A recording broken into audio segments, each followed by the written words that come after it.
Well, greetings and salutations, everybody. Welcome back to the channel for this very special installment of our Deadpool and Wolverine open spoiler discussion. Good to have you guys here joining me for this. We've been waiting for this for a long time, everybody. Obviously, not just for Deadpool and Wolverine, the movie, which I went to go see for my third screening this morning. Anna and I went to a 9:30 in the morning screening this morning. Theater was packed. Now, I know they're reporting that the movie is going to end up with $205 million in opening weekend. I'm going to guess tomorrow when the actual number comes out, I'm betting it's going to be higher. Like not 230 or 240, but I think it might get up to 208, 209, 210 by the time the actual numbers come in. So yeah, again, 9:30 screening this morning. Completely packed. That was our third screening, and boy, what a joy. You know, I told Ann coming out of it that this is one of those movies to me that gets better and better every time I watch it. Better and better every time I watch it. And Damaris is saying something that's resonating with me here, saying there were kids in mine, 11 and 16. There were definitely children in my screening of it today too. 100%, you could hear them. There were children in my screening of Deadpool this morning. So there are parents bringing their kids. $205 million. Would make it, we'll talk more about this on the John Campea Show tomorrow, but a $205 million opening weekend.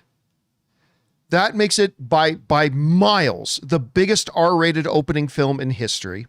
It makes it the biggest opening for any film in history in the month of July. And overall, it makes it the 8th biggest opening in Hollywood history of any rating.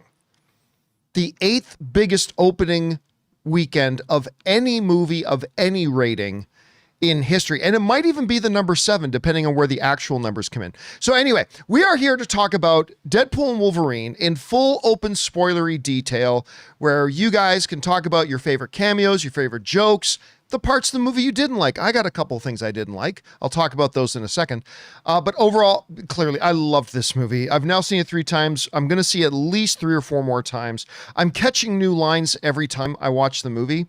And I absolutely adore it. Now, let me get this part out of the way, because clearly the majority of the next 3 hours that we're going to be here together is going to be about me gushing about how much I love this movie. But let me talk for a second about one thing that did not work for me the first time I saw the movie, and it's still, I've thought about it and thought about it and thought about it, and it still doesn't work for me. Here's the one thing I don't like about the film. The whole anchor being thing. Now I get it. They needed some kind of MacGuffin to explain, okay, why is Deadpool's universe dying? Why is Deadpool's universe dying, and why does he need Logan?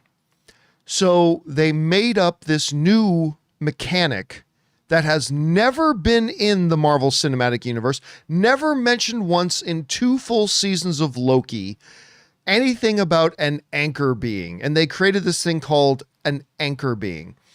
And that, I mean, yeah, you needed a plot device to make your story move forward, so I get that. But I mean, so why on earth would this person dying make your universe start to die? And here's the other question. Was Logan's universe perfectly okay before Logan was born? So the anchor being hadn't even come into existence yet. So before Logan was born into his universe, the universe was just fine. Then Logan is born, so it was fine without Logan. So then Logan is born and then dies. Why is it not okay without him there again? It went millennia without him being there before. Why is it suddenly going there now? Anyway, it made no sense to me. I think that's the one narrative device that they dropped the ball on, was the anchor being thing.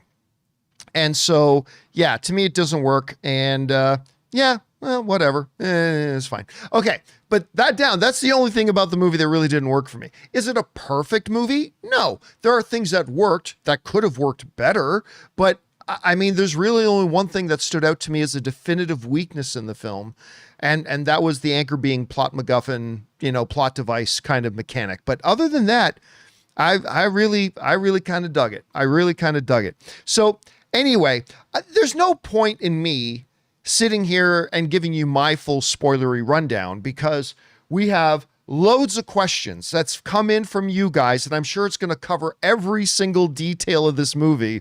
So without any further ado, guys, let's get into it and start talking about Deadpool and Wolverine.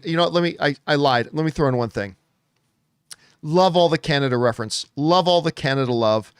Keep my country's name out of your fucking mouth.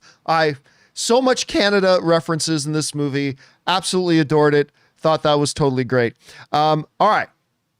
Let's get things started here, shall we? We're going to get things kicked off here with Fangblaze, who writes, and there will only ever be one blade. That was the funniest line in the movie to me. It might end up being true. No, it won't be true, but I'll tell you what made that line, though. Because the line is funny. There's only one blade. There will only ever be one blade, right? That's funny. That's funny. But what makes the line killer is then the camera cutting to Deadpool, turning to the camera, and then it holds on his face. Kind of, what it reminds me of? You remember in The Office when the camera would show somebody saying something dumb, and then it would just cut to Jim's face going... That's what that moment was like. So the line itself was fantastic. It was funny. But what made it memorable all time, I think, was the smash cut to Deadpool's face just looking at the camera, like looking at the audience like, well, you and I both know that's not true. So I thought that was killer. I love that line. All right. Next up, Cinema writes, the team in the void, Elektra, Blade, and Gambit needs a name. I propose the Fallen Foxes. I don't know about that. But here's the thing, though. Is it a leap for me to assume that with Blade asking, what's the name of the TVA character again? The woman boss at I forget her name. Guys, somebody in the live chat mention what's the character's actual name, because I forget. But when he says to her, B15, B130, some saying B15, some saying B134, B13, B15. Most people are saying B15. Let's go with B15. So Deadpool says to her, we've got some friends that helped us get here. Is there anything you can do about that? And she says, I'll see what I can do. Right? Is it a big leap for me to assume that since later we see X-23 sitting there and Deadpool requested friends, plural, is it safe to assume that in Earth 10005 that Elektra's there now and Gambit's there now and Blade? I mean, they're not in the 616, but does that mean they came out too? In my head canon, since B15 said, yes, I will see what I can do about getting your friends out of there and bringing them back here. In my head canon, that means Elektra, Blade, and Gambit weren't at the dinner, but they were still brought out there too. So I'm going to guess that's there. Baba is saying, but they died. Alioth killed them. Yes, but Alioth also killed Laura, also killed X-23. So if the TVA was able to go back and grab her out, I'm going to assume they were able to grab Gambit, Wesley Snipes, and Elektra too. Don't know that for a fact, but that's what I'm going to, that's going to be my headcanon. That's going to be my headcanon. All right. Next up, Cody Hunt writes, the film felt like a Marvel Phase 3 film, just solid film with a villain issue, and I think it's the funniest Deadpool movie yet. It wasn't too big. I was having a conversation with a buddy of mine yesterday about this Deadpool movie, and they said, is this the best Deadpool movie yet? And I said, well, you got to understand, I love all three movies, but I truly, passionately love that first Deadpool movie. And I said, here's what I'll say. I think Deadpool 3, Deadpool and Wolverine, and let me know if you guys agree with this or not. I think it is the funniest Deadpool movie yet. But I still think, even though the first Deadpool movie isn't quite as funny, it's super hilarious, but it isn't quite as funny, I think it might be the best movie overall out of the Deadpool films. So I think Deadpool 3 for me was the funniest, but I think overall, I think Deadpool 1 might have been the best. But I mean, they're so close. They're so close because, listen, I always say this, and I said this in my out of theater review. Movies are experiential events, and every movie aims to deliver a different kind of experience, right? So like Longlegs is trying to deliver a different kind of experience than Oppenheimer. Oppenheimer is looking to deliver a different kind of experience than, say, Barbie was. Barbie was looking to deliver a different kind of experience than Deadpool and Wolverine was. But the type of experience Deadpool and Wolverine was looking to deliver, they did it perfectly. Like, they were looking to deliver a pure kind of joyous entertainment experience. They weren't looking to deliver something as heavily dramatic and moving as, say, Logan was. That was a different experience that Logan was trying to deliver. They weren't trying to deliver the exact same experience that the first Deadpool was. It was looking for more of a mix. This one was really going for just pure joyous entertainment. And I think they delivered it in spades. So I'll stick with, I think Deadpool 3 is the funniest one. I think Deadpool 1 might still be the overall better one, but it's so close, it's hard to make a distinction. All right. Thanks for that, Cody. Next up, Kyle Ginder writes, absolutely love the movie, but one thing I didn't care for was the timeline being destroyed because one person had died. I just brought that up myself. I was also surprised by who we didn't see show up as a cameo.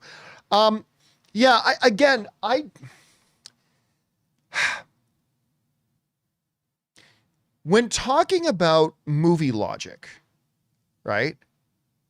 I could say, I don't like this whole anchor being thing. It doesn't make sense. And then somebody could rightfully say to me, John, you're talking about a movie where a man has metal for bones and has magical claws come out that can cut through anything. And, no matter what happens to who he dies. And, there's this. I get that. But, so I don't need a movie, particularly a fantasy adventure film like an MCU movie. I don't need that movie to adhere to our real world rules of logic. What I do want is your fantasy movie to adhere to its own internal logic. Like, you don't have to adhere to regular real world logic, right? Because there's not a guy running around in a red suit that you could stab through the neck 80 times and he's just fine, right? I don't need Deadpool and Wolverine or any MCU movie or any DC movie or any Harry Potter movie to adhere to our real world rules of logic. I would just like it to adhere to its own rules of logic. And an anchor being has never been mentioned in the MCU. Not in any Doctor Strange movie where they're dealing with multiverse, not in 2 full seasons of Loki that specifically deals with the TVA. Never once has the term anchor being been used, and that's what leads to the death of a universe. So I would have liked it if they could have found, but I get it. They needed a plot device to justify, number one, why Deadpool needs to save his universe, and number 2, why he needs Logan to do it. And as a plot device, that delivers that. By the way, like my cup? got my cup here. And got the Deadpool one. Might say, see little baby Deadpool on it? I love that little baby Deadpool. But yeah, for me, I wish they could have found another plot device that was more in line with the consistency of the MCU. But at the end of the day, it's no big deal. Like, it bothers me a little bit when it's on the screen. Then it goes away and like, okay, no, I'm fine again. Just a minor nitpick. All right. Let's see. Next up, we've got Cody Hunt again, who writes, technically, Deadpool didn't come into the Marvel Universe. He still exists in his world, and it'll be interesting to see how he crosses over in future films. I don't think he'll ever fully exist in the 616. Well, I mean, but here's the thing. Deadpool's world is now a part of the MCU. The MCU is bigger than just the 616. It shouldn't be, because multiverse is stupid. But all that stuff, Deadpool's own corner of reality was never a part of the Marvel Cinematic Universe. But now his corner of reality is a part of the Marvel Cinematic Universe. So that's what I think they mean when they say that Deadpool is now in the MCU. Yeah, he's not in the 616, but now his own side part of the universe never existed before, but now it exists today in the Marvel Cinematic Universe. So that's what I think they mean by that. And this is what I think. And there are going to be some people, I dropped something, but I can't find it now. Oh, there it is. Okay, there are going to be some people, I think most people will disagree with me when I say this. I don't think we are ever going to get another Deadpool movie. I don't think we're ever going to get another Deadpool movie. I saw an interview with Ryan Reynolds where basically somebody asked him, like, are you going to start to get ready? Are you going to do a Deadpool 4? And Ryan Reynolds said, no. He said, not only will my wife divorce me, my children will divorce me. So I don't think we're ever going to get a Deadpool 4 because when you understand this has been like a 3-year-long process for Ryan Reynolds to get this movie made. And because he is the major creative force behind the movie, he is the main producer pushing the movie forward. He works with the writers, he works with the directors. Is intricately involved. It's his baby. The Deadpool films are his baby, and they are all encompassing and take up all of his time. So I actually really do believe him when he says he's not going to do a Deadpool 4. I actually 100% believe him. Now, I do believe he will play Deadpool again. I do think we're going to see Ryan Reynolds as Deadpool in future MCU movies here and there, but there'll be movies that he can just show up, put on the costume, and act in it. And so I don't think we're going to get a Deadpool 4, but we will see more Deadpool. It's just now going to be Ryan Reynolds showing up, put on the costume, acting, and then going home. Rather than the all-encompassing 3, 4, 5-year process that it takes him to make these movies and get them done. But that's just a guess. That's just a guess on my part. All right, thanks for that, Cody. Next up, Cody also writes, does Taron Egerton not appearing in the movie make it more or less likely that he may be Wolverine somewhere down the line? It's a good question, Cody, but it makes zero difference. If Taron Egerton had appeared in the film, it would not have made me think any more that he will be the next Wolverine, and him not being in the movie at all doesn't take away any of the chances of him being the next Wolverine. Like, I personally think there's like a 10% chance that Taron Egerton's the next Wolverine. And it would still, for me, Cody, it would still be 10%, even if he did cameo in this movie. Like, if one of the variants they went to was Taron Egerton, just like they went to the Calvarine, they went to Henry Cavill. Like, if they did that, I would still think it's a 10% chance. And without him having that appearance, I still think it's a 10% chance. Something like that. All right, good question, Cody. Next up, Dwayne writes, loved the movie. My favorite Wolverine suit was the yellow and brown one suit used to fight the Hulk. Hope we see that suit on some Wolverine again. I liked it too, but you know what's funny? I swear this is true. 100% I swear this is true. You guys know that one of the very, very first comics I ever had in my life was a Wolverine fighting the Hulk. And they were on the cover. And when he came out in that outfit, the very first thing my head went to was, oh, that's the one he wore when he fought the Hulk. I swear to God that's true. I swear to God that's true. And then Deadpool say, hey, isn't that the costume you wore when you fight Hulk? And then Hulk is behind him. And I thought that was really funny. All right. Next up, we've got Eddie Burton who writes, seen it 3 times already. Had a blast. Feels like Marvel's making the right moves. Wondering if they're going to do an Xavier Wolverine reunion in Avengers. I don't think so. I mean, listen, I really thought Patrick Stewart, because Patrick Stewart hinted that he was going to be in this movie. Well, and he is sort of in a way with old footage, By the way, can I just say, in case nobody brings it up, I don't care what anybody thinks, I actually get choked up. I honestly get choked up and have to hold back tears a little bit every time Deadpool and Wolverine gets to the end credits. And they play that, I hope you had the time of your life, when they're playing the montage of all the Fox universe stuff. You know what? I get it. When we think of the Fox era of making the X universe movies, our first thought might not be Our first thought, you'd be forgiven if your first thought goes to the Dark Phoenix or goes to X-Men Origins Wolverine, or if it goes to, their Fantastic Four things. I get it. I do. But for me, when I think of the Fox era of making the X Universe films, I think of the movie that started the whole golden age of comic book movies, which is the original X-Men. I think of one of the greatest comic book movies of all time in X-Men 2. I think a definitely top 10 greatest comic book movie of all time, X-Men Days of Future Past. I think of a top 3 greatest comic book movie of all time in Logan. And even the bad movies, like Chris Evans's Fantastic Four stuff. Every time they play that montage, I just think about how these movies have been with me a good chunk of my life. These movies are with me, and they've been a part of my journey. These movies have been there with me, and they've been a part of my journey, my life. And when they play that montage at the end, I don't care what anybody says. I get choked up. I really do. And seeing a very young Hugh Jackman talking about first playing Deadpool and a much younger Ryan Reynolds as he's cast to play Deadpool, Wade, in X-Men Origins Wolverine, and him talking about, I've always wanted to play this character, and now here we are. I just think it's a beautiful thing. I really, really do. Anyway, next up, Snake writes, we complain a lot about the Marvels, but this one is the Marvel movie that is most guilty of requiring too much homework. Having said that, I loved it.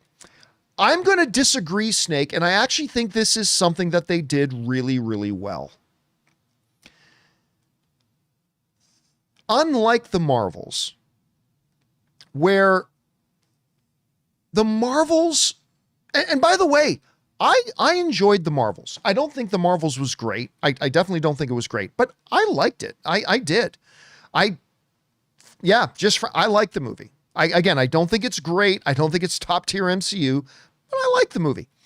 Now, that being said, one of the things they did not do right is they didn't construct the movie in such a way that people who didn't watch Disney Plus and the Disney Plus Ms. Marvel show, WandaVision, could easily be brought on board with the movie, right? Because, I've talked to several people who saw the Marvels, but never saw Ms. Marvel on Disney Plus, never saw WandaVision on Disney Plus, and there was a good chunk of the movie that they just kind of felt lost.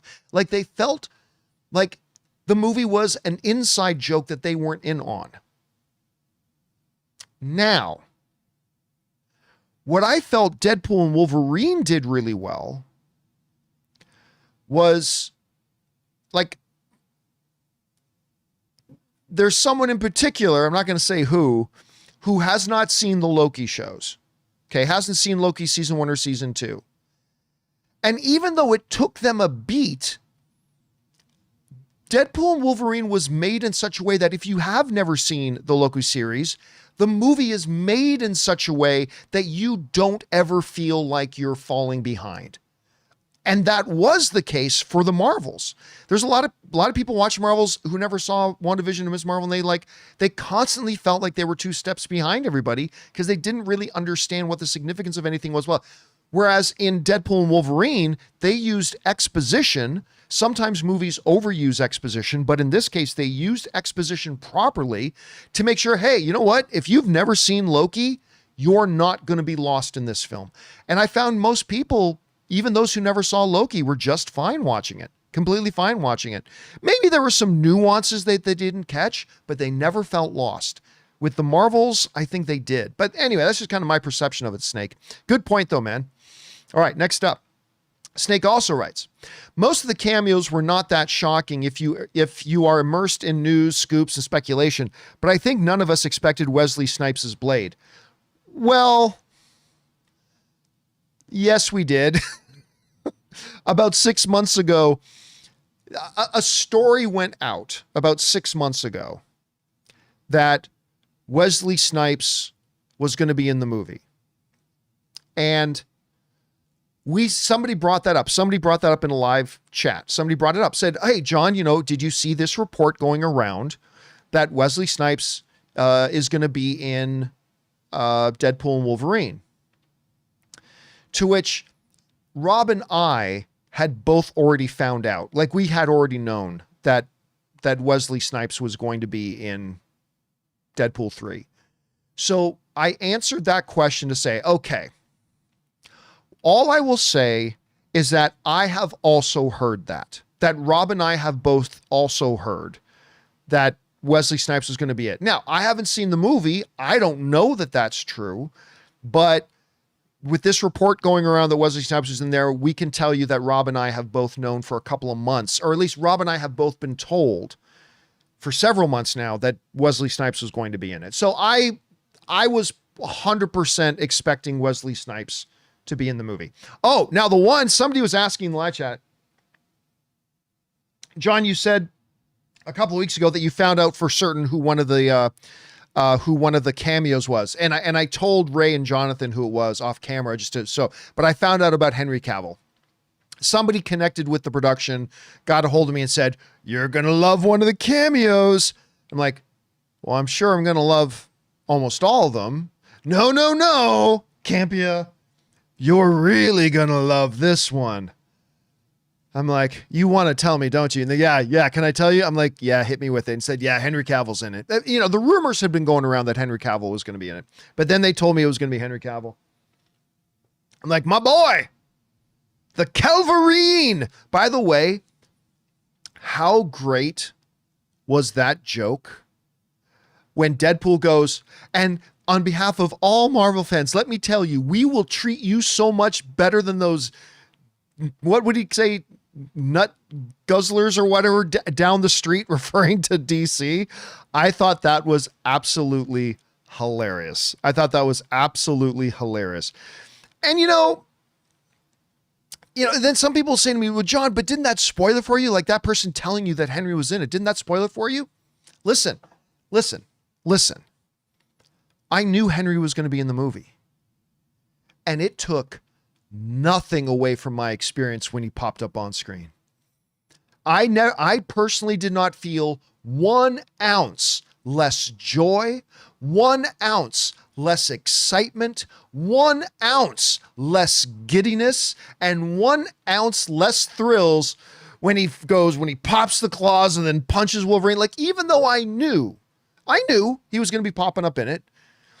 I mean, I don't know, maybe the guy lied to me. Maybe this individual lied to me. But I mean, other than the possibility that the person lied to me, I knew he was going to be in the movie, and it didn't take away from the thrill of his appearance for me personally one little bit. It was still every bit, because, there was a couple of ones in there that I didn't know about, right? I didn't know about the Happy Hogan one, which, by the way, the Happy Hogan cameo, I think it gets undersold. That cameo was brilliant. It was fantastic. And the whole thing about are you an Avenger? What's your superpower? Parallel parking? I think, yeah, I get it. Oh yeah, but it's Gambit and it's Blade. I get all that. But I don't think the Happy Hogan cameo is getting nearly enough credit. And I didn't once hear any rumor about Jon Favreau appearing in this film. I never heard once any rumor. I never had it. I didn't know he was going to be in it, anything like that. And my reaction was every bit of completely equal with my reaction to the Henry Cavill appearance, which I already knew about. So, I mean, that's just me. That's just how my mind works. That's just how my emotions work. But yeah, it worked on that. But the Henry Cavill one was the one that I was talking about a couple of weeks ago when I said I've been informed about one of the cameos. And there you have it. All right. Next up, Snake writes, I guess that technically Jackman is no longer the only actor to have ever portrayed Logan in the live action. The streak has been broken by the Calverine. By the way, first of all, great name, the Calverine. Marvelous name, the Calverine. I love that. Can I talk for a second, though, about Short Wolverine? Short Wolverine. I was watching a video. I follow Comics Explained on. I think the guy makes great videos. I really like the guy over at Comics Explained. And after I saw Deadpool and Wolverine, I saw he put out a reaction to Deadpool and Wolverine. And he said something so true in his video about that short Wolverine, which is, and I don't know if many of you guys watch Comics Explained, but he's really great. But he said this, and I'm so glad he did. He said, when you watch that scene and you see short Wolverine, he said, I bet that makes everybody who's been saying they want a comic accurate Wolverine feel pretty silly. And he's right. But John, comics, yeah, but Hugh Jackman playing this role for 20 plus years has changed our collective perception of how Wolverine should be. It's changed it and it's never going back. It's never going back, guys. And so when he said that, when Comics Explained said, I bet that one shot made all of us who felt like that we wanted a more comic accurate Wolverine, it made us all feel pretty silly. Because yeah, it was a real acknowledgement that our collective perception of what Wolverine should be has been forever changed. Now that I don't think we would ever accept now a 5 foot, 4'11", 5'2". I don't think we would ever accept that Wolverine anymore. Maybe in animated form, but I don't think we'd ever accept it in live action anymore. Anyway, thanks, Snake. Next up, Snake again writes, the Thor footage must be a tease for Avengers 5 or 6. I don't think so. I think it was just a gag. I think like all things, it's everything of the TVA is possibilities and one of an infinite number of things. I just think it was a really funny gag. By the way, did you guys catch how many times, every time Logan would wake up after that, he would make a Thor reference? There's a Thor. There's a God of Thunder. Did you catch that? Every time he would wake up from something, he would say something Thor related, which I thought was really good. Why was Thor crying? Quick, tell me. I love that. That was so good. Fangblaze writes, how would you rank this against the post-endgame movies? I'd put it third behind Guardians 3 and Shang-Chi. You know, it's so difficult to say because, you know, as much as I complain, and I think justifiably and rightfully so, about how the Marvel Cinematic Universe has declined, right? Overall, it has declined overall. How much it's declined is up to everybody's individual perception, but I think most of us can agree that the MCU has declined a bit since Endgame. But I've always said that even though it's declined a bit, and by the way, one of the best jokes in the movie, Deadpool turning to Wolverine and saying, welcome to the MCU. You're joining me at a kind of a low point. Which in my theater this morning, everybody howled at that. But he's right. We're currently at kind of a low point for the MCU. But even though we're currently at kind of a low point, there have been some magnificent big wins. WandaVision was a huge win. Ms. Marvel didn't get huge viewing ratings, which is understandable, but the show was fantastic. Guardians of the Galaxy 3, incredible. Shang-Chi, fantastic. I think Shang-Chi has been my favorite Marvel movie since Endgame. That includes Guardians of the Galaxy 3, which I love. That includes Spider-Man No Way Home, which I love. But I think Shang-Chi has been the best Marvel movie since Endgame. I think Deadpool and Wolverine is now the best movie they've done since Endgame. Yeah. Yeah, that doesn't take away any of my love for Guardians 3, my love for No Way Home, my love for Shang-Chi, but I think Deadpool and Wolverine is now the best Marvel movie since Endgame. I mean, that might be recency bias. Ask me that question again after a month, like once I've had a chance to marinate on a little bit, but right now I'd say I think it's probably my favorite one.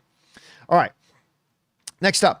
That final scene of them destroying the Time Ripper together was just amazing. That epic choir remakes Like a Prayer hit so damn hard. Listen. Remember how I said during that montage they played during the credits of the old Fox universe that I could feel myself getting physically choked up and I had to hold back tears? I feel that same way during that montage. It reminds me a lot of the ending of Guardians of the Galaxy 1 when they're holding the Power Stone and all the Guardians hold hands. It reminds me a lot of that. And that's not a bad thing. But that whole scene when Wolverine busts back in, grabs his hand, they're holding each other's hands, and that the way they compose the music, and they're literally dying, but it doesn't matter. They've got to save the world. They've got to save this world. And they're holding on, and the Cassandra stuff and the way the music played, it's awesome. And Ron H just pointed it out perfectly. The abs when his shirt explodes off and his, okay, come on, those abs. And Deadpool looks over at the abs and is just like, right? And then later when they go upstairs and he goes, put those oily tits away, you slut, or something like that, and hands Jackman a jacket. But anyway, that whole scene of them, that might be my favorite moment of the film. There's just something so pure about that moment. I love it. I get choked up. It's so beautiful. Sean Levy, director of Deadpool and Wolverine, mwah, chef's kiss for that scene. I think it was my favorite part of the movie. It's absolutely incredible. All right. Next up, Brian Croson sends in a $20 super chat. Thank you, Brian, for supporting us on that level, man. And Brian writes, love the film was surely used at first with no Xavier appear. Love the film was surely used at first with no Xavier appearance, but the scene where Logan said he was the X-Man and Charles would have saved Nova was brilliant, and Charles or even another X-Man would have made it less powerful. I 100% agree. I 100% agree. The Logan we got in this movie is actually very much the Logan from Logan, right? I mean, personality-wise and all that kind of things, and clearly the very special relationship with Charles. This Logan is very much like the Wolverine from Logan. But that moment when he's like, Charles wouldn't just let me stand here and watch you die. And Charles loved all of us, and he would have loved you. And I love the way he says, he would have tore a hole in the universe, which he's done before. He would have tore a hole in the universe if he knew about you to get you out and take you home. I mean, there's something so beautiful about that. And he was like, you know what? And this was the most X-Man thing Wolverine's ever done. He's like, I know taking this helmet off Cassandra means our death. We're going to die. But you know what? That's what an X-Man does. I'm not going to stand here and let her die. We're going to take the helmet off. And if she kills us, she kills us. But I'm an X-Man. I loved that moment. I thought that moment was fantastic. I ate it up and I thought it was great. Now, later on, he had to kill her to save the universe, but still, I thought that moment was great. All right. Thank you, Brian. Brian also writes, meant surprised at first, no Charles. Oh, okay. Love the film was surely used at first. I'm like, what does surely use? You were surprised at first. Now it makes much more sense, Brian. Thank you for clarifying. I appreciate that. It makes way more sense now. All right, Brian also writes, also loved all the Logan montage, but to be honest, I didn't get all the references in the montage. Also, did they retcon Vanessa's job from Deadpool 1 that she wasn't a stripper? No, they even referenced the fact that she's a stripper. Remember when they're arguing in the car and Logan has just had enough? Logan just realizes Deadpool was lying about the TVA being able to fix his timeline. And he says to him, you can't even hold together a relationship with a stripper. Remember that? So no, they did not retcon that she was a dancer. Even Deadpool mentions that. He says, my girlfriend left me. He goes, you had a girlfriend? Yeah, she was a dancer and blah, blah, blah. So, no, they didn't retcon that at all. All right. Christopher Brickner writes, it's great they brought Aaron Stanford back as Pyro from X-Men 2/3 and made him a full secondary villain with decent screen time and not a quick cameo. Yeah, you know what, though? I was really surprised, but in hindsight, pleasantly surprised that out of all those X-Men characters, he's the one, Pyro's the one that got the majority of the heavy lifting, right? Instead of like I don't know, a Juggernaut, or instead of Azazel, or instead of Toad, or instead of whoever. But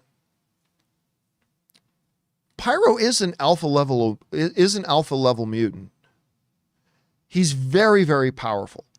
Like, so powerful that even Magneto recognized in him that, oh, this kid is super powerful.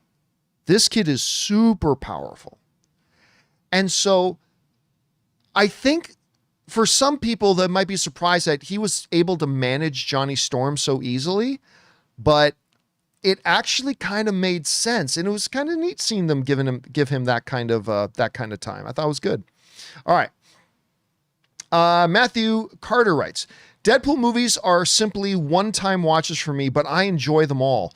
But I can't believe Wesley Snipes agreed to this given their history. Okay, this is a common misperception. And we talked about this months ago when the rumors first started going around that Wesley Snipes would be in it. Because a lot of people would say, no, these rumors can't be true because Wesley Snipes and Ryan Reynolds hate each other. And back then I brought up, guys, Ryan Reynolds and Wesley Snipes never hated each other. And I quoted a couple of interviews from both Wesley Snipes and Ryan Reynolds from years ago where they talk about they never had any personal issue with each other. Now, did Wesley Snipes hate the fact that Blade 3 was mostly about, what were they called? The Night Stalkers, Hannibal King, and whoever Jessica Biel was playing? Yes. Did Wesley Snipes hate the director of the movie? I think it was David Goyer was the director of the movie, and physically attack the director on set of the movie? Yes. But Wesley Snipes and Ryan Reynolds have both gone on record and say they never had any personal animosity against each other. So I said, it's very possible he could pop up in there. But still, I thought the line in the movie was great. And I think a lot of people miss the line. When Wesley Snipes goes, I don't think I like you. And Deadpool goes, you never did. I just thought, okay, only hardcore movie fans, like not even hardcore movie fans, only the hardest of hardcore comic book movie fans are going to get that reference. But I thought it was hilarious that they put that in there. I thought it was great. I thought it was hilarious. All right. Next up, Isaac Beebe writes, I was so excited when the soundtrack showed The Greatest Showman was on there, and then it only plays for 1 second on the car radio. So disappointing. Whatever. It's not a big deal. But it was used so greatly. Slams his head into the radio. And that's all it needed to be, right? That was all it needed to be. This is a great example, Isaac, actually. Let me throw this in here. This is a great example of why we shouldn't start to formulate what's going to be in the movie in our heads. Okay, Greatest Showman is on the soundtrack. But we should just then leave it at that. We start to construct this, okay, now I want a full fight scene with Greatest Showman playing and we start to make all this stuff up in our head. And it's fun to speculate, but what do I always say? Never let your speculation become expectation. So I went into it knowing that the Greatest Showman song was going to pop up at some point, but I had zero expectations about how or when or in what way it was going to serve the movie. And so then when they had that scene where he slams his head in the radio, I laughed my ass off. Now, if I had taken the information that the song was in the movie and then constructed this whole scene in my head, I think they could do it where like 3 Deadpools are facing off against 3 different Wolverine variants, and as the camera's moving and they're fighting each other, this is the greatest show in the lights, and the runaways are running the night, and then the bodies are going to be flying. Then yeah, I would have gone into the movie and go, I didn't get that scene I played in my head. Never let speculation become expectation. Just go, okay, it's going to be in there. I'm curious to see how it's going to be used. And I love the way it was used. I thought it was great personally, but that's just me. All right. Next up. Will the runaways run in the night? JMH writes, I like the first two Deadpools, but Ryan's fast-talking, sarcastic shtick irritated me this time. Too much bickering, not enough story or heart. Then you're missing what the movie was trying to be. I personally think you're missing what the movie was trying to be and what the specific kind of experience it was trying to deliver. Now, on the one hand, Wade is supposed to come across as irritating. I mean, just look at the reaction he gets from Wolverine, right? Like we as the audience are also supposed to feel a little bit of that irritation, I think. But I don't personally, and this is the beautiful thing about film, JM, is that it hits us all in different ways. So it hit you in such a way that it made you that to you, it made it feel a bit lacking. I can totally respect that because, again, movies hit us all in different ways. All I can tell you is that my experience was incredibly satisfying. I thought it was so true to the character, so true to Wade Wilson that we've been introduced to in these movies and how he functions and how he acts. And it made me laugh my ass off so hard so many times that I think only if Wade is like that can the moments of heart ever actually have any legitimacy. Like if Wade wasn't the way that Wade is, then when he's sitting with Happy Hogan and saying something and getting Sears to say, I need this. I care.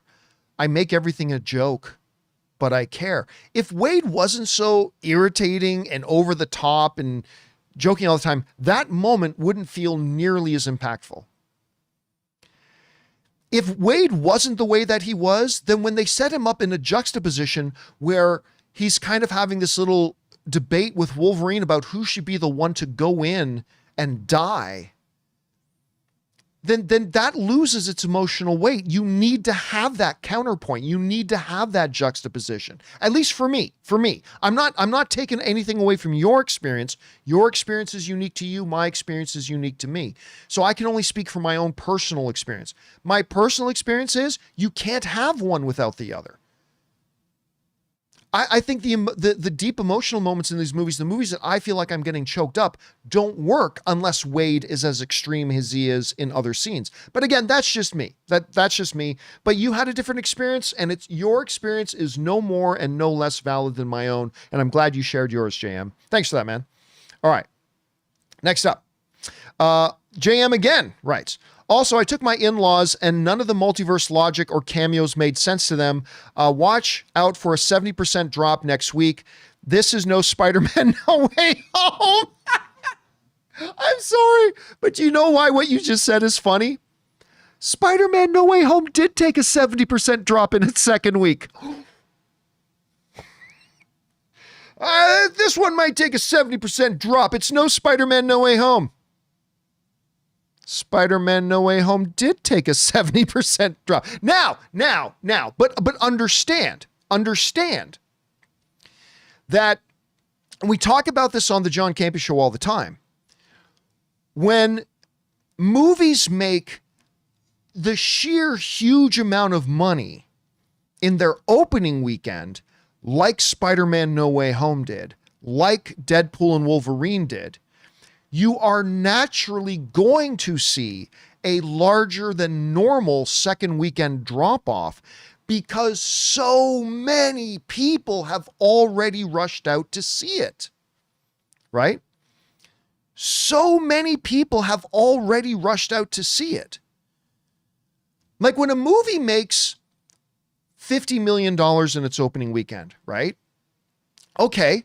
That's not bad, depending on the movie, but that means there are a ton of people who have still not gone to see it and are waiting for maybe week 2 or weekend number 2 and, waiting to hear a little bit more word of mouth and all that kind of stuff.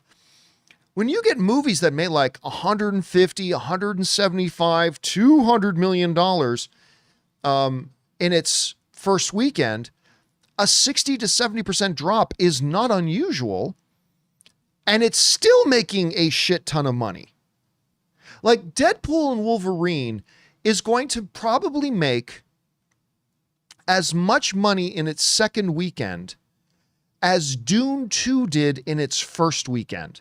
And that's with a 60 to 70% drop. Think about that. Think about that.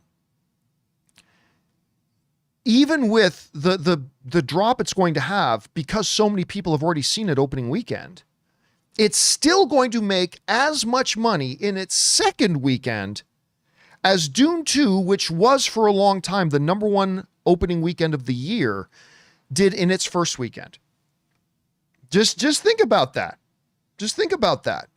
Like that's huge, but that is normal. That is the normal. Now there are exceptions, yes, but the normal functioning thing is most movies take a 50 to 60% drop in their opening weekend. Exceptional take like a 40 to 50% drop. But when movies have a massive opening weekend, it is usually a little bit higher of a drop because so many people have already gone to see it. Just a way that it works. Anyway, okay. Next up, we go to NK writes. My favorite scene was Deadpool and Wolverine meeting the other heroes. I thought the comedic delivery was great. Showing X-23 in the trailer still felt like a misstep, though. I disagree.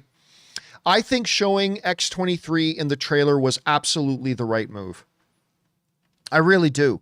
Because they were now trying, the trailer that they used her in was the trailer that they'd used the other trailers to showcase the entertainment of the movie, right? The excitement and the hilarity of the movie. That final trailer they made was the one to showcase the heart of the movie. And I don't think that trailer is nearly as good. And it was a great trailer, but I don't think that trailer is nearly as good if it wasn't having Laura in it. That gave it real heft. And I'm sorry, guys, but we already have a ton of other surprise cameo appearances. There's already a bunch of them. It's not like X-23 was the one cameo in the movie. I mean, for fuck's sakes, we had Gambit, we had Johnny Storm, we had Elektra, we had Blade, we had Happy Hogan. If you want to talk about the smaller cameos popping up as well, you know, you have all the Deadpool core, you have Azazel, you have Juggernaut, you have Toad, you have the movie was packed ton shit full of cameos. It's okay that I think it's perfectly okay that they decided to take one that had more of an emotional depth to it, like X-23 Laura, and use that in one of the trailers that they did. That, what are they supposed to do? Hide everybody in the movie? They still have to market the movie, and they had a strategy for marketing the movie. And part of that strategy was they wanted at least one trailer that was going to be more about the dramatic aspects of Deadpool and Wolverine. And I'm sorry, but to me, the only way you're going to make a truly heartfelt and effective dramatic trailer for Wolverine is by for Deadpool is by including that scene with X-23. To me, that shot made that trailer. And I think that trailer, being the more dramatic trailer, was an important part of the overall marketing strategy of the movie. And for the people going, oh, but they spoil everything, guys, they had so many surprises in the movie. There are so freaking many. I think I still, now I don't need people to agree with me on this. It's perfectly fine. This is the beautiful thing about film. We don't have to agree. But for me, it was 1,000% the right decision. 1,000% the right decision. You know, a lot of times I'll talk about things that happen in Marvel and I'll say, well, you know, if Kevin Feige had asked me, I would have said do this, but I get why he did that. This is one of those situations that if Kevin Feige had called me and said, hey, we're trying to make at least one dramatic trailer and we're thinking about putting X-23 in it, do you think we should do it? I would say, Kevin, 100% you should. 1,000% you should.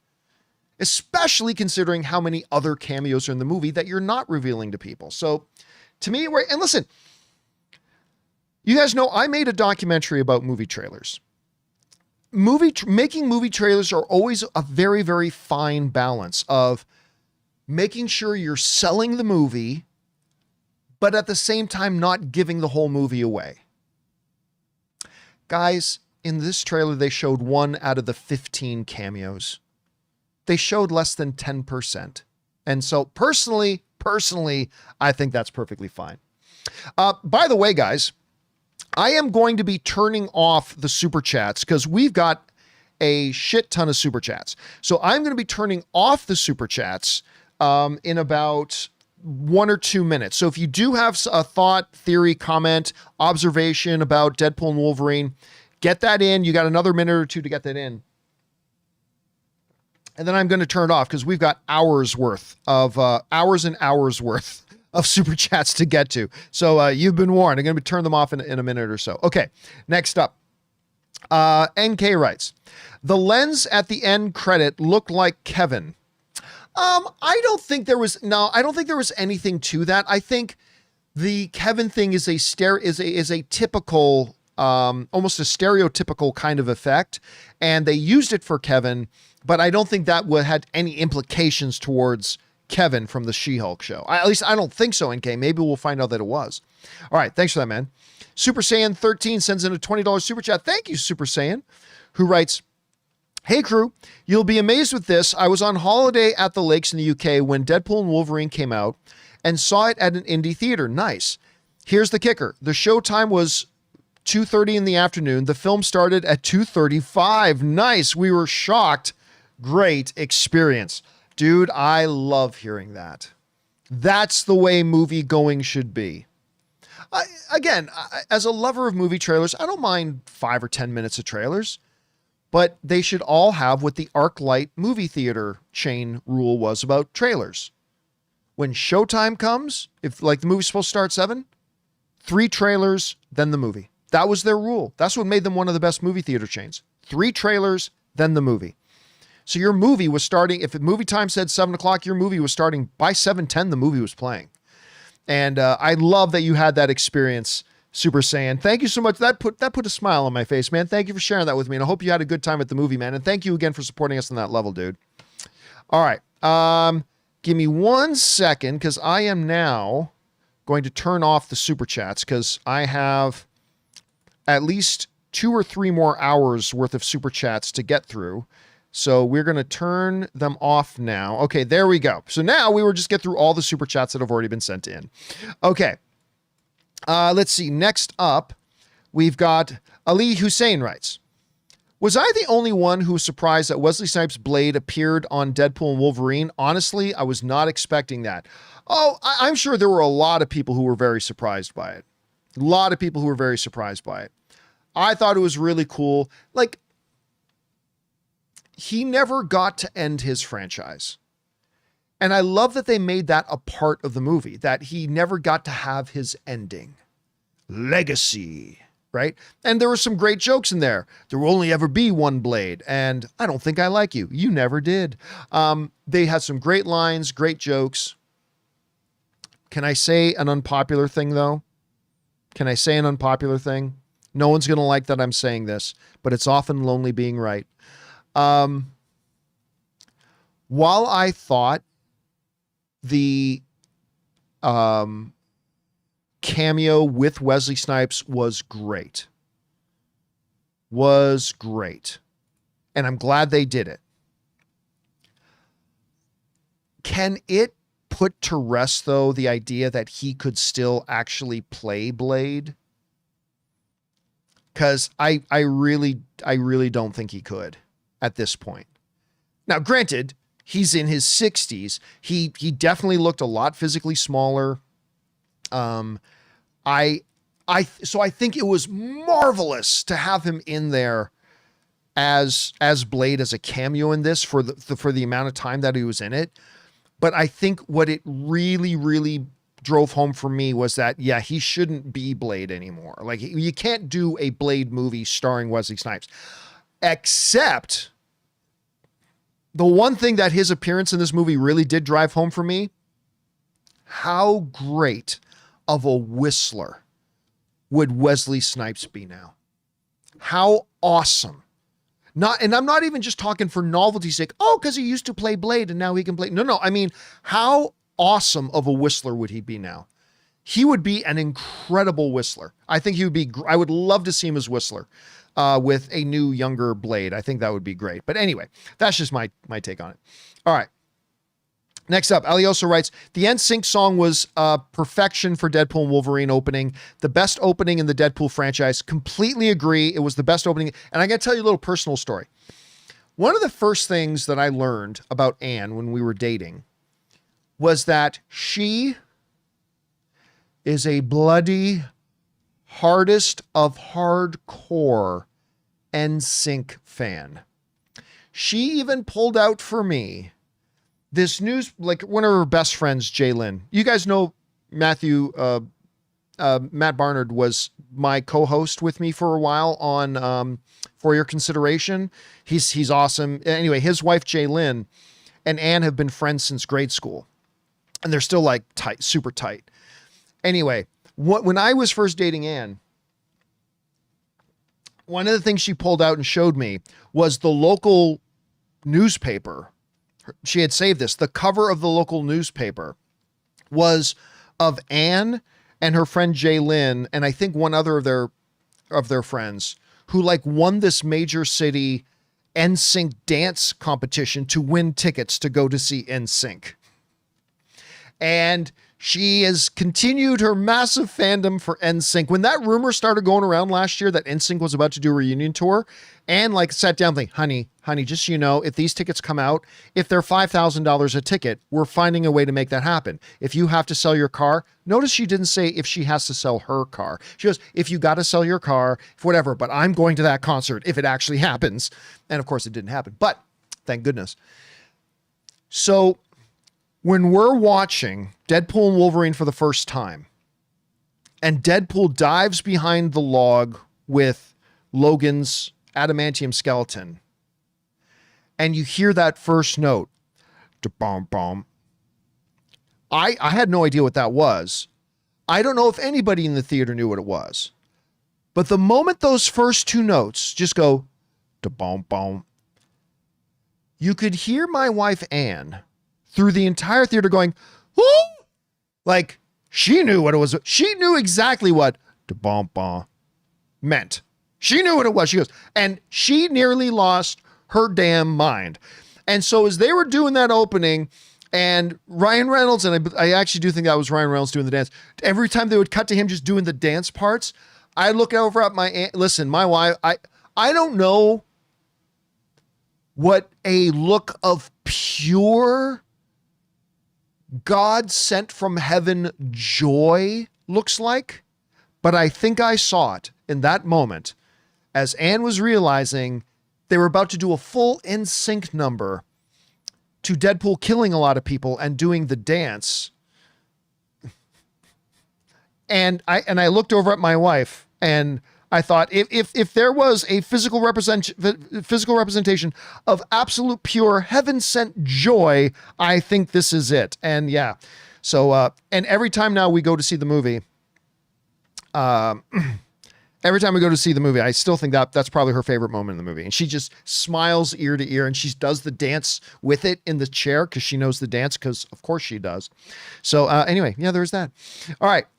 Next up, Allie writes, Channing Tatum Gambit was amazing. I love that character. I'm happy for him that he finally played the Gambit character that never was.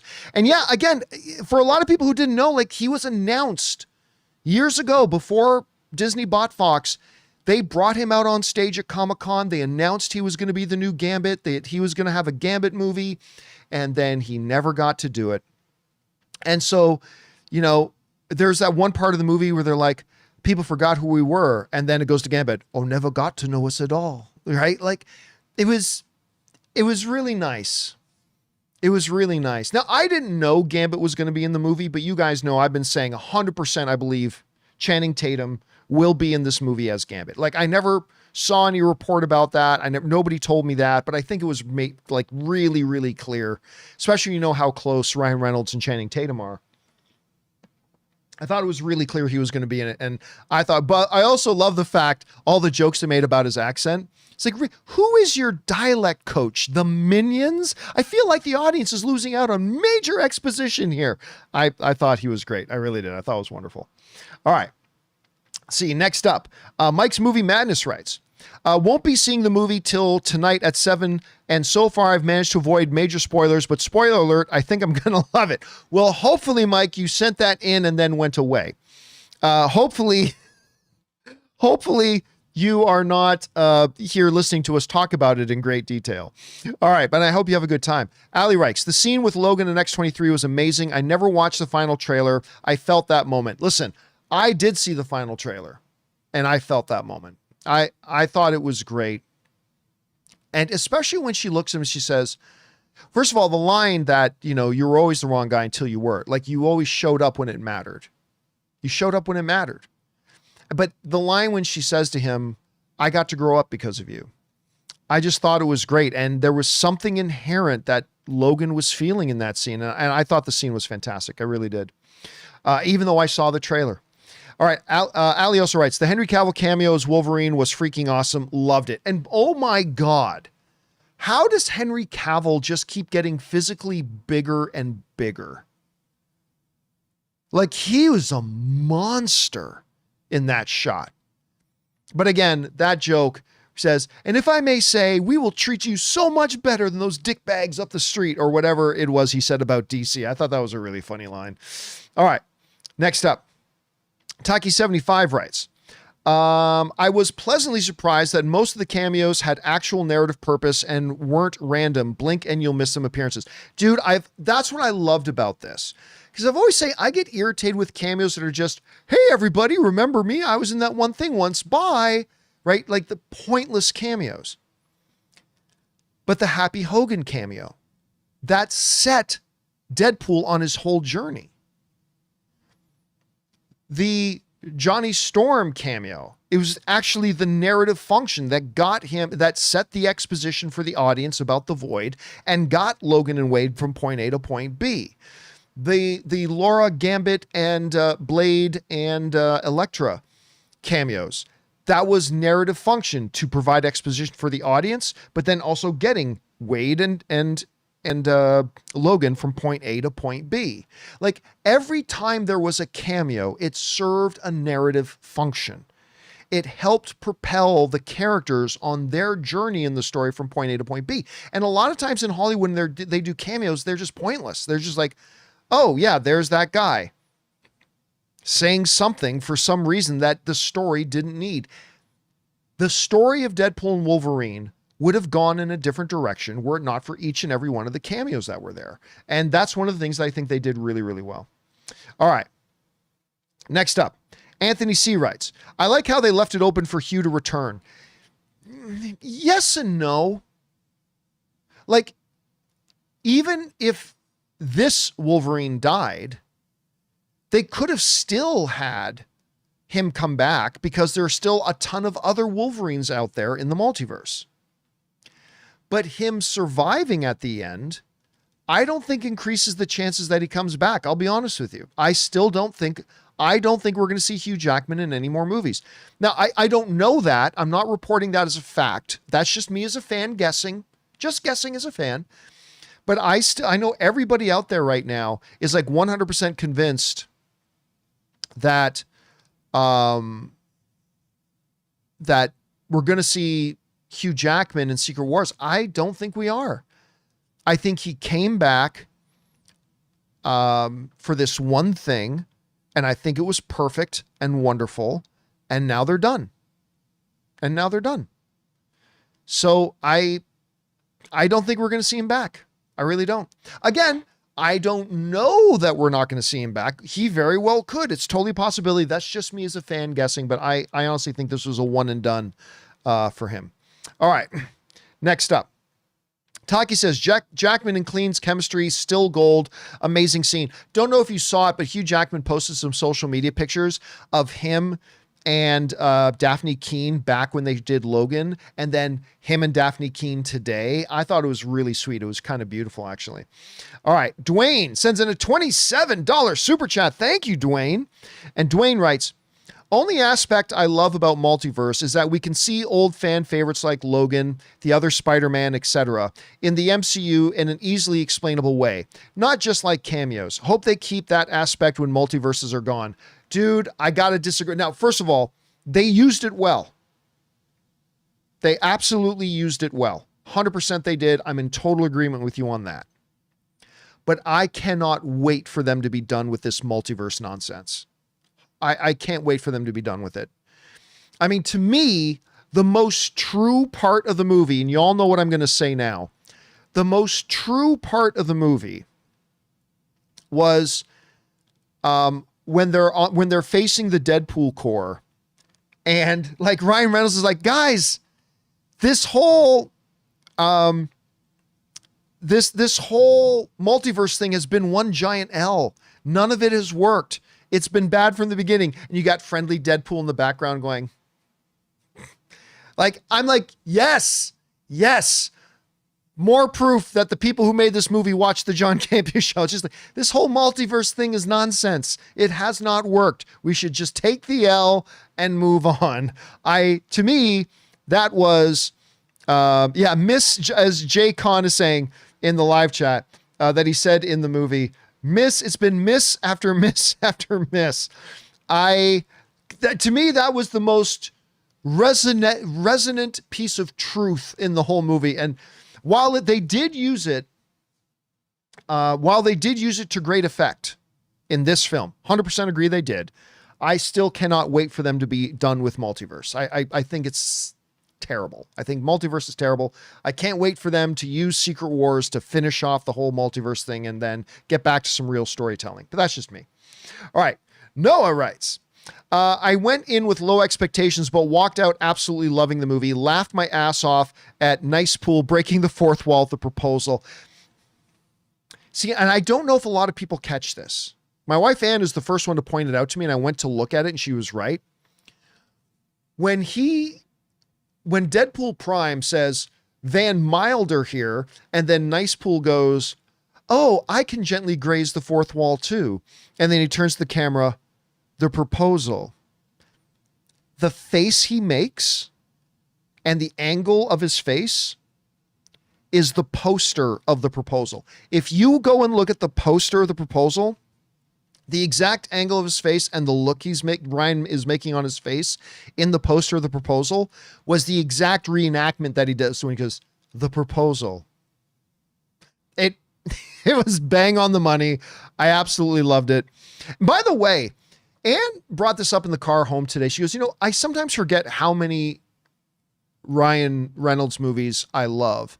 And I think one of the things we're going to do tomorrow on the John Campea Show, I think we're just going to do, let's run down the top 10 best Ryan Reynolds movies.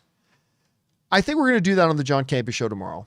Now, I know a lot of people, John, you don't do top 10s. No, I don't do top 10 questions because then it's off the top of your head. I don't mind doing top 10 topics when I've had time to sit down and think about it and prepare and all that kind of stuff. So I think, oh, you're damn right, Michael Gonzalez. Michael Gonzalez is buried in the top 5. 100% that'll be in the top 5. Probably will be in the top 3, but we'll get to that tomorrow. Anyway, all right. Next up, we got Moda Awesome writes, Johnny Storm, Eliath consumes matter in the void. Deadpool, Eliath from Loki season 1, episode 5. The brilliance of that line is multi-level. One, because it's just a fun, silly thing for Deadpool to say, what? From Loki season 1, episode 5? But it's also, that line is an acknowledgement to anybody in the audience that hadn't seen Loki. In case anybody's in the audience is going, I feel like maybe there are other people in here who knows what that is. Loki making that joke. What? From Loki, or like Loki, Deadpool saying that joke from Loki season 1, episode 5. It's like also a tip of the cap and an acknowledgement to people in the audience who didn't watch Loki. It's like, yeah. This is a thing from the show. But Johnny Storm just told you everything you need to know about the creature. So if you feel like that's something some other people in the theater might know about, you're right, but you're okay because Johnny just gave you all the exposition you needed. So I actually thought that the line was absolutely perfect. All right. Next up, Luis writes, as soon as Bye Bye Bye started, I was bought in. Dude, me too. First of all, when he starts by saying, how are we going to do this movie without desecrating Logan? We're not. And then you see him digging up Logan's grave. The movie had me right there. But yeah, when they got to the Bye Bye Bye number, at that point, I was 100% in. I was 100% in at that point. All right. Next up, Daddy Logan writes, nitpicking. That's fair. We're allowed to nitpick. If we're going to gush how much we love something, it's fair to nitpick a little bit too. Deadpool 3 takes place in 2024, while Logan takes place in 2029. Why is Wade's universe threatened when Logan isn't dead yet? Are there now two Logans alive in the same timeline at the end of the film? No. What I think happened is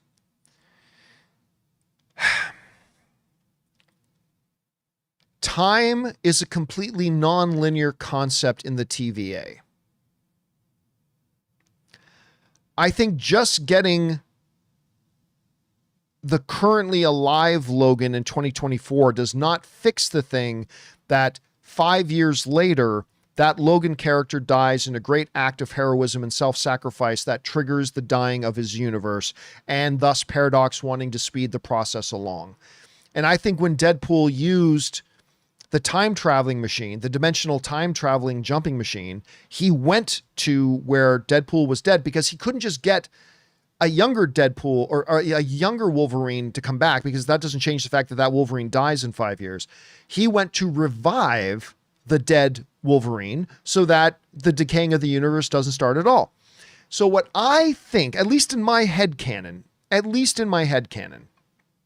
the way it works is that was not in the same, that had not yet happened in Logan's reality. It was going to happen in Logan's reality, but not yet. And then when he used the TVA pad to jump, he went to that point in time. Again, I might be wrong, but that's how I saw it, and that's how I interpreted it in my head. So that's the way I saw it at any rate. But maybe I'm wrong, dude. You might be right about that. All right.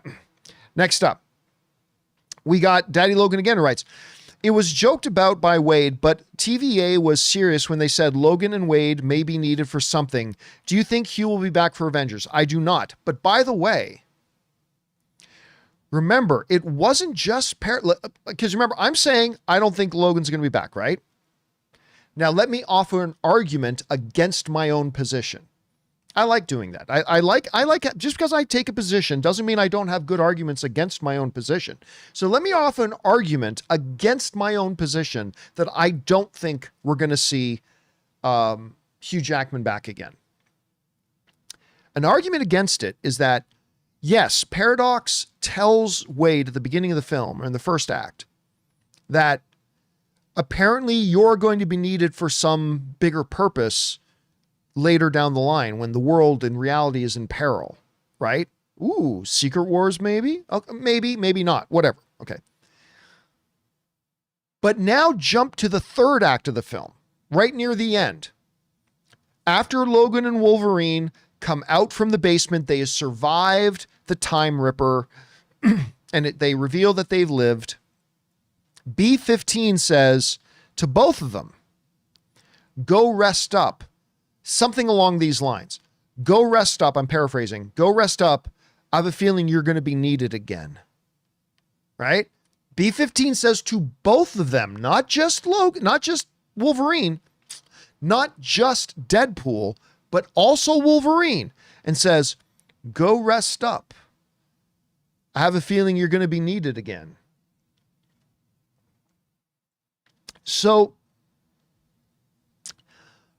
that could have been Marvel and the twice used jokes, because once she says that, one of the great lines in the movie, Deadpool leans over to Wolverine again and goes, until you're 90. I have a feeling we're going to need you again. Until you're 90. So a couple of times they joked in the movie, right? About Disney brought him back. They're going to make him do this till he's 90. And then a call back to that later. Until you're 90, right? So, yes, I believe Hugh Jackman's done. But there are legitimate arguments to be made from the movie itself that maybe he very well could come back. We'll find out. All right. Next up, we've got... Who was that? That was Daddy Logan. Now we go to Drew. Drew Gretsch writes, seen the movie 3 times now, me too, and love every single minute of it. I wish Deadpool's family had more scenes though, like Dopinder or Colossus. You know, I was having a conversation in the chat a couple hours ago with one of our viewers. I don't. And I'll tell you why. Because it wasn't needed for the movie. They've already firmly established Deadpool and his relationship with this group of characters in 2 complete movies, in Deadpool 1 and in Deadpool 2. Right? They didn't need to spend a lot of time. Yes, we get it. He loves Vanessa. Yes, we get it. Dopinder's important to him. Yes, we get it. He loves Peter. Yes, we get it. He loves Yukio. Yes, we get it. He loves Negasonic. And we've already had 2 movies of that. Right? It's been established. And I think this movie was exactly as long as it should have been. I don't think it would have been necessary or needed for the story to have more time with those characters. We already knew. Like, those of us who watch Deadpool, we know. We know how special these people are to him. And them having that one scene at his birthday party, I think was more than enough to reestablish that which we already knew. And then they could move on for it. So while I would not have objected to more scenes with those people, I would not have objected to it. I don't think we need it anymore. I think that would have been just adding unnecessary length to the movie where it didn't need it. But that's just my kind of take up. But I see where you're coming from, Drew, too, as well. I do. Well, point well made. All right. Next up, Wesley Cunningham writes, going off a question from Marvel panel stream, how did Deadpool and Wolverine initially change your expectations for the panel? Were those expectations met? How did Deadpool and Wolverine initially change your expectations for the panel? Were those expectations met?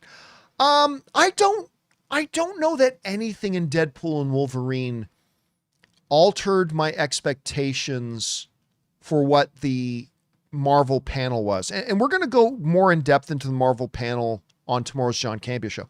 I will say this. They saved it by doing the Russo brothers, Avengers Doomsday, bringing out Robert Downey Jr. They did. I still think it could have been better. I still think they could have made announcements about things they already have set in stone. Like Shang-Chi 2 is set in stone. Thor 5 is set in stone. Doctor Strange 3 is set in stone. And I think there's a couple of other things that they have already completely locked and set in stone that they could have done more. Again, I think overall it was a good panel. The stuff they showed us and told us about Captain America 4 was great. The Thunderbolts thing, I'm super excited about Thunderbolts. They didn't really do anything to give us anything new information about a Thunderbolts like they did for the Captain America one. The Fantastic Four stuff was neat. And then they brought it home really strong with the Avengers stuff, with the Russos, with Robert Downey Jr. So overall, good panel, but I think it could have been better. But to answer the question, I don't think, I really don't think Deadpool and Wolverine changed my expectations for the panel. So yeah, I don't think it's neither good nor bad. I don't think it changed my expectations for it. Good question though, Wesley. All right, next up. Murray Reich writes, Blade and Human Torch got the biggest pop in my theater. I'm so relieved to watch it opening night. Don't have to worry about spoilers anymore. That's true, right? Like today with either a big Marvel or DC or Star Wars or whatever thing, right? Along with watching the movie and hopefully enjoying it, there also comes a sense of relief. Like, now I don't have to worry about spoilers. Because, oh my God. The movie came out Thursday. The first screening here in town for me was 3 p.m. on Thursday. By 10 o'clock at night on Thursday, I hopped on YouTube. There was literally a YouTube video that was like, Blade, Elektra, Johnny Storm, ranking the cameos of Deadpool and Wolverine. I'm like, oh my God. like the day the movie opened. And like, there's also like a full video showing the full scene of Johnny Storm's fight with Pyro in Deadpool and Wolverine, like on YouTube. Like, how do they get away with that? Dom saw it too. Like, so anyway, yes, in today's movie-going world, when we see a highly anticipated movie like a Deadpool and Wolverine, not only comes hopefully the joy of seeing the movie, but then a sense of relief that I don't have to keep my guard up anymore about trying to avoid spoilers. So yeah, that's a big part of movie going now, oddly enough. All right. Next up, we got Drew Gretsch writes, seeing Gambit made me lose my shit. So awesome. You know how long I've been waiting for these? That is actually well phonetically written out. You know how long I've been waiting for this? Who I'm about to make a name for myself? I have a terrible Cajun accent, by the way, but I got a big kick. By the way, if any of you have not seen Free Guy, and I hope that you have, because Free Guy is fantastic, how good is Channing Tatum's character and appearance in Free Guy? So good. So good. By the way, that line, I know Sling Blade is an old movie, but my God, that line when Deadpool first hears Gambit speak and he goes, I'm sorry, it's been a minute since I've seen Sling Blade. And I know a lot of people won't get that reference because Sling Blade is an old movie, but I thought that line was awesome. All right. Thanks for that, Drew. Next up, Murray Reich writes, so why was Thor crying? Also, I was surprised that some X-Men didn't end up showing up like rumors report said, but still very good film. Yeah, listen, I'll be honest with you too. I was surprised. I was surprised because Patrick Stewart had kind of hinted that he was going to be in it, and he wasn't. I really thought, why am I freezing on Halle Berry? I really thought, like 100% sure. I was 100% sure, not because anybody told me, but I was guessing. But in my guess, in my educated wish, I was 100% sure that Halle Berry was going to be in it. She wasn't. I really thought Magneto was going to pop up in it. He didn't. So yeah, I thought there was a very good chance James Marsden would show up as Scott, and he didn't. They're as surprised as I was for some of the cameos, I was equally as surprised for some of the cameos that didn't actually happen, Murray. I think you're absolutely right about that. All right. Next up, CJ Rebirth writes, absolutely loved it. Seen it twice. The opening Nsync song is stuck in my mind. Me too now. Love seeing Elektra and so happy that Laura is with the new Logan now. Listen, I'm not going to lie to you guys. Sorry, guys. I've been talking for an hour and a half straight now. But for those of you guys who have watched me for any period of time, all of us have at different stages, different celebrity crushes, right? All of us at different stages in our TV or movie watching or entertainment following lives, we have different celebrity crushes. My absolute number one celebrity crush of all time, who has been my longest running, is Jennifer Garner. Jennifer Garner. That's why this one time I got together with, back when they were still married, I got together with Ben Affleck, and I never said anything, of course, but I caught myself when I was sitting with Ben Affleck, looking at him with a, you lucky son of a bitch kind of look on my face. And I love Ben Affleck. I've been a huge Ben Affleck guy for many, many years. I love Ben Affleck. But I realized too, like, John, stop making that you lucky son of a bitch look on your face. It's so obvious. It's so clear. And I remember the first time I got to meet Jennifer Garner, because I developed a celebrity crush on Jennifer Garner when she was doing Alias, like all the way back when she was doing Alias. And my God, I even loved Draft Day. Remember she was in Draft Day with Kevin Costner? I really like Draft Day, by the way. Underrated movie. Draft Day is a good little movie. But anyway, and I remember when I met Jennifer Garner, the first time I got to meet Jennifer Garner, she was very pregnant. She was very pregnant. And you know, sometimes they say like there's some women that when they're pregnant, they just like glow. Jennifer Garner glowed, totally glowed. Like, so I, to this day, like when Jennifer Garner comes on screen, like when we found out that Jennifer Garner was going to be, I'm like, all right, that's awesome. But as soon as she came out on screen, like she does that slow walk around the corner looking at Wade because she just blocked Wade with her size. And she had that, I could fuck you up kind of look in her face. I'm like, oh my God, she's still so hot. I love Jennifer Garner. Always will. My all-time number one celebrity crush. All right. Fangblaze writes, the only thing I was disappointed by was I don't see how this is supposed to set up the future of the MCU. Feige said this would be very important. This is the thing. I keep hearing people say that Feige said Deadpool and Wolverine would be very important to the future of the MCU. I personally never heard him say that. And if you remember, I said going in, like somebody asked me in the live chat prior to the movie, and I said, I don't think this is going to like fundamentally shift the direction of the MCU or anything. I think this is going to be very much a Deadpool movie, but to be fair, how this movie will or won't influence the future of the MCU is not something we're going to know until we see future MCU movies.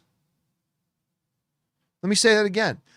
How much this movie, Deadpool and Wolverine, will or will not influence the future of the MCU is something we're not actually going to know until we see future MCU movies. That's where we will see if this movie has done anything to kind of influence the direction that the MCU, it's not going to be in the movie itself. We're not going to see the results of it in the movie itself. It's going to be when future movies come out that we're going to be able to go, oh, I get it, because in Deadpool and Wolverine, they did this, and now we're seeing this, right? So even though I don't really believe that this movie sets the direction of the future of the MCU, I think the reality is we won't know if it does or not until we see future MCU movies. So we'll see.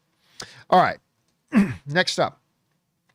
Amin writes, story was weak. I disagree. I've heard a number of people. I've heard some people who love this movie that say the story's kind of weak. You know what? I disagree. I don't think it was Logan level story, but I disagree that the story was weak. I think it was quite a good story. Anyway, story was weak and plot had a lot of issues, but that doesn't matter because the film was fun and entertaining. Sometimes that's all it needs to be. I agree with that philosophy. I agree with the philosophy that as long as the movie delivers an experience and it delivers fun and enjoyment and excitement, it's okay if it gets some things right and some things wrong. But I think at the heart of it, at its core, I think the story of Deadpool and Wolverine is actually quite a nice one.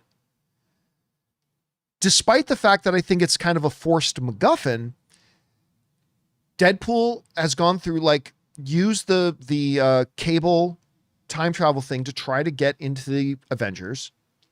He didn't work, which set him down kind of on a downward spiral that ultimately ended the relationship between him and Vanessa. Now, years later, when he's kind of at his low point, he finds out about the TVA, but that his universe and the only people and the things he loves in this world are in jeopardy of dying. He devises a plan that he needs the help of this legendary hero, Logan, to help him save that universe. They end up going into their version of purgatory, if you will, into the void. They have to escape out of it. Like, I think the story's solid. A little convoluted, but solid nonetheless. So, yeah, listen, do I think it's got the narrative depth of Logan or the narrative depth of, say, Days of Future Past? No, but neither do I believe their story is a weakness in the film. Some others do, and that's fair because it hits us all in different ways. But for me, it worked. All right. Let's see. Next up, we've got...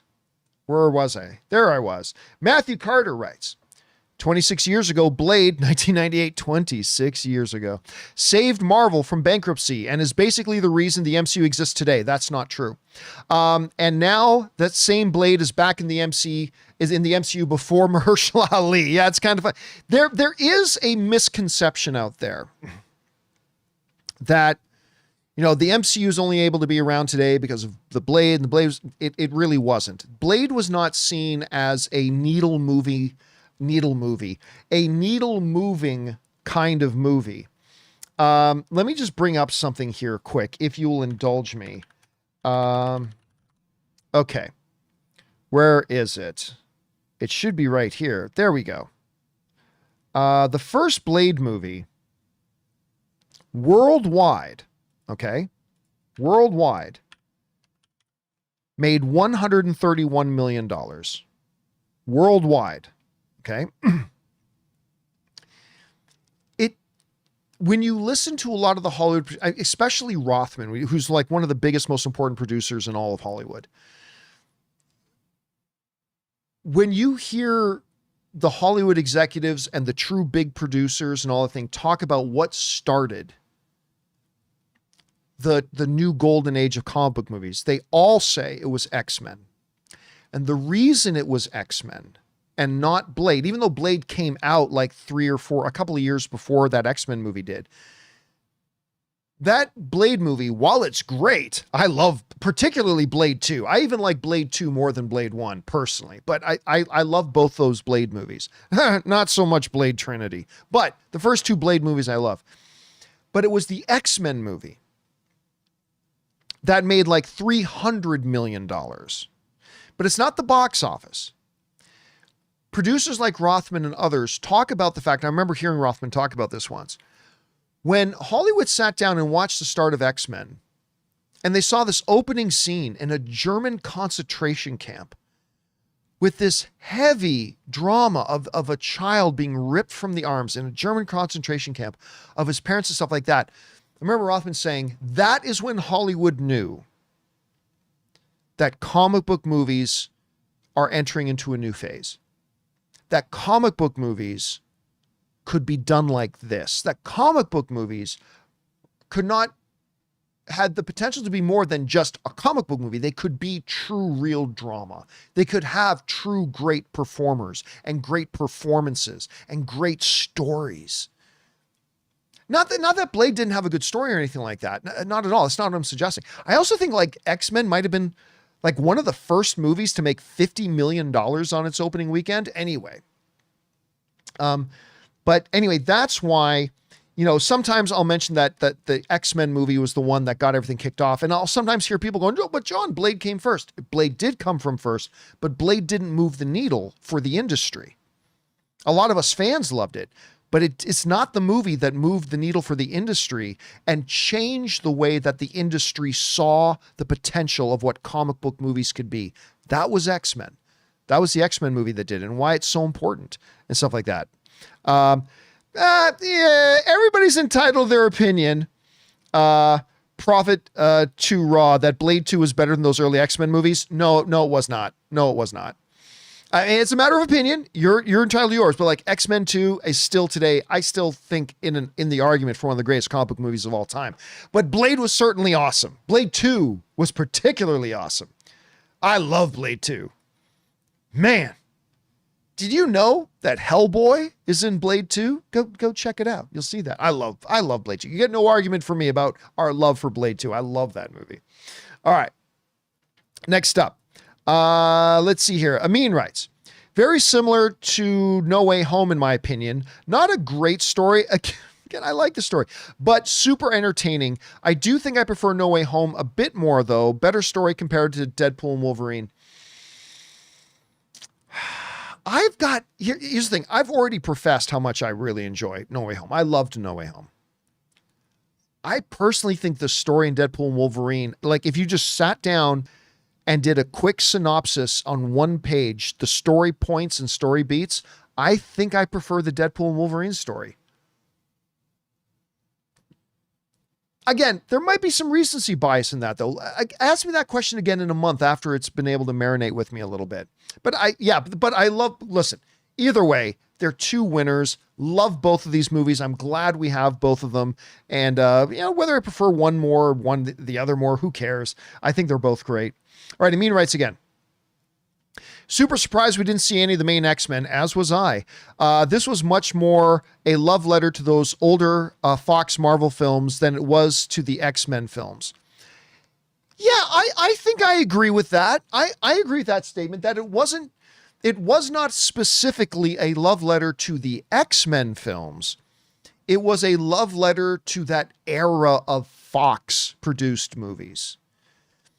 And with all the good and the bad, because there certainly was a lot of bad, but there was certainly some amazing good.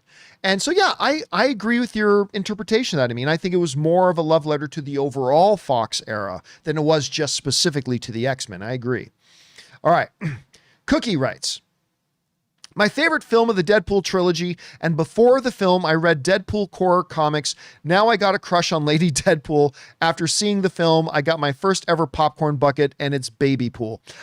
By the way, I've heard a lot of people ask me if I got the popcorn bucket. I did not get the popcorn bucket.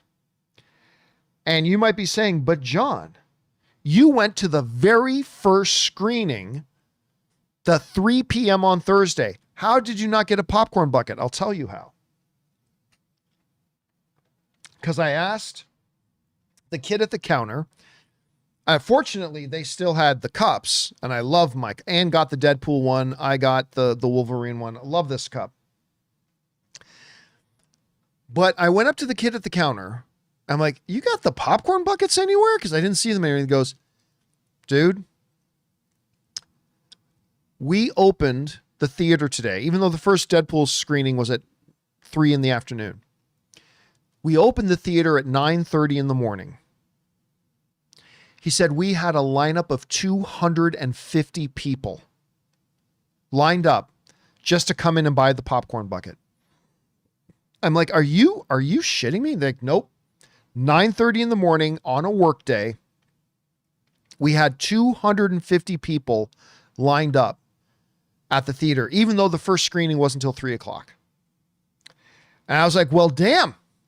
So I got my cup, but I did not get my bucket, as I know a lot of people didn't get their buckets either.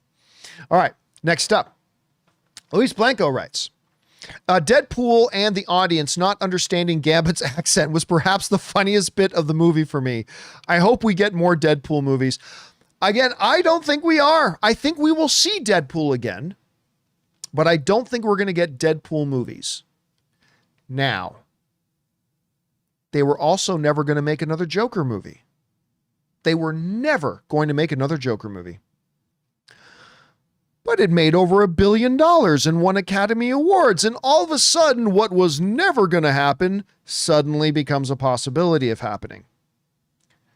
When Deadpool and Wolverine crosses the $1 billion mark,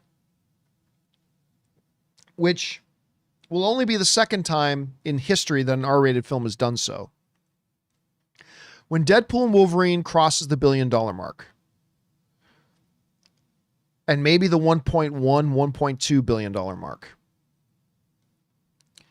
I think Ryan Reynolds, who I believe right now today is firmly committed to never doing another Deadpool movie. He'll appear as Deadpool, he'll show up, put on the costume and act and go home, but I don't think he'll ever make another Deadpool movie. Well, I believe he completely believes that right now. If this Deadpool movie crosses that like $1.1, $1.2 billion mark, I might have to reconsider that. I mean, you know what? It's not even Ryan Reynolds that has to make the decision. It's Blake Lively. Blake is going to, because I can attest to a lot of things. For those of you guys who are married, you know how it is, right? Like, there's a lot of things that I think I could do and maybe do, but really at the end of the day, it's about what can my spouse live with? Because listen, guys, I'm a man.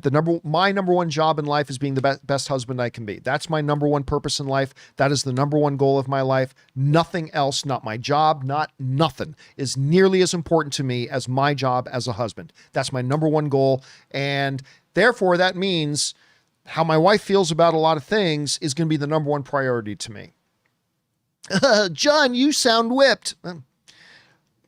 Okay, dudes, that's how a real man acts. Anyway, and I fail. I fail often. I fail big time. But that is how a real man acts. And so that's what I aspire to.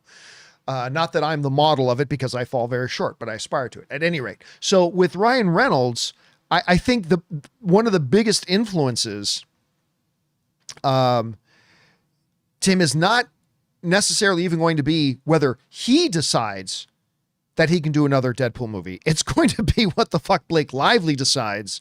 Because remember, these movies are not like other movies. That Ryan Reynolds, like if Ryan Reynolds signs up to be in it, he shows up to set, says his lines, performs the scenes, and then goes home, right? The Deadpool movies to Ryan Reynolds are massively different because he is the creative linchpin of the movie. He is the driving force producer. He is the head of the writer's room. He makes all the fundamental decisions of the movie. And ultimately also he picks who the director is going to be, which is why, Sean Levy is the director of this film. They work extremely well together.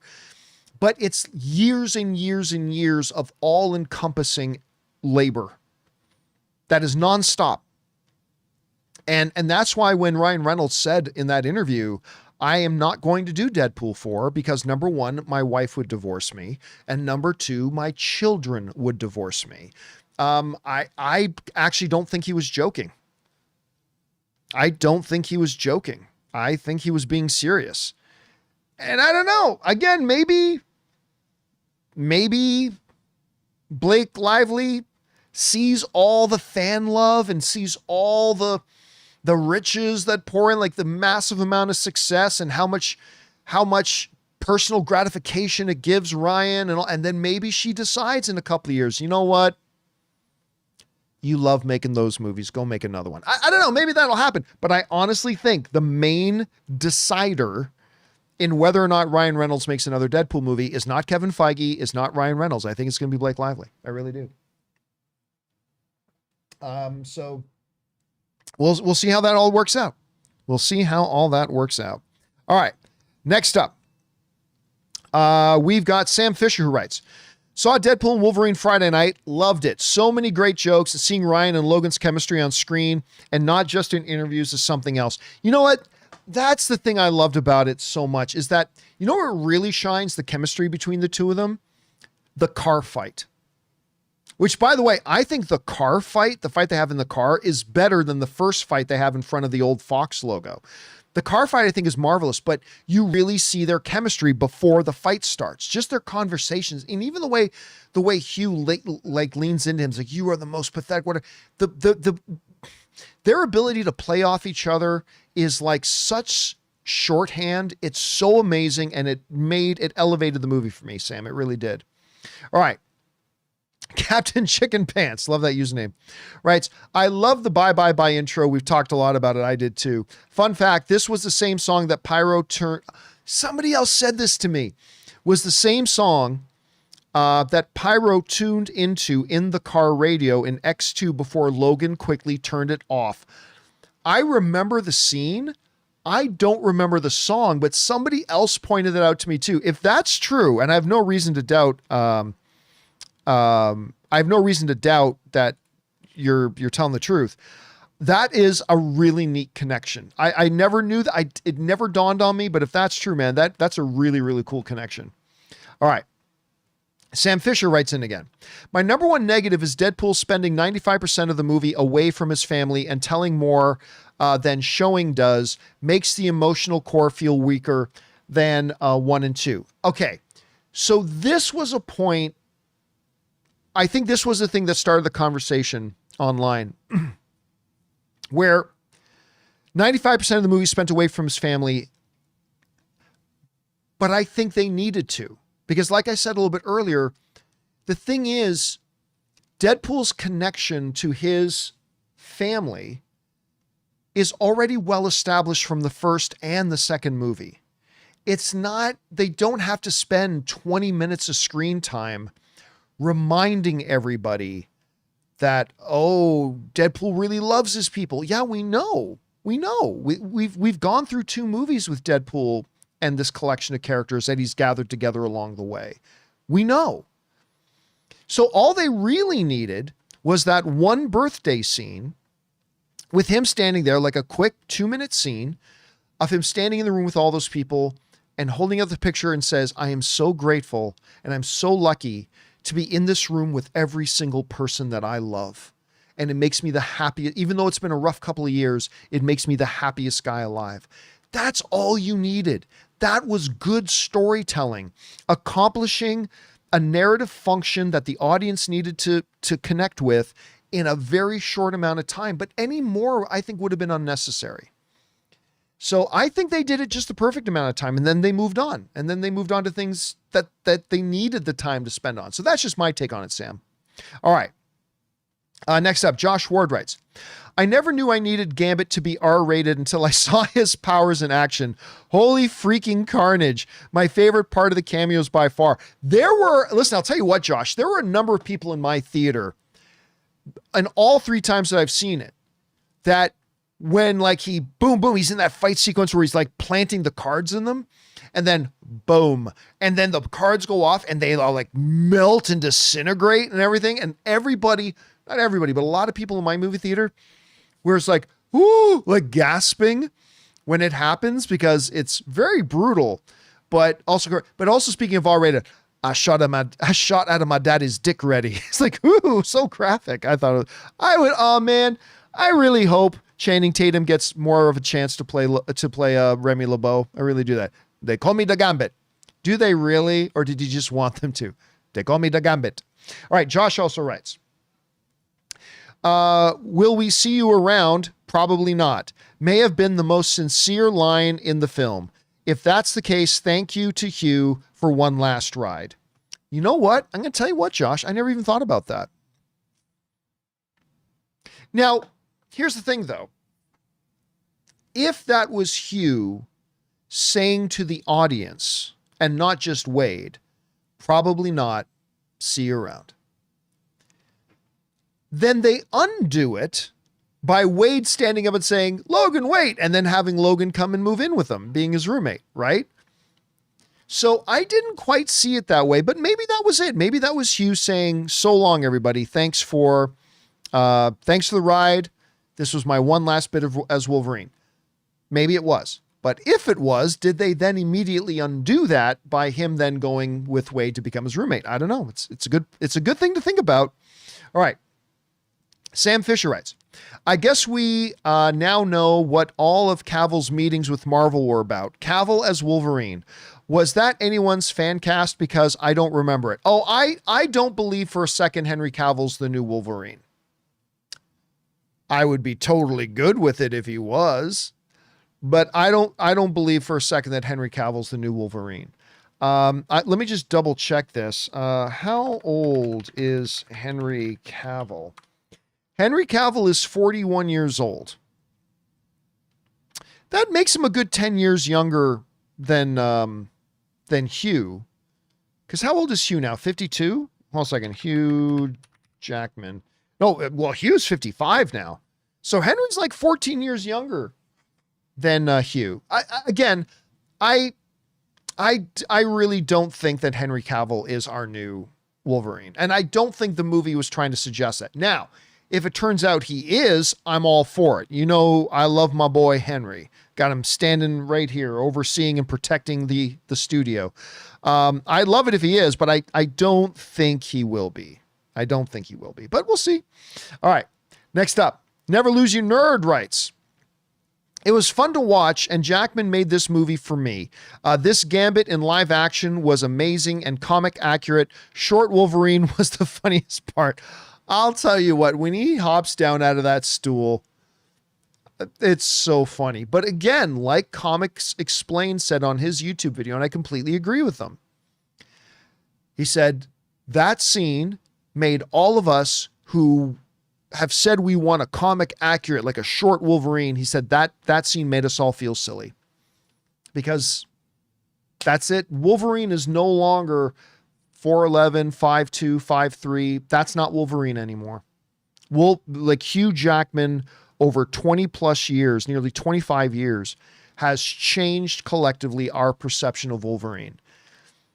That now, when we see a more comic accurate height-wise Wolverine, we all laughed. It was a joke because that's just not what Wolverine is to us anymore. That is what Wolverine used to be, but it's not what Wolverine is anymore. So I thought it was a really kind of a profound thing even, but it was hilarious. The way the scene was set up was great. All right. Geekpool writes, as a huge Deadpool fan, and I love the MCU, I only had one issue with Deadpool and Wolverine, is the opening credits were not like the previous two Deadpool movies. Why do you think that is?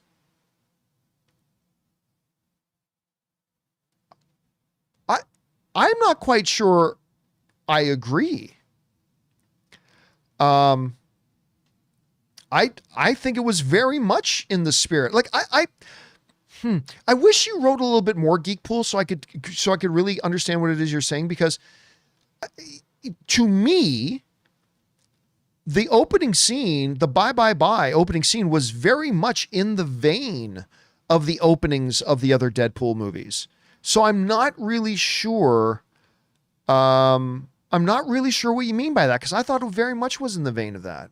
Anyway, I'll leave it up to you guys to discuss in the comments and in the live chat about what you think he means by that, and how do you think it works. All right. Let's see here. Sam Fisher writes again. Did you catch the Stan Lee cameo on the side of the bus in the Stan Lee Streamers carpet cleaner ads? I did not. That is legitimately something I did not catch, or I didn't even know that was in there. I am now going to have to go back in my 4th, 5th, and 6th viewings. I will keep my eye open. Thank you for putting that on my radar, Sam. I didn't even know about that. All right. Datboy22 writes, Henry Cavill looked amazing as Wolverine. Yes, he did. Would love for him to be the main MCU Logan. Listen, if they announce tomorrow, or we got D23 coming up, well, no, they won't announce it anytime soon, because they're going to want to let all the attention be on Hugh Jackman's Wolverine right now. But if at some time in the near future, they announce that Henry Cavill has signed up to be the new Wolverine, I'll be thrilled. I'll be absolutely thrilled. I don't think it's happening, but I would totally be thrilled by that, man. God, he's huge. Oh my God, he looks so big. Anyway, Datboy22 writes, I'm so glad I went in not knowing any of the cameos, because all of them, and especially Chris Evans, had my jaw on the floor. I know for a lot of people, like I mentioned this to a friend of mine, but like when Chris Evans first pulls the hood off, like everybody else, I thought it was Captain America. But when he pulled the hood off, my first thing I noticed was, why are they digitally de-aging him? Because clearly they digitally de-aged him a bit, right? And I was like, wait a minute, why are they digitally de-aging him?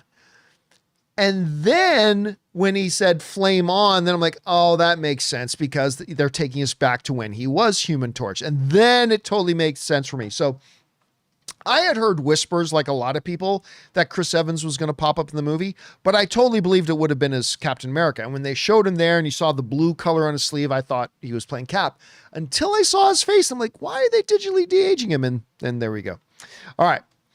Next up, Sam Fisher again writes, the joke about the comic accurate Wolverine makes me think that the MCU's new Wolverine won't be so short, which is a bit of a bummer. But why is it a bummer? Why is it a bummer? Again, I agree with Comic Explains on YouTube when he said, I think we should feel silly that we ever wanted a short Wolverine now. That is just not what Wolverine is anymore. And I think the audience today, remember, 95%, people who read comic books always forget this. 95%, at minimum, 95% of the movie-going audience have never picked up a comic book in their life. All right? So to almost all the comic book movie-going audience, to almost all of them, Wolverine is a 6'3" big, huge guy.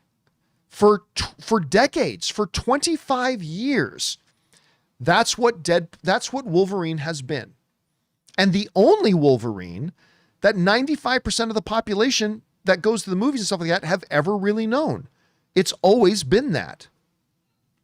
And it's only like 5% of the audience who have been reading comic books as long as we have, for those of us who are a bit older, that have ever even thought, like, there's going to be most people most average moviegoers, if you went up and said, in the comic books back in the day, Wolverine was like 5'2". they'd go, get out of here. No, he wasn't. I guarantee you go up to 95% of somebody, an average person coming out of the movie theater, and you suggest to them, did you know that in the comic books, Wolverine used to be like that short, that joke in the movie? That's how short he used to be in the comic books. They would go, really? That's just not what the movie-going audience knows. It's just not what the movie-going audience knows. They know for 25 years, Wolverine has been 6'1", 6'2", 6'3", whatever Hugh is. He's a big guy. I've stood beside Hugh. I'm not a short guy. Hugh's taller than me. He's a big guy. That's just what they know him now. So you can't go back to that now. It's that the era of that is gone. You can't go back to it. Maybe in cartoons you can, but I don't think you can do that in live action. All right. Next up, Jerome writes, in a real fight, could Pyro beat Johnny Storm? Well, like I say all the time, it depends on who writes it, right? Depends who writes the fight. If one writer writes the fight, Pyro wins. Pyro is a very high level mutant. He's a very high level mutant. But if other certain comic book writers because there have been times that Johnny Storm, the Human Torch, has been portrayed as incredibly powerful. Incredibly powerful. In some, there are certain iterations of Human Torch that are more powerful than others, but there have been times the Human Torch has been portrayed as like ridiculously powerful character. So it all depends on who's writing. Like the way it played out in Deadpool and Wolverine, I have no issues with because again, Pyro is a very powerful mutant. Like so powerful in this movie universe, Magneto himself recruited him in and kept him at his side. That's how powerful Pyro is. So it really all depends. It all depends on who's writing it. That's all it really comes down to. If I'm writing that fight personally, as powerful as Pyro is, I think if I'm writing that fight, it would be an amazing fight, but at the end of the day, Johnny wins the fight. But I have no issue with them writing Pyro handling him fairly easily too. All right, next up.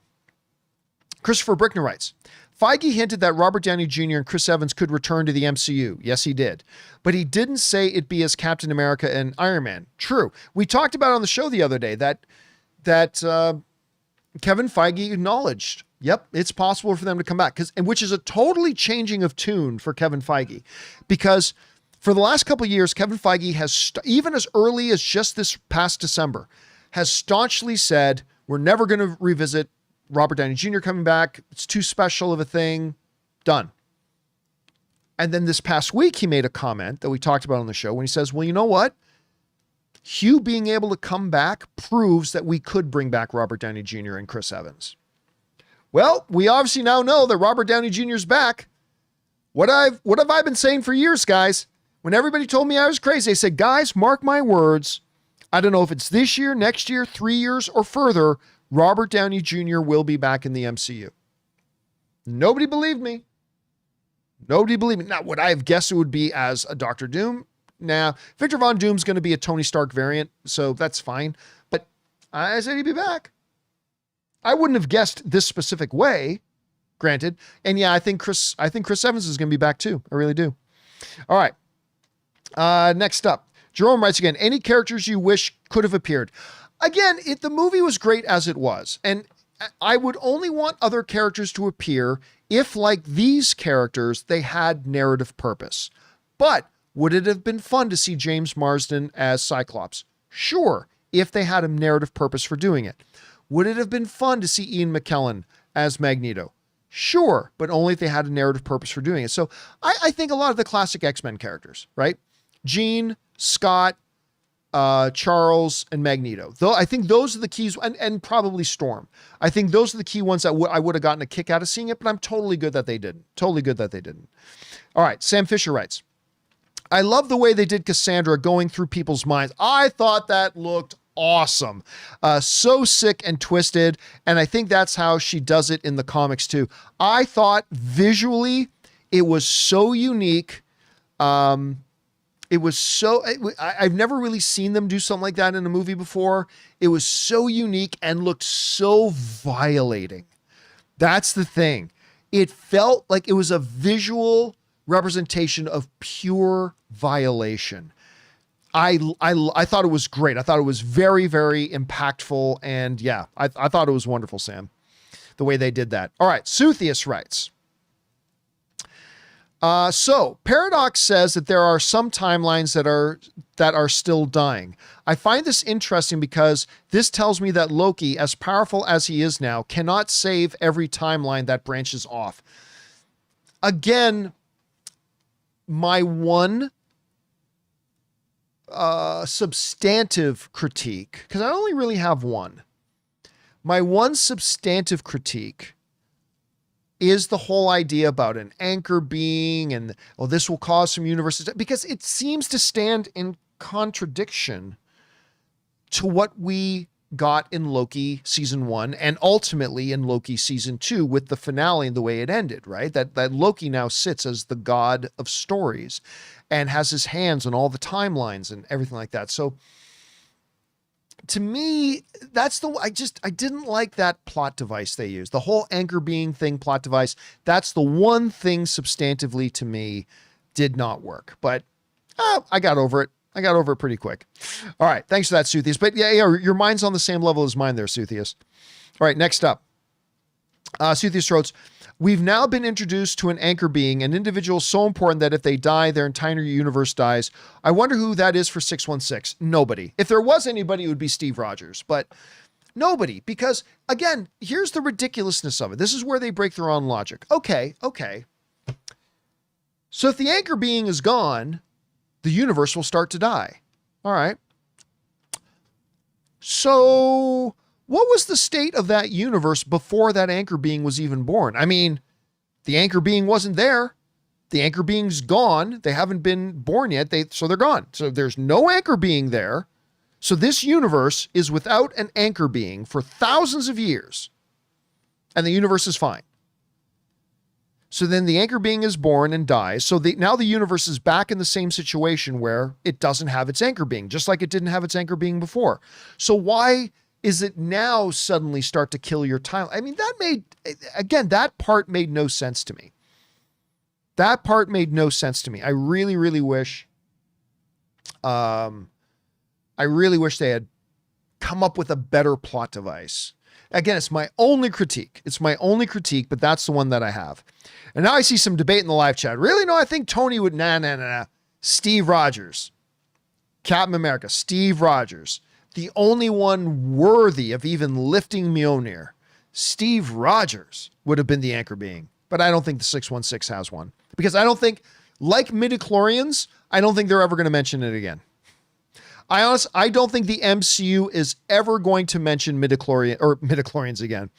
I don't think the MCU is ever going to mention anchor beings again. I don't think it'll ever be brought up again. I might be wrong. I'm just guessing, but I don't think it's ever going to be brought up again. All right. Sam Fisher writes, I feel like I should have caught that was Chris Evans as Johnny Storm, not Cap. He was skinnier than he ever was. That's true. He was also skinnier as Cap, but I love that you could hear more of Chris Evans' natural Boston accent. Yeah, there was a bit of that in there too. And that's a good point. Like, to me, the first hint was the de-aged face.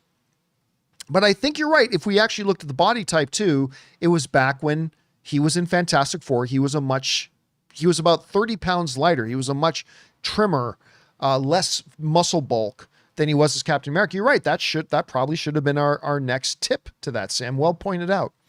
All right. Fangblaze writes, do you know what the proposal joke was referencing? Yeah, the proposal.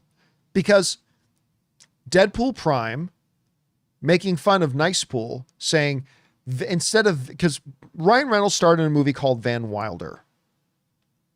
And so he called him Van Milder, right? And then that's when Nicepool goes, oh, that's funny. I can gently graze the fourth wall too. So he turns and he references a Ryan Reynolds. So Deadpool Prime referenced a Ryan Reynolds movie. So Nicepool goes, oh, I can do that too. And he turns to the camera and he references a Ryan Reynolds movie. That was the joke. That was the joke. All right. Next up.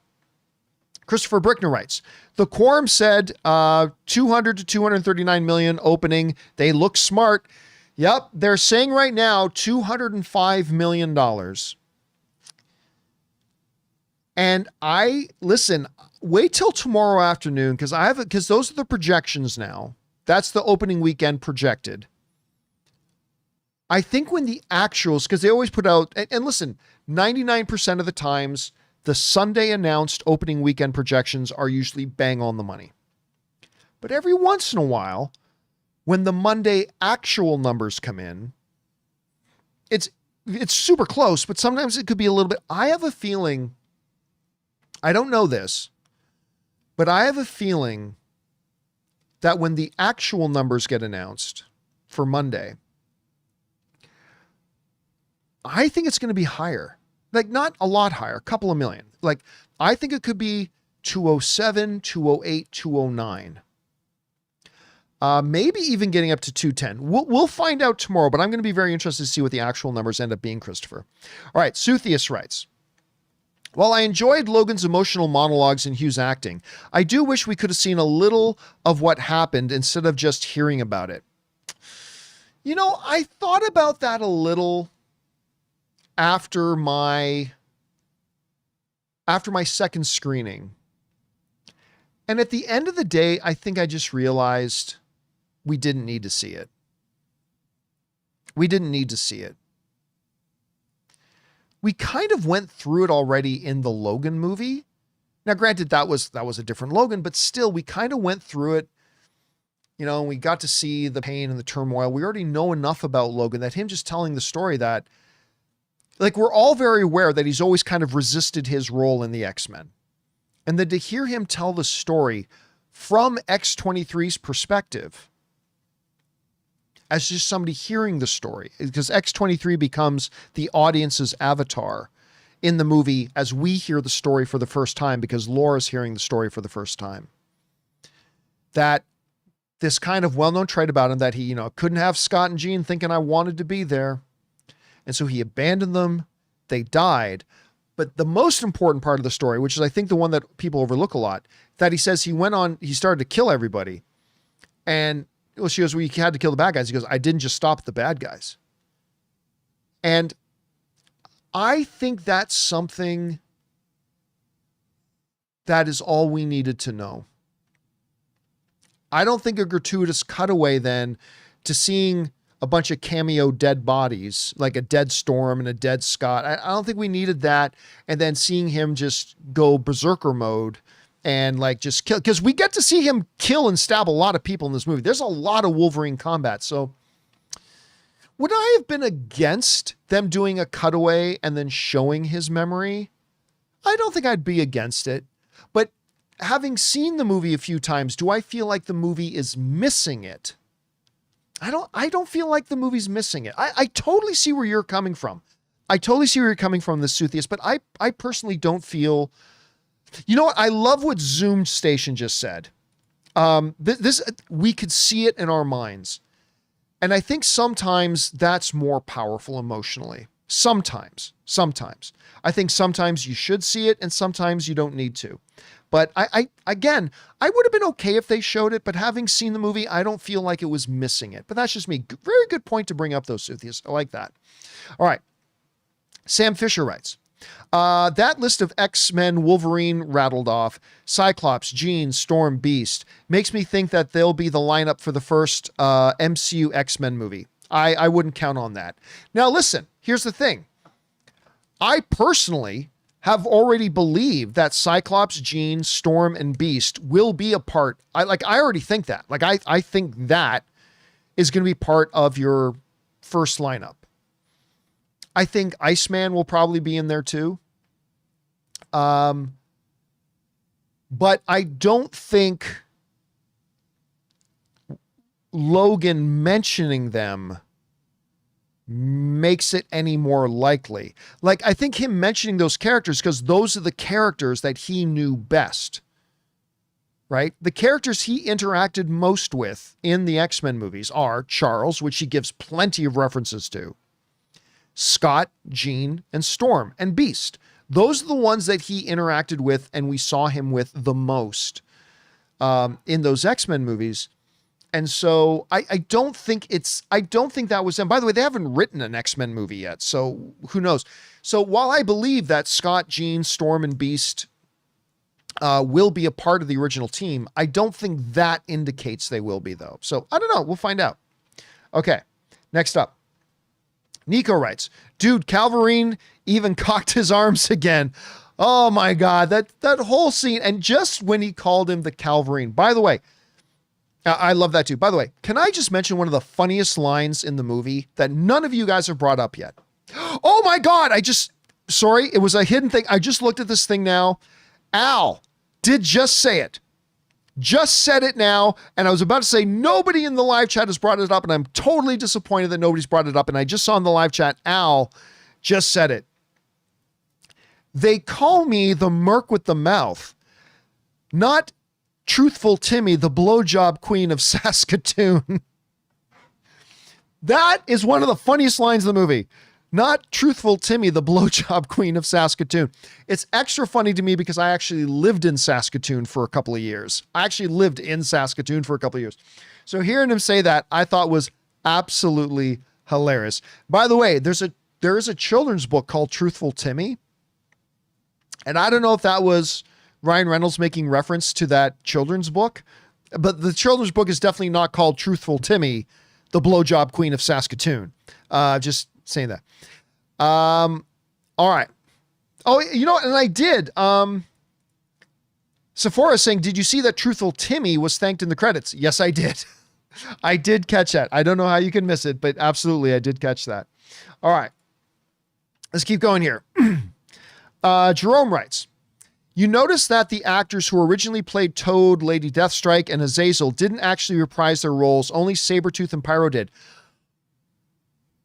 I know Lady Deathstrike, Azazel, and Juggernaut were not the original actors.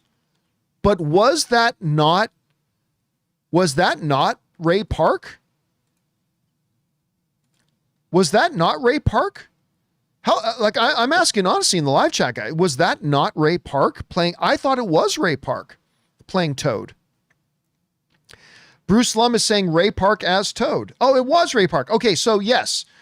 So it was Toad. It was the original actor who played Toad. That was it. But yes, you're right. It was not the original actors who played Lady Deathstrike, as far as I could tell. It definitely wasn't the original actor who played Azazel, and it definitely wasn't the original actor who played Juggernaut. 100%. But yeah, so they were able to get some of the actors in who were, and some of the actors who, and they replaced a couple of them who weren't.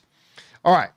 Next up, we got Sam Fisher writes, I love the joke of Gambit's inconsistent accent and never getting his name to shine because of the canceled Gambit movie. I just love the approach they had with him. The whole reference to the character that never was. And like when the other people are saying, you know, people have forgotten us, and then you go to Gambit, or never got to know us because you never got to play it. I thought it was beautifully fourth wall breaking, but great and funny at the same time. All right. Fangblaze says, if Stan Lee was still here, he definitely would have cameoed as the Tailor in the TVA. 100%. Your Tailor is definitely a Predator. I never thought about that, Fangblaze, but you are 100% right. If Stan Lee had still been around today, 100% he would have been the TVA Tailor. I still think to this day that the number one best Stan Lee cameo was in the first Deadpool movie when he was a strip club DJ. And he said the immortal line, and I might be getting one or two of the words wrong, but he said the immortal line, remember guys, you can't buy love, but you can rent it for $20 a song, or something along those lines. Stan Lee as a strip club DJ, greatest Stan Lee cameo ever. 100%. And he definitely would have been the Tailor. Here, Taylor's a Predator, but that's okay. All right. Isaiah Carnbull writes, this movie was a much needed win for the MCU. Absolutely agree it was. The screen with Nicepool being killed, or the scene with Nicepool being killed and Wolverine walking across the street with a dog was my favorite sequence. Here's the great thing about the scene with Nicepool. Deadpool is still a bit of an asshole. He got Nicepool killed.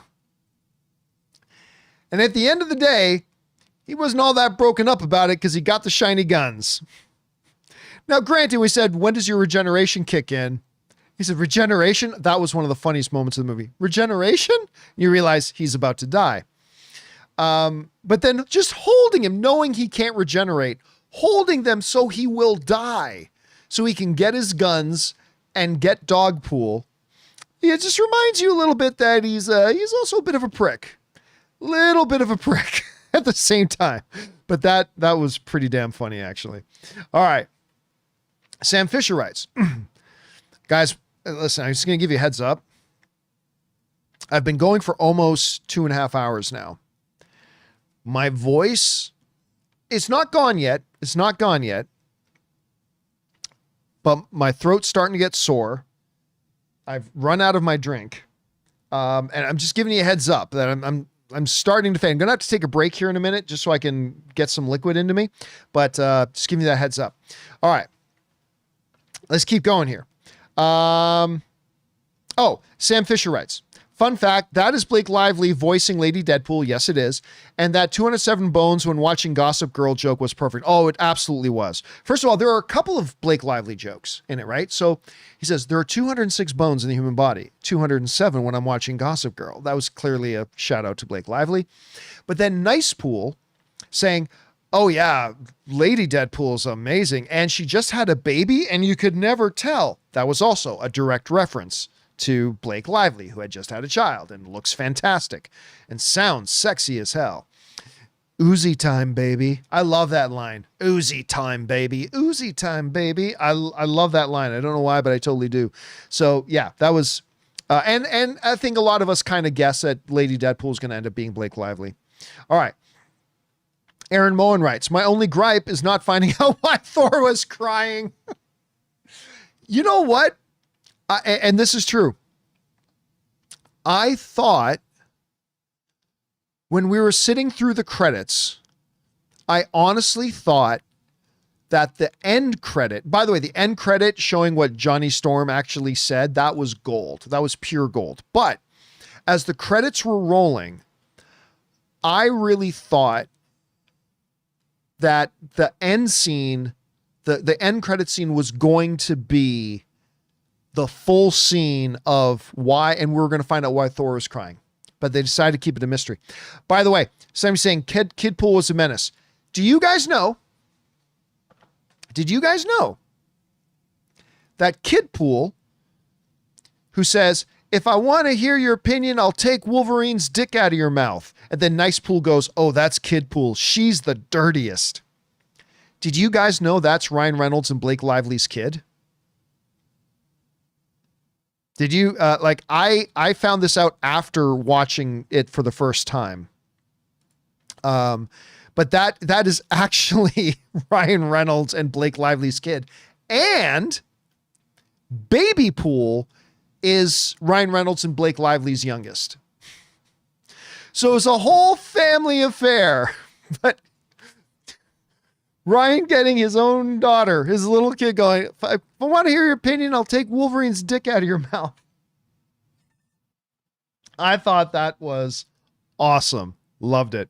All right. Next up, Johnny Weiner writes, part 1, that opening was killer, digging up Logan's grave. I agree. Then using his bones to kill off TVA troops one by one. Oh, I agree. Because then he says, number 1, you can't have my weapons, but 2, I promise not to use them. And he's so, you know what I really loved when we started using like the shin and the thigh bone as nunchucks. The whole thing was great. It was so creative, so many creative kills in that, Johnny. I absolutely loved it. All right. Sam writes, I don't know if this was truly confirmed, but I gathered the bad thing this Wolverine did was to go feral and kill all the X-Men. No. Or was that Logan? No. What was implied was the bad thing Logan did is in two parts. Part one, he abandoned the X-Men and they all got killed when the humans came and Wolverine wasn't there to fight alongside of them. The second part of the bad thing that he did was that he then went feral and started killing all the humans that were part of it. And he even killed some humans that had nothing to do with it. Because he says to her, it wasn't just the bad ones. So it was a two-pronged thing. He wasn't there for the X-Men because he took off. And then number two, he killed a lot of people after it was done. That gave, as he mentions in the movie, he gave his world's X-Men a bad name because he killed a lot of people after that. All right. Next up, Eric D just sends in a super badge to be supportive. Thank you, Eric D. Appreciate that, man. With the spoiler alert emoji on it. Steven writes, you and your crew are awesome, John. Thank you so much. I appreciate that. Loved the movie. Logan pouring his heart out to Laura was special. I'm sad they spoiled her appearance. I'm not. I think it was the right thing to do. They hid 90+% of the surprises. We talked about this like an hour and a half ago, but I'm sure a lot of you guys have not been here the entire 2.5 hours. But I think 100% it was the right decision to put Laura in the trailer. They needed at least one trailer that was more dramatic and more emotional. And I don't think that trailer is nearly as good without having Laura in it. And I saw the trailer and then I saw the movie. It didn't lose any of its impact because I saw her in the trailer. Not a single ounce of its impact. And again, it's not like X-23 was the only surprise in the movie. Like if X-23 being in there was the only cameo in the movie and that was the only one and they gave that one away, maybe I'd feel a little bit different. But the reality is this movie is packed of surprises and cameos and big moments and all that kind of stuff. You need some of it, particularly that Laura scene for the dramatic emotional trailer, because that trailer would not have been half as good without that scene. They needed it. I think it was I still think personally it was the right thing to put in there. I still think it was the right move for them because the movie has tons of other cameos, tons of them, more than you can shake a stick at. All right. Walter White Walker writes, I got chills. They're multiplying. Are you quoting a Grease song lyrics? Was that song in the movie? I honestly don't remember it. Was that Grease song in the movie? I got chills, they're multiplying. Am I even thinking of the right song? I thought I was. Anyway, next up, Christopher Brickner writes, that was the song in the car fight. You know what? Here's the thing. I was so focused on the fight, I don't even remember the music that was playing. That's how good the fight was. I didn't even remember that was the song that was playing while they were fighting. Anyway, okay. Good reference. All right, next up. Christopher Brickner writes, in Deadpool and Wolverine, follow up to chat from yesterday, I like jokes about MCU's decline. Marvel tells us they're aware of their mistakes, and it gives us confidence that they're trying to fix them. Listen, the great thing about Kevin Feige, there's two great things about Kevin Feige. One, you're all going to agree with, and the second, you're not going to agree with, but that's okay. The two great things about Kevin Feige are, number one, he completely listens to fans. He's always listening to the fandom. He really is. But the second great thing about Kevin Feige is he knows when to do something about what the fans are complaining about and when to ignore what the fans are complaining about.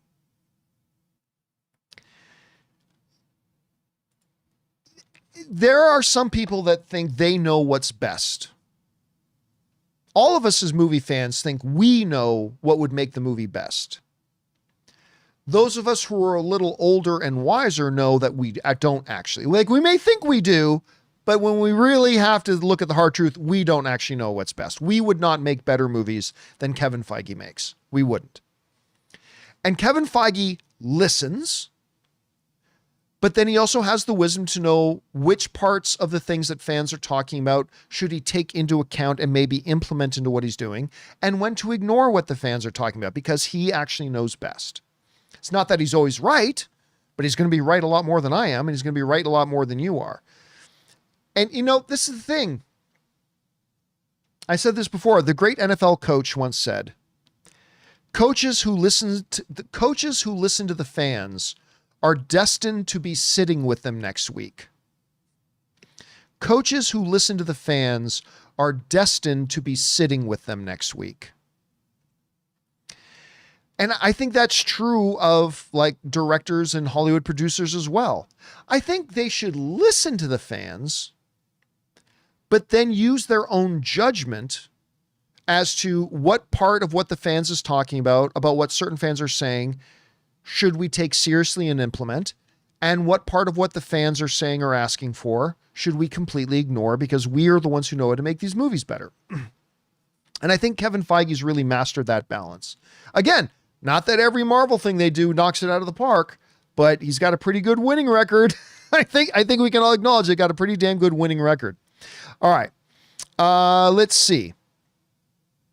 Where are we at here? Walter Whitewalker writes, just wanted to say I called RDJ as a possible replacement for Kang a few months back, and I was right from a certain point of view, LOL. I think you're bang on. Listen, I think a lot of people believed once it became official that Kang was not going to be the main thing anymore. A lot of people believed that Doctor Doom became the next logical thing, right? The next logical, if they're moving on from Kang, that Doom should be the next logical big baddie. And up until a week or two ago, up till a few weeks ago, not a lot of people thought that RDJ could be the next Victor Von Doom, that a Tony Stark variant would be Victor Von Doom in some other world. But listen, I said this on the John Campea Show a couple of weeks ago when we addressed the story that maybe Robert Downey Jr. could be Doom, could be Dr. Doom. And what I said on that episode was, it's not what I would do. It's not what I would do. But even though having Robert Downey Jr. as Dr. Doom is not what I would do, I think you got to be blind if you don't see the potential in that as a story. I think too many times, and I've been guilty of this too. I'll lump myself into this. I admit I have been guilty of this too. But what I think we as movie fans, all of us, are really guilty of sometimes, particularly when it comes to franchises, is when they do something that we wouldn't have done. We have a tendency, and like I said, I admit I've done this too. I've been guilty of it. You all have. All of us have. We go, well, then that's dumb. That's stupid. If they're not going to do it the way I want them to do it, it's going to be stupid. That's been all of us, man. We've all been there, right? You've been there. I've done it. We've all done it. But I think if we take a breath and go, okay, it's not what I would have done. I wanted to see this. Okay, fair enough. But I'm going to put that aside and see how this goes. Is having Robert Downey Jr. something that if Kevin Feige called me and said, hey, should we have Robert Downey Jr. be Dr. Doom, or should we go with a pure brand new Dr. Doom? I would have said, go with a pure brand new Victor Von Doom, ruler of Latveria, Dr. Doom. But I think we need to recognize that there is some awesome potential in drama, dramatically, narratively, mythology-wise, of having a guy who looks just like, what happens if the smartest guy in the world, Tony Stark, if on another world he didn't have that cave experience with, I think the character's name is Nsync, Was that his? I think that was the character's name. If he didn't have that cave experience in Iron Man 1, with Nsync surviving that and getting out of the cave and having a total change of life direction, what could have happened if the world's smartest man went in another direction and decided, you know what? I'm better than everybody else, which is how Tony Stark saw the world. Even as a hero, he kind of thought himself better than everybody else. But he decides, you know what? I should be calling the shots. I should be the one making the rules. I'm better than everybody else. What would have happened in a world where there's a Tony Stark variant who becomes Victor Von Doom? What would have happened then? What would have happened in a world where young Tony Stark's parents are killed when he's a baby? Like, we know how Tony Stark's parents died. They die at the hands of Winter Soldier. But what if in that world, Tony Stark's parents are killed when he's just a little child and he's adopted or taken on as a ward by one of the world's richest families, the Von Dooms, and they name him Victor. And he grows up as this character, Victor Von Doom. So this Tony Stark, but instead of having the parents that he had raise him, instead of having that cave moment with Nsync, he's brought up totally different. And his mind, which is one of the most powerful forces in the world, actually the world's greatest hero becomes the world's greatest threat. You're telling me, okay, granted, you and I may not have thought this was what they should have done. Maybe they should have gone more traditional. Okay, you and I can think that. That's fine. That's fine. That's fine. But you're telling me, do you really not think, do you honestly, can you look in the mirror and honestly say that you don't think there's some fascinating story potential in that narrative? What happens when the guy who was the world's greatest hero instead grows up to be the world's greatest threat? You don't think there's some powerful narrative potential storytelling there? Of course you do, because you're not stupid. So it may not be what you and I would have done. Acknowledged. But we're going to be smart enough and we're going to be objective enough to go, okay, it's not what we would have done, but okay, let's see what they do with this. Let's see what they do with this. Because a lot of football teams said, nah, drafting Tom Brady's not what we want to do. Nah, drafting Tom Brady, nah. That awkward, lanky kid out of Michigan? Please. Not what we would have done. Okay. So you know what the New England Patriots did with pick number 7,172? The last quarterback in the draft taken? They said, okay. Nobody else wanted him. Let's see what we can do with him. And what happened? The greatest of all time. 7-time Super Bowl champion. League MVP. Holds almost every significant record. Greatest of all time. Look, all I'm saying is that it's okay that you and I may have done things differently. But let's, as fans, be objective enough to say, okay, it's not what we would have done, but we recognize there's some really good potential here. Let's see what they're able to do with it. And then just wait for it and see how it turns out. Anyway, let's keep going here. Next up, where are we? Paul Dean sends in a $20 super chat. Thank you, Paul. And Paul writes, hey, John, I loved this film. You and me both, brother. Until he turned up, I forgot Blade was in it. The look Deadpool gave when he said, there'll always be one Blade. Such a great moment.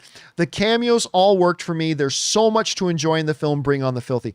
And again, I know we brought this up a couple of hours ago, but I'll say it again here for those of you who weren't around. When Wesley Snipes says there will always just be one Blade, that's funny. It's a funny line.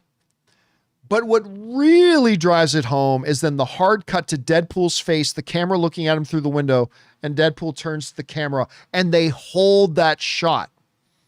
They hold it for an extra beat. And in that moment, Deadpool doesn't say anything, but it's like him and the audience are connecting like, We all know this isn't true. It was just a great moment in the film. I thought that was great. Let's see. Paul Dean also writes again. I also didn't expect Caval to turn up. That was one of the cameos that I knew in advance that he was going to be there. I didn't know he was going to be a Wolverine variant, but, and I thought it might happen, but really liked Channing finally getting to play Gambit. It was one of those things that we knew was going to happen. I mean, we didn't know for a fact, but listen, we said for a long time, Ryan Reynolds and Channing Tatum are great buddies. Channing Tatum has popped up in, sorry guys, it's getting hard to talk. We're starting to get towards 3 hours. We've been doing the show, but he popped up in Free Guy and was great in Free Guy. They were together at Comic-Con when they announced years ago that Channing Tatum is now Gambit. And there's all these pictures of Ryan Reynolds and Channing Tatum hugging each other. They wanted to play in this universe together.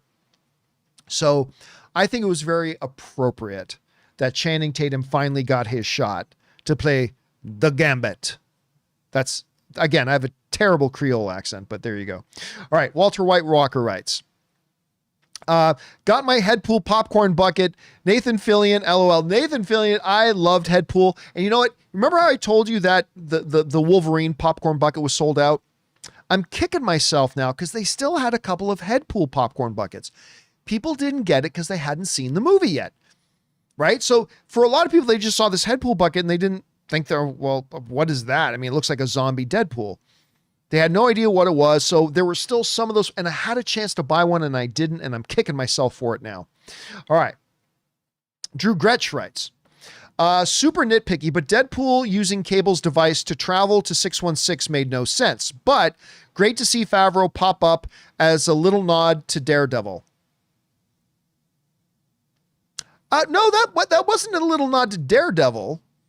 He wasn't playing Foggy. He was playing Happy Gilmore, right? Or Happy Gilmore. He was playing Happy Hogan. Happy Gilmore is a completely different character. So he wasn't playing Foggy. I mean, he was playing Happy anyway. But who's to say the extent of what Cable's device could do was limited to or not limited to? And remember, in the MCU right now, time travel and reality hopping are seen as very two close kissing cousins. The way the MCU has handled time travel, but also multiple realities, is that they're really not that much different from each other. And so to me, it's not, I'll be honest, Drew, it's not a big leap to say he was able to use that device to also hop to a different reality. But that's just how I saw it anyway. But I understand your point. I do understand your point. All right. Drew Gretsch writes, I love the joke where Deadpool says, Hulk, oh yes, I am Marvel Jesus, you dull creature. So basically, did you guys catch that? Because it says it really fast. But when he turns around and sees Hulk and says, Hulk, I am Marvel Jesus, you dull creature, he's basically giving Loki's line before Hulk grabs him and goes and smashes him and says, puny God. So he's basically gives the exact same line. Because he says it so quick, I didn't catch it the first time I saw the movie. It was the second time that I saw the movie that I actually caught him saying it, and I laughed my ass off. Totally laughed my ass off when he did. All right. Dwayne writes, the moment the Wolverine cowl comes on was so cool. Listen, I have always said that I think the classic Wolverine costume would look really dumb on screen unless it was heavily updated and modernized and adapted. And this Wolverine costume, clearly it's got the modern, like leather textured kind of feel that modern superhero costumes on the big screen have. So they definitely made changes to it. They made it modern. They adapted it. But I didn't know how I felt about the Wolverine mask would look. But then he pulled it on. And yeah, it looked pretty good. But I also love the line. When he puts the mask on, one of the funniest lines in the movie is Deadpool looks at him and goes, I'm just wondering how aerodynamic those blowjob handles are. And then every moment after that, when there's a scene where Wolverine's wearing the mask, all I can see is holding those things, and I'm just wondering how aerodynamic those blowjob handles are. I thought that was great. A Juice Style in the live chat. Absolutely. I didn't know how many people got it, but you know me, my favorite comic book storyline of all time is Age of Apocalypse, and seeing the Age of Apocalypse Wolverine in there, I thought was pretty damn awesome. I love that. But yeah, now whenever I see Wolverine depictions, all I'm going to think about is blowjob handles. That's all I'm going to see. All right. Panthers Rule writes, best joke in the movie, Nice Pool, The Proposal. Listen, I've seen the movie 3 times now with 3 different audiences, and every single damn time, dude, the audience explodes when he goes, The Proposal. By the way, Proposal is an awesome movie. All right. Kirk writes in, 1 of 2. My wife and I went to see Deadpool on Thursday, only day off together. We walk in and our Cineplex says issues with the digital download. Oh no. No showings today. Crazy. We raced over to our landmark, made it within 2 minutes. And hold a second, let me see if I can get part 2 of this question. Because clearly there's meant to be a part 2. Give me 1 minute here and see if I can find the part 2. Okay, hold a second here.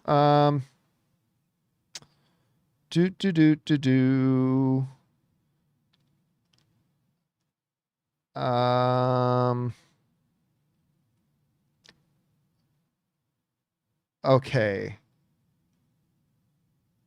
Where are we? Oh God, I cannot find. Where's the question the dude just asked me? Hold on a sec. I got to find this. Okay. There it is. Okay. And here's part 2 to the question. Kirk, the second part of the question, is Kirk writing, thought of Ray. Let me see if I can get this on the screen better. Don't know when. Thought of Ray, during the Blade scene. Hold on a second. Let me get this damn thing adjusted in here. Sorry, I don't know why this does this sometimes. It gets kind of wonky. Give me 1 second here, guys. I got to fix this to make this work properly. Okay, hold on. I'm going to answer this question and then we're going to take a break. Okay, we're going to take a little bit of a break. Let's see here. Need to get this smaller so I can fit the whole question on the screen. Okay, this will do. All right. Thought of Ray during the Blade scene. The wife and I went crazy for Torch and Gambit moments. Great reveals. Ever hear of such a theater blunder? Okay. So first of all, that sucks that you had that experience, that you got to the theater and they say they had a technical problem, couldn't work. I want to propose this. Now, number one, I'm not taking away, Kirk, at all, that sucks. That totally sucks. So I get that. But I like to think of this every once in a while. When we consider the fact that every day in the United States alone, there's probably 20 to 30,000 movie screenings that happen every day. When you take the number of movie theaters and the number of screens in each theater and then the number of showings on each screen in every theater and all that kind of, there's probably somewhere between around 20,000 movie screenings a day in the United States. And I might be way off. It might be much bigger than that. But when you think about how much actually goes into, from a technical point of view, how much goes into every single screening, and there's like 20,000 screenings a day, I'm surprised things like that don't happen more often. Because I don't know how many movie screenings I've been to in my lifetime, but I've maybe been to 3 of them that had a major technical issue. Out of the thousands of times I've gone to movie screenings, I think I've had 3, maybe 4 major technical issue things with a screening. And I'm just actually shocked it doesn't happen more often. There's so many moving parts to a screening, and with like 20,000 happening a day, Again, it sucks that it happens, but I hope they made it up to you. And I'm glad that you ultimately got your chance to see the movie. All right, guys, we are now going, we're not done yet. Oh no, sir. We're not done. We still got a ways to go. We still got a bunch of questions to get to, but we're getting close to 3 hours into the stream. I now need to take just a quick break. All right, just a quick little break. I'm going to go refill my drink. And while we do that, we're going to take a second and thank one of the sponsors of the John Campea Show, our friends at Miracle Made. We want to thank a sponsor of today's episode, BetterHelp. You know, guys, it's one of the most unfortunate human tendencies that we have to try to compare our life to others. And social media plays a big part of that. Comparison is like the thief of joy, and it's easy to envy other people's lives because on the surface, it might look like they have it all together on their Instagram or YouTube, but in reality, they probably don't. Therapy can help you focus on what you want instead of what others have, so you can start living your best life. Give BetterHelp a try. It's entirely online, designed to be convenient, flexible, and suited to your schedule. All you have to do is fill out a brief questionnaire to get matched with a licensed therapist and switch therapists anytime for no additional charge. So get it off your chest with BetterHelp. Visit betterhelp.com/Campea today and get 10% off your first month. That's BetterHelp, HELP.com/Campea. And thank you to our friends at Miracle Made for sponsoring this episode. All right, guys, with that down, I was able to replenish my drink a little bit. Let's get back into it, shall we? And we're going to pick things up here with Kirk's what we left off on. We're now going Cody. Cody Carroll writes, love the Stan Lee poster on the bus. Somebody else pointed that out earlier and I didn't notice it. I've seen the movie 3 times and I never noticed it. I will keep my eyes open for it next time, Cody. Mike Thompson writes, so you were right about Chris Evans and RDJ returning to the MCU. Of course, I particularly loved one super cameo earlier in the film. Again, the Henry Cavill one. Now, I didn't know specifically what he was going to be doing. And for those of you who missed it, about an hour ago, I talked about this. About a couple of weeks ago on the show, I told the audience, I have had it confirmed to me of a particular cameo happening in the movie because somebody attached with the film told me about this. It's like, oh, Campea, there's somebody in this movie you're going to be really happy about. And I'm like, you want to tell me, don't you? Like, do you want to know? I'm like, okay, tell me. And they told me it was Henry Cavill. But they didn't tell me what the cameo was going to be. So I told the audience that I found out about one. I told Ray and Jonathan who it was because they wanted to know. But I didn't know it was going to be as a Wolverine variant. And he looked great as Wolverine. He looked great. Again, I don't think he's going to be the new Wolverine in the MCU, but if he was, I certainly wouldn't be mad about it. All right. BT96 writes, I lost all interest in the MCU, but I really liked this movie. And after the Von Doom / Robert Downey Jr. news, I'm excited again. Never thought MCU would get me back. Listen, I watched one of the videos. Somebody shared a video with me of the audience reacting when Robert Downey Jr. steps up in the Dr. Doom mask and then took the mask off and showed it was Robert Downey Jr. Holy shit. Hall H hasn't had a pop that big in a while. It's been a beat since Hall H has had a pop that big.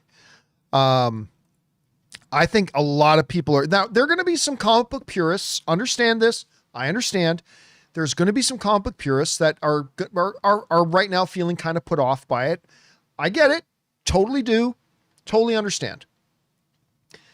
But again, I think if we objectively put that aside for a second and actually look at the narrative possibilities and some storytelling possibilities with what they could do here, I think we all would acknowledge it. They could do some pretty cool stuff here. Now, whether it works out or not, we'll have to wait and see. But I think it's going to be fun. And again, as I said before, when Kevin Feige and the Russo brothers work together, magic happens. Because what have we gotten when Kevin Feige and the Russo brothers work together? We've gotten Winter Soldier, Civil War, Infinity War, and Endgame. That's what we've gotten when the Russos work with the Feige. Magic happens, and I think they're going to make some really cool things happen here. All right. Let's see. Next up, we already had the second part. of Kirk's question. Lore sends in a $20 super chat. Thank you, Lore, for being so supportive. Appreciate that. If they take the time to craft stories like this that allow the actors to sink their teeth in, I'm back. Listen, Marvel is always at its best when it's putting characters first, right? And listen, whenever somebody writes a script, they think it's great. And we hope it works out well. And sometimes in the MCU, it's worked out really well. Sometimes it hasn't. This is a situation where it worked out really well. And, you know, here's the thing, too. It's not necessarily about time. It's not necessarily about time. Because George Lucas pointed out before that when you're a screenwriter, there comes a point where you're spending too much time on a script. And George Lucas once gave this illustration about how you work on a script and you got to be able to recognize when you're at your peak in the script. Because a lot of creatives want to keep working on something. And the reality is when you keep working on something past its peak moment, you actually start making it worse. And I love the way George Lucas tells it much better than I do. And, you know, there's this great story. Remember that movie Cabin in the Woods? I really like Cabin in the Woods. It's a lot of fun. But the director and Joss Whedon literally wrote that screenplay in a weekend. They wrote the screenplay for that movie in a weekend. It just so happened that they kind of knocked it out of the park on their first go round on it. So I want to make sure they give the enough time, but not like some people think, no, the writers need a good 18 months to write a script. That's not true. I mean, sometimes great scripts have come out of that, but a lot of times some of the world's greatest scripts have come out of 2 months of writing. I mean, it's all about making sure you start with the right idea and then recognize when you're like, okay, where we're at right now, this is as good as this story gets. It's not perfect, but it's as good as this one gets. And if we keep working on it, it might just get worse. So it's about also being able to recognize when that's happening. Anyway, thanks for that, Laura. And if they can just, several people have mentioned this today, Laura. This was a much needed win for Marvel, both at the box office, with the critics, and with the audience. This is clearly a much, much needed win for Marvel. And here's hoping they're able to put this kind of care and love into all their projects that they've clearly put into Deadpool and Wolverine. All right. Next up, thanks for that again, Laura. Amin writes, post-credits scene was actually a great choice. Otherwise, all of us fans would be theorizing whether or not Deadpool made up what Johnny said about Nova. I think it's actually better that he made it up. And I think Deadpool made up. Yeah, I think Deadpool, here's how it plays out in my headcanon. I think Deadpool used AI to make up that Johnny Storm confession at the end. Listen, either way, I loved it, especially with the way it ends. Johnny Storm finishes his big rant and says, and you can quote me on that. And Deadpool then just goes, K, and that's it. That's the end of the movie. I thought it was great. I thought that whole thing was great. I mean, all right, next up. D Games writes, I'm glad most people love the movie, but I thought it was mid. The story felt very weak, and after a while, the jokes really missed for me, especially Paradox. Probably my least favorite Deadpool film. You know what? And that's, I'm glad you're expressing that, D, because look, as much as I loved it, as much as a lot of other people loved it, the reality is this movie is not going to be for everybody, right? And look, we talk all the time. All movies are purely subjective, but the most subjective film about movies is humor. Humor is by far the most subjective element of a subjective art form like filmmaking. It's crazy. Like somebody could tell a joke, 3 people in the room will laugh their asses off at it, and 3 people in the room will go, or something like that, right? Who's right and who's wrong? Well, the answer is neither. The joke either made you laugh or it didn't. You're not right to laugh at it, and you're not right to not laugh at it, nor are you wrong to laugh at it or wrong to not laugh at it. Humor, the joke hit you, and you either laughed or you didn't. And especially with the really crude nature of the Deadpool humor, it's never going to be for everybody. And listen, I was using Tom Brady as an illustration earlier, but I don't know how many of you guys saw the Tom Brady roast. I thought the Tom Brady roast was amazing, but right. The Tom Brady roast. There are a lot of people who thought it was absolutely wonderful, super funny, that it was all done in the right spirit, and that it was all that, like, that was just everything, right? I happen to be one of those people. I loved the Tom Brady roast. I thought it was great. But there was also a lot of people who watched it and thought it was unnecessarily mean. We thought it was distasteful, and the jokes weren't all that funny. And guess what? They're not wrong. That's how it hit them. And so I think it's important to understand, D, that there are going to be, as much as a lot of us loved this movie, it wasn't for everybody. And you're one of the people that didn't work for. It doesn't mean you're right or wrong. And your experience with it is no more and no less valid than mine. And that's just part of the reality of it. And I'm glad you're sharing your point of view on it. Thanks for that. All right. Next up, we got Christopher Brickner, who writes, Blade was Marvel's first hit film, and it made $130 million worldwide. We need to keep that in mind. It made $130 million worldwide in its total theatrical run. It was not that big of a quote unquote hit.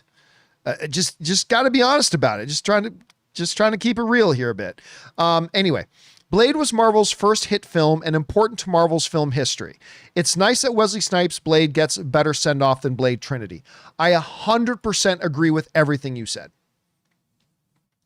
Like, because regardless of whether or not X-Men was really the movie that ushered in the golden age of comic book movies or not, you can't underestimate the importance of the Blade movie to Marvel. And you're talking about the 1990s and stuff like that. And that was the movie that, while it did not have the big cultural impact that, say, something like X-Men did later on, for a lot of comic book movie fans, Blade, for a lot of us, was like oh my God, this was actually a great comic book movie, which is something a lot of us had never had other than like maybe the old Superman movies, right? So it is very poetic and very proper that Wesley Snipes got to come in and get his legacy, as he said in the movie. I think it's very appropriate that they did that. All right. Next up, Tony Hurd writes, we're the minions from Despicable Me. We're the minions from who is your dialect coach? The Minions? Wesley Snipes was great surprise, but Channing Tatum was my favorite cameo. I'll tell you what. I could have done if he had a different hairstyle. But overall, I thought the look was great. I thought it was a very comic and animated, accurate look. I do wish the hair was a little bit different, but other than that, I loved Remy LeBeau in this. I loved Channing Tatum's Gambit, like tons. I loved it. All right. Malik Hunter writes, after seeing the white eyes on Wolverine, I'm not sure I like it. What are your thoughts on the white eyes and cowl in action? You know what? I never thought about that the first two times I saw the movie. This morning, when I saw it at 9:30 a.m. IMAX screening, and the theater was packed, by the way, was the first time that I really thought about it. And you know what? It worked for me. It worked for me. Because I think it would look odd with just holes to his eyes, especially playing off of Deadpool, who had the same kind of white in the eyes thing. So I totally see where you're coming from. I really do. But for me, it worked. For me, it worked. I mean, not all the style decisions. Like I just said, I wish Gambit's hair was a little bit different, but that's nitpicking. But for me, the white of the eyes decision worked, especially playing beside Deadpool. So yeah, I'm gonna give it a thumbs up, Malik. I'm gonna give it a thumbs up. But I totally understand why it didn't work for some other people. Totally do. All right. Next up, Rocky Servino writes, John, I don't understand how Wade could try and join the Avengers at the beginning of the movie. He was still in his own universe, right? No Avengers. No. It's, if you remember, when it cuts to him sitting in Happy's office, it says right on the screen, it comes up on the screen, Earth 616. Earth 616. So he used Cable's device to travel to the 616 to try to join the Avengers. So it said that right on the screen. So no, it wasn't in Earth 10005. It was in Earth 616. Good question, though. I'm glad you brought it up. All right, CJ Rebirth watch. Right. I loved this. We lost Daredevil. So sorry. It's okay. Listen, to be clear, Jennifer Garner and Ben Affleck still have a very good relationship. They co-parent their kids together, all that kind of stuff. But I still thought the joke was hilarious because, of course, you know, Ben Affleck was her Daredevil. I said, oh no, Daredevil died. I'm so sorry. And the way she says, it's all right. I thought it was great. By the way, nobody else has brought it up yet. Nobody else has brought up this joke, which I thought was the most edgy joke in the movie. And I've seen the movie 3 times now, and every time, I'm going to see if any of you in the live chat know the joke I'm talking about. But every time, in all 3 times I've seen the movie, each time this joke was made, the whole audience in my 3 theaters I saw it in went, oh, and the wrestling hound got it. The wrestling hound got it. The divorce. Normally he does it with his shirt off, but he's let himself go ever since the divorce. Oh my God. I could not believe they made that joke. I'm super glad they did. It was a great fourth wall break, but they really let himself go ever since the divorce. Again, Hugh Jackman's marriage was like so atypical of the Hollywood, they've been married forever. And I thought they were going to be, I ran into 15 years ago, I ran into Hugh Jackman and his wife, and I think one of their kids, but at the farmer's market in Beverly Hills. And they were just there sitting down and eating. And I'm like, oh, it was like I had only been in LA for like a couple of weeks. And I was down at the farmer's market and I'm like, oh my God, that's Hugh Jackman. Like I couldn't believe it. But I always thought that was a Hollywood marriage that was going to be forever. And I was like, I still actually hurt a little bit. I don't know them as people, but I feel hurt that they're not together anymore and that they got divorced. And so for them to make a joke about it, I thought, man, they are really going for it. And from what I understand, him and his now ex-wife, I mean, they have children together. They still work together that way, all that kind of stuff. But I thought it was, at first I was shocked they made that joke about Hugh Jackman's divorce. But then I thought about that. You know what? There was this one time I lived in Burbank and there were some major fires going on around Burbank. And mine and Anne's apartment complex was right at the base of this mountain. And I came home one night, Anne and I were out at an event. Some of you might remember this. And as we looked, we saw the fire coming over the hills. And it wasn't likely that the fire was going to get to our apartment complex, but it was definitely a possibility. And I pulled out my phone and I filmed, I said, guys, this is what I just came home to. And I showed the fire off in the distance coming over the hills. And I'm just like, yeah, you come home from the thing and there's a fire. And I was laughing, right? I was laughing. And I'll tell you how this ties into the Hugh Jackman thing. But I was laughing about this fire coming over the hills. And a bunch of people like wrote in these really entitled, Karen-y comments like, oh, John, I hardly think it's appropriate to be laughing at this. You know, you could lose your home. Other people could lose their homes. This is hardly appropriate. You shouldn't be laughing, John. How dare you? Why are you laughing? And I just said, I had to respond to it. I said, look, different people deal with stress and maybe even fear or nervousness in different ways. And I said, one of my coping mechanisms is I tend to laugh. I'm not making light of the situation. A fire is coming over the hills. My home is here. Other people's homes are here. I'm not making light of the situation. It's just that all of us deal with this type of stuff. We cope with it in different ways. And my instant reaction, you know how Deadpool says in the movie, I lash out when I'm nervous? He says to Happy, I'm sorry, I lash out when I'm nervous. Like sometimes if I feel like I'm screwed or I'm fucked or whatever, my coping mechanism is to laugh, right? And for me, I'm not saying this is for other people, but for me, it's cathartic. It's therapeutic even to laugh. It just helps me deal with the situation, right? Now, that all being said, that long, stupid story being out of the way, to me, I can't help but wonder if for Hugh,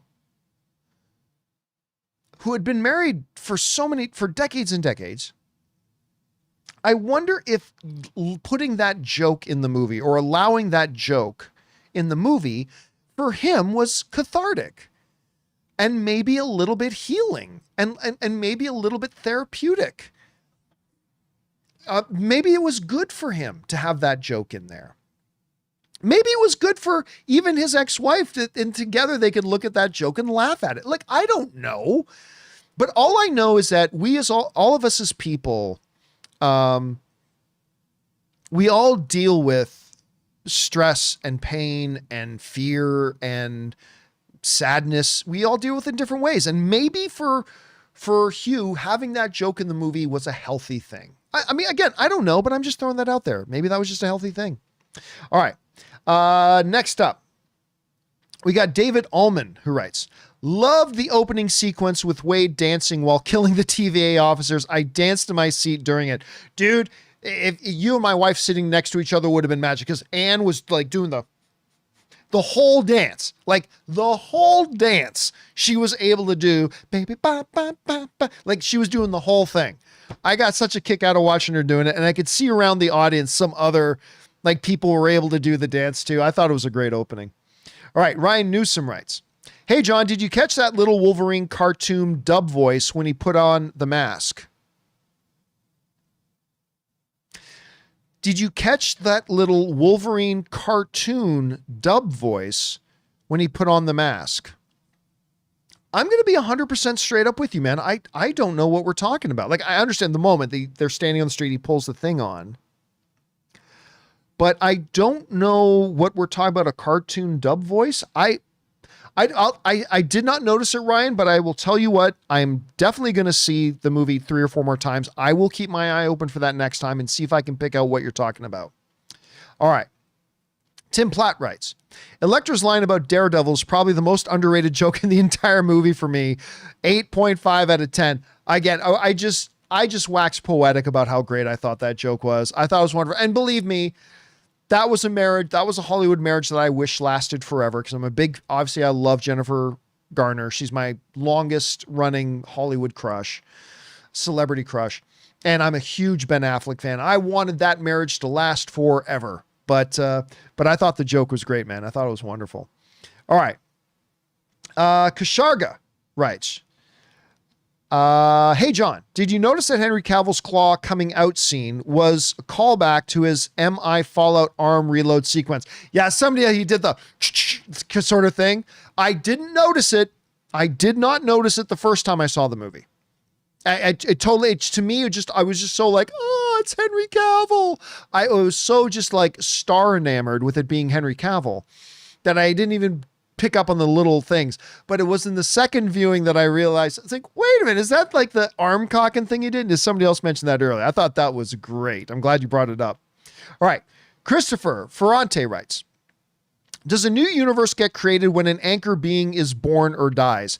Listen, I'll be honest with you. I think the anchor being thing was the one thing about this movie from a fundamental functional narrative point of view that did not work for me.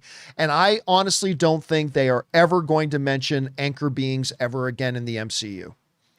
I think it was a plot device they created to use to push their narrative forward in this movie, but I honestly don't think they're ever going to mention it again because it's inconsistent with everything else we know about this stuff that the TVA deals with from the Loki shows, from seasons 1 and 2.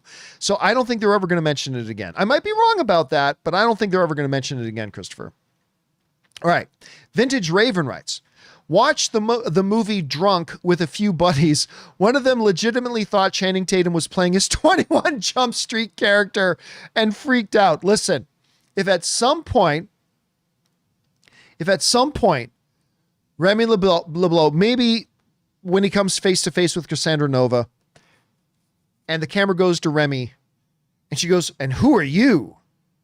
If Remy had gone, my name Jeff, if Remy had done that, I would have lost my mind. Hold a second. Let me just, still doing a live show.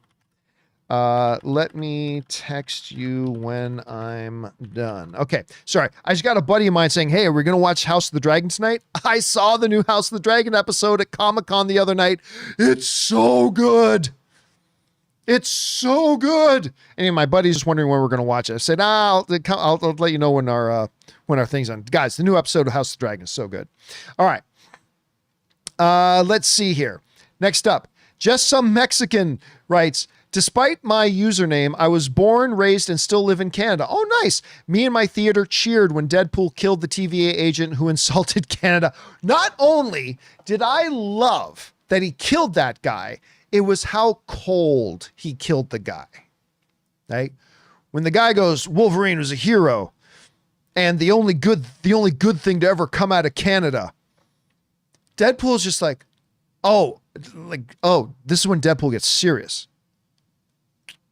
And just very coldly, boom, dead. Just cold. No fancy move, no, just boom, dead. And he walks up and he says, you keep my country's name out of your fucking mouth. I loved it. There's a lot of Canada references from the CN Tower. The flag is all over the place. Hockey being on almost every TV screen. Yeah, obviously as a big Canadian, I really, really love that a lot. All right. Joe Adonis T writes, I got teary-eyed with that end credits. I still remember when I saw the first X-Men and it all came rushing back. What a send-off. You know, I was saying earlier in the broadcast, Joe, that I've seen it 3 times now. And every time I have to hold back tears. I get choked up. Because again, those Fox movies, man, they've just been a part of my life. You know, they've been with me more than half my life. They've been with me. I've been on the journey with them, and watching that montage, that final last goodbye, that love letter to the Fox universe. I thought was the good and the bad. It got me choked up. It does. And every time I watch it, I'll continue to get choked up. I thought it was a beautiful thing to do. I really did. All right. Isaac Meckler writes, I was shocked when Blade showed up. Gambit and Elektra were great too. I can't believe Disney let Blade say some of the stuff he said. Retired? Retired? Oh my God. Said, you just say retarded? No, I'm not trying to get canceled in another universe. Man, I tell you, listen, they didn't give Wesley a lot of lines, but almost every line they gave Wesley to say was gold. Let this man cook. Because whenever they did have lines, he was cooking. I thought all the lines he had were really great. All right. Conrad writes, hey, John, I loved the movie. You and me both, man. Only downsides was the fight scene with the Fox heroes. Felt like a Jason Bourne movie. Could not see a thing. You know what? I think that's a legitimate critique. Now, to be fair, there were shots in the fight that were very clear and really cool to see. Remy doing the planting of the cards and then going boom and they all die. And so some of it was very well shot. But I think your criticism is legitimate. There is a chunk of that big fight scene at the Ant-Man Corpse that it's just too frantic. The camera is cutting too quickly. The camera is moving too much. And it's just a little too shaky. that it became difficult to appreciate some of the, which is really weird because when you look at the two Deadpool versus Wolverine fights, when you look at the opening fight where he's killing all the TVA agents, when you look at the fight with the Deadpool Corps, all shot great, right? You saw all the action. You were able to understand visually everything that was happening and appreciate all the fight choreography and all that kind of stuff. But for some reason, in that fight at the Ant-Man Corpse, I think you're right. It went a little bit Bourne Identity. Shaky cam, rapid edits. And it wasn't like that for the whole fight, but there was a good chunk of it that I think it was difficult to fully appreciate. And I think that's a legitimate criticism. All right. Let's see.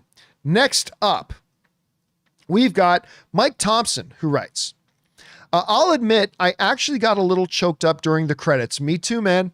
It felt like I was saying goodbye to a generation of movies that I grew up with. And here's the part of it for me, Mike. I think when I was watching the movie, and maybe I'm over romanticizing this, but when I was watching the movie and that montage started to play, I think it never hit me.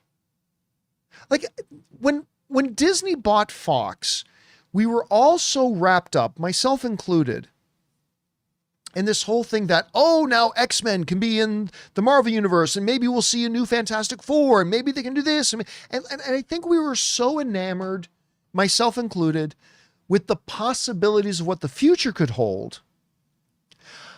I don't know if I ever stopped to realize that we were saying goodbye to all the stuff that came before it. I was so caught up in thinking about when are the X-Men going to come into the MCU and when's Wolverine going to show up, and that I don't think I ever even stopped to think about the fact that we need now to say goodbye. And granted, a bunch of the Fox era movies were bad, but a bunch of them were awesome. But regardless, all of them had an impact. And I don't think that hit me until the first time I watched Deadpool and Wolverine and it got to that post-credit scene with the montage. And then at that moment I had to deal with, oh yeah, number one, we are saying goodbye to those films. And I haven't done that for 5 years. I hadn't even thought about that we were saying goodbye to it. And so I was dealing with that and the fact that here we are now saying goodbye. Like, number one, dealing with that we need to say goodbye. And then that here we are now saying goodbye. And it's like, oh yeah, this is it. We're saying goodbye. And when movies mean as much to you as they do to me and to a lot of you, that was actually pretty emotional for me. It was actually really, really emotional to me. Anyway, I'm glad you had that experience too. All right. Jonathan Cantrace writes, Gambit was a huge highlight. Loved his banter with Wolverine. So did I. It reminded me of the animated series. Channing Tatum nailed it. You know what? Everybody laughed at me. When the news first came out that Channing Tatum, this is back in the day, that Channing Tatum was going to play Gambit, everybody laughed at me because I thought it was a great idea. I always contended, I always maintained that I thought, even though I used to hate Channing Tatum as an actor, like I've always liked him. I've never that he's a bad person, but for a long time, I thought Channing Tatum was the single worst actor in Hollywood getting consistent work. But as more and more movies happened and as he got better and better and better, I got to the point where I actually started to really enjoy Channing Tatum, and I became a legitimate Channing Tatum fan. Because he just was dedicated to it, right? He was committed to getting better and better and better, and he did. And then when they announced that he was going to be Gambit, everybody else laughed at it, but I said, I think he's going to be great as Gambit. Number one, because of his dance background, he'll bring all the physicality to it. He's got wonderful comedic timing. I think he's going to be able to do the accent. I think this is going to be really good. And everybody laughed at me when I said that. And I feel not total, but a little vindication. A little vindication that he came across so well in this movie. I mean, not that this one little quick couple of scenes gives us true insight if he would have been good as a full-time Gambit or not. But I liked what we did get, man, Jonathan. I liked what we got. All right. Animation Wizardry writes, why did the TVA need Deadpool? They claimed he has a crucial future role, but it seemed minor. Paradox removing Deadpool from his timeline disrupted his plans and backfired, so what was the point? Well, remember, the TVA is also about possibilities. They're not necessarily about definites. When you watch the first couple of seasons of Loki, time is fluid, right? But the TVA deemed that Deadpool could play an important part, not 100%, but could play an important part of something that is to come. Therefore, they made the decision that he should be offered the opportunity to come in and join the sacred timeline.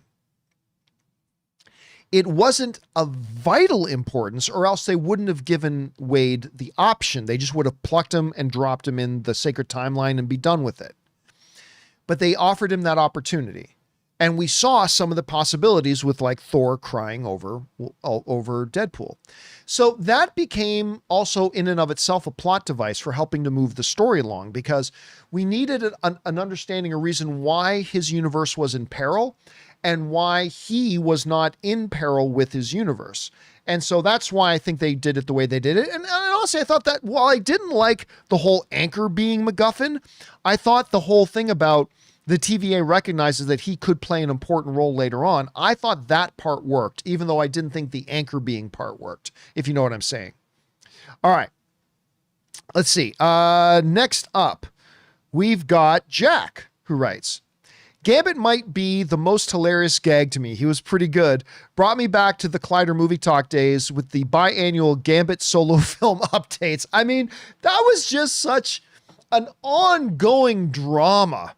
Right. And one of the big questions, like, honestly, when Disney did take over Marvel, or when Disney did take over Fox, yes, everybody talked about X-Men. Yes, everybody talked about Fantastic Four. But one of the other big burning question was, what's going to happen to that Gambit project? Because Fox just announced they had the big Comic-Con panel.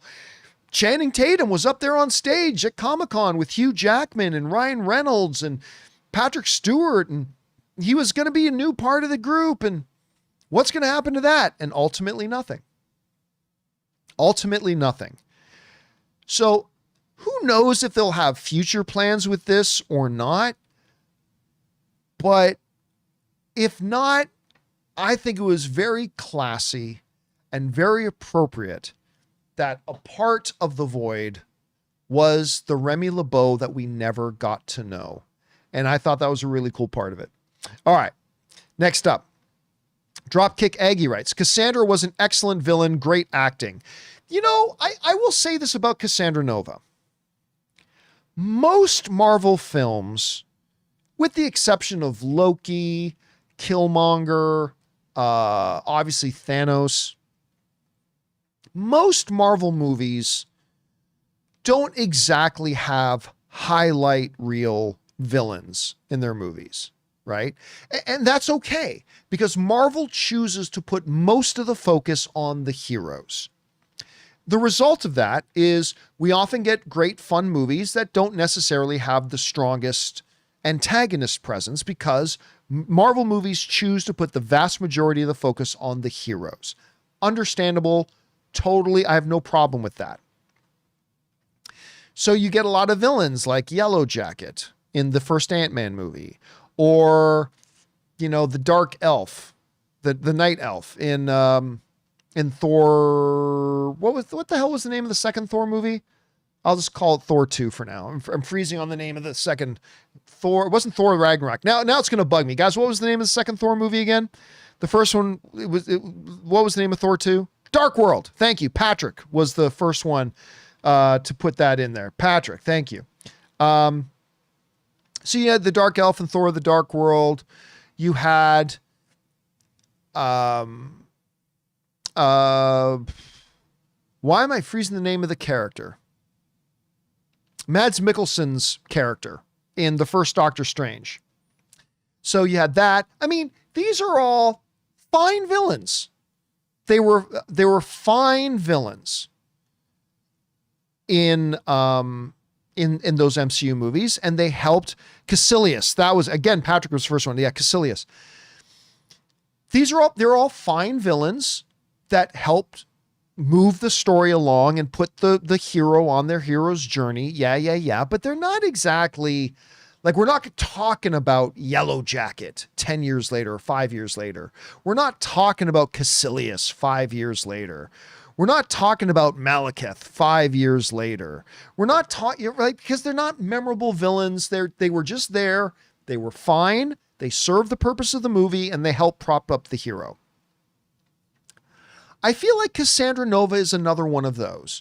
A perfectly good villain that totally fulfilled her purpose in the movie. But I don't feel like we're going to be talking about Cassandra Nova 5 years from now. We're going to be talking about Deadpool, and we're going to be talking about Wolverine in this movie.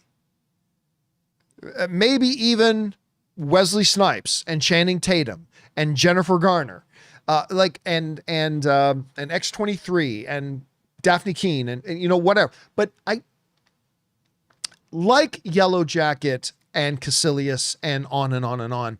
I just think Cassandra Nova is going to be totally worked villain. The villain worked, but is not exactly memorable and is not exactly a highlight thing like Loki was or Killmonger was or Thanos was, but a perfectly fine villain that we will not be talking about in 5 years when we talk about Deadpool and Wolverine.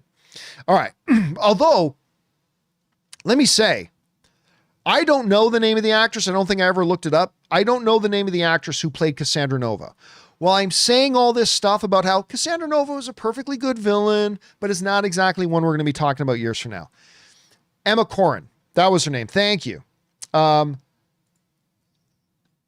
Don't misunderstand me when I'm saying this, though, because I thought Emma Corrin was awesome playing the role.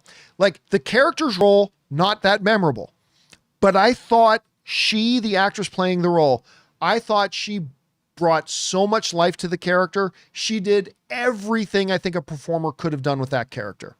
It was a limited character, but she really brought Cassandra Nova to life and made me enjoy watching her on the screen. I thought she was really kind of good. Like, especially that scene when Deadpool was like, okay, if I take the helmet off, do you promise not to kill you? And she goes, if you take the helmet off, I promise I'll kill you right away. And then Deadpool goes, why are you like this? And then Cassandra goes, I honestly don't know. I loved that interaction. That interaction was awesome with Deadpool. It's like, why are you like this? She goes, I honestly don't know. It was such a great interaction. So another mid-level Marvel villain, but played wonderfully by the actress. All right. Okay, next up. Datboy22 writes, the emotional beats with Logan all worked for me, and that sizzle reel during the credits had me tearing up too. Truly a love letter to the Fox era of Marvel. I agree. It wasn't just the montage at the end. The whole movie was very much a love letter to that old Fox universe. Everything just from Logan being there to the references about the common storylines about how the X-Men tried to welcome him. He always kind of resisted his role, naming characters by name like Charles, Scott, Jean, Storm, Beast, having characters like Toad, Pyro, references to Magneto and Johnny Storm. And Reed always said that the Void was this. Like, it really was, the whole movie was, I believe, a love letter to that era of Fox movies, but also a love letter to comic book movies in general. That's how I kind of interpret it. All right. Next up. Comics Explained. This isn't actually the real Comics Explained. I was just waxing poetic at the beginning of this stream about how you guys should watch Comics Explained. If you don't watch Comics Explained, you should totally watch it. It puts out great videos that I like to watch. If this is actually Comics Explained, sir, I'm a fan of your channel. And it's awesome that you're here. if this is indeed you. But if it is, big fan of the work you do, man. You give me a lot of entertainment. Anyway, Comics Explains writes, love your videos, man. Thank you, dude. Let's sit here and talk about how we're awesome. Let's do that. Did you catch that Wolverine came from the most complete superhero universe? The X-Men and Avengers existed there.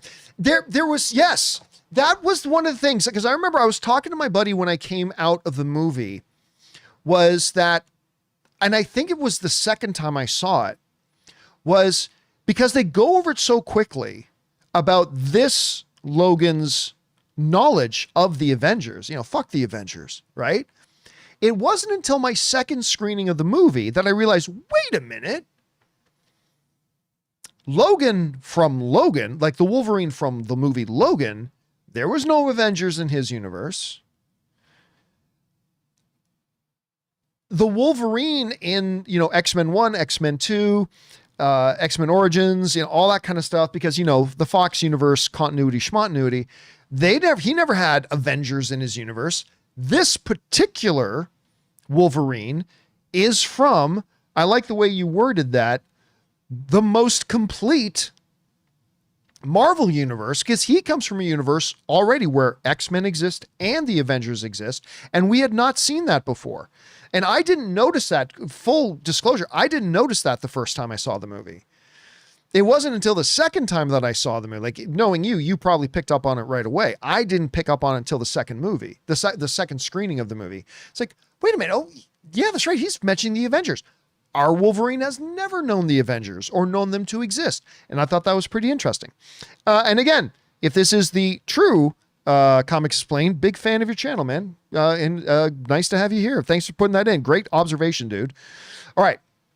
Future Millionaire writes, from Henry Cavill to the worst actor in Hollywood getting work, and even the Hulk, the cameos were great. Currently my favorite movie of the year. And you know what? A lot of people asked me, heading into the movie, if I thought that we would actually see Wolverine fight Deadpool. Or Wolverine fight the Hulk. I had a whole bunch of people write in the months leading up to the movie asking if I thought we would see Wolverine fight Hulk. And I consistently said no. I said it's possible. It's possible. But I don't think they're going to do that. There's just so much to do. And I think there's going to be a lot of action sequences needed in this movie. I don't think we're going to see Wolverine fight Hulk. And then the moment he came out in that costume, and I thought to myself, that looks like the comic book where that's the outfit that he fights Hulk in. And then he looks in the reflection, he sees Hulk behind him. I thought, oh my God, guess I was wrong. We're about to see Hulk fight. And then we didn't get to see the fight, which I'm okay with. I've talked to some people that were disappointed that we didn't actually get to see that Wolverine and Hulk fight, but there are so many fight scenes in this movie that I don't think any of us left the movie theater wanting for action. You know what I'm saying? But yeah, I thought I was going to be wrong there, but we didn't get the fight. So I'll even though it's only kind of a tie, I'll claim that one as a win. Took some losses, some ties. I'll take that one as a win. All right. Andrew, Columbia writes, Human Torch reveal blew my mind. The way it was set up with Deadpool genuinely believing it was Cap and then hearing Flame On so good. Like I was mentioning this earlier in the stream, but I was completely bought into the idea that this must be Cap because the color scheme on the sleeves and everything, thought he's going to be Cap. But then he pulled the hood down. And I'm like, why are they de-aging his face? Not that Chris Evans looks old today by any stretch, but I mean, he was clearly being a little bit digitally de-aged, a little bit. And I remember, why are they de-aging him? What's the point of that? And then as soon as he said Flame On, then I'm like, because he was this character like 15 years ago and they made him look like that. So that's when it started to make sense to me. But I was there. I thought for sure, just like many other people, I thought it was about to be Cap. All right. BR writes, Anchor / Nexus beings were established in WandaVision. Not like this, they weren't. And I don't, now correct me if I'm wrong. I could be wrong about this. It's been a number of years since I've watched WandaVision, so I might be wrong about this. But I do not believe anchor beings and nexus beings are synonymous. I don't think those are just two interchangeable terms. And again, I might be wrong. Correct me if I'm wrong. I'm totally open to this. But I don't believe in WandaVision they ever referenced anchor beings. I think it was only nexus beings. I don't think they said anchor beings. So I think BR, what's happening here is I think you're making an assumption, and you might not be wrong, by the way. You're making an assumption that anchor and nexus are synonymous. I don't believe WandaVision ever said that anchor. They never said anchor being. And I don't believe the way they define nexus beings in WandaVision is remotely similar to what the TVA or Paradox was referring to as an anchor being. So I don't think they're one and the same thing. Maybe they will be, but I don't think that they are. I could be wrong, though. Interesting observation, though, BR. I'm glad you put it in there. All right. Ryan Antill writes, in the montage where Deadpool was looking for a new Logan, it was a missed opportunity to not go to the X-Men 97 universe to have the same animation style. I'm going to disagree with you on that. Yeah, I'm going to disagree with you on that.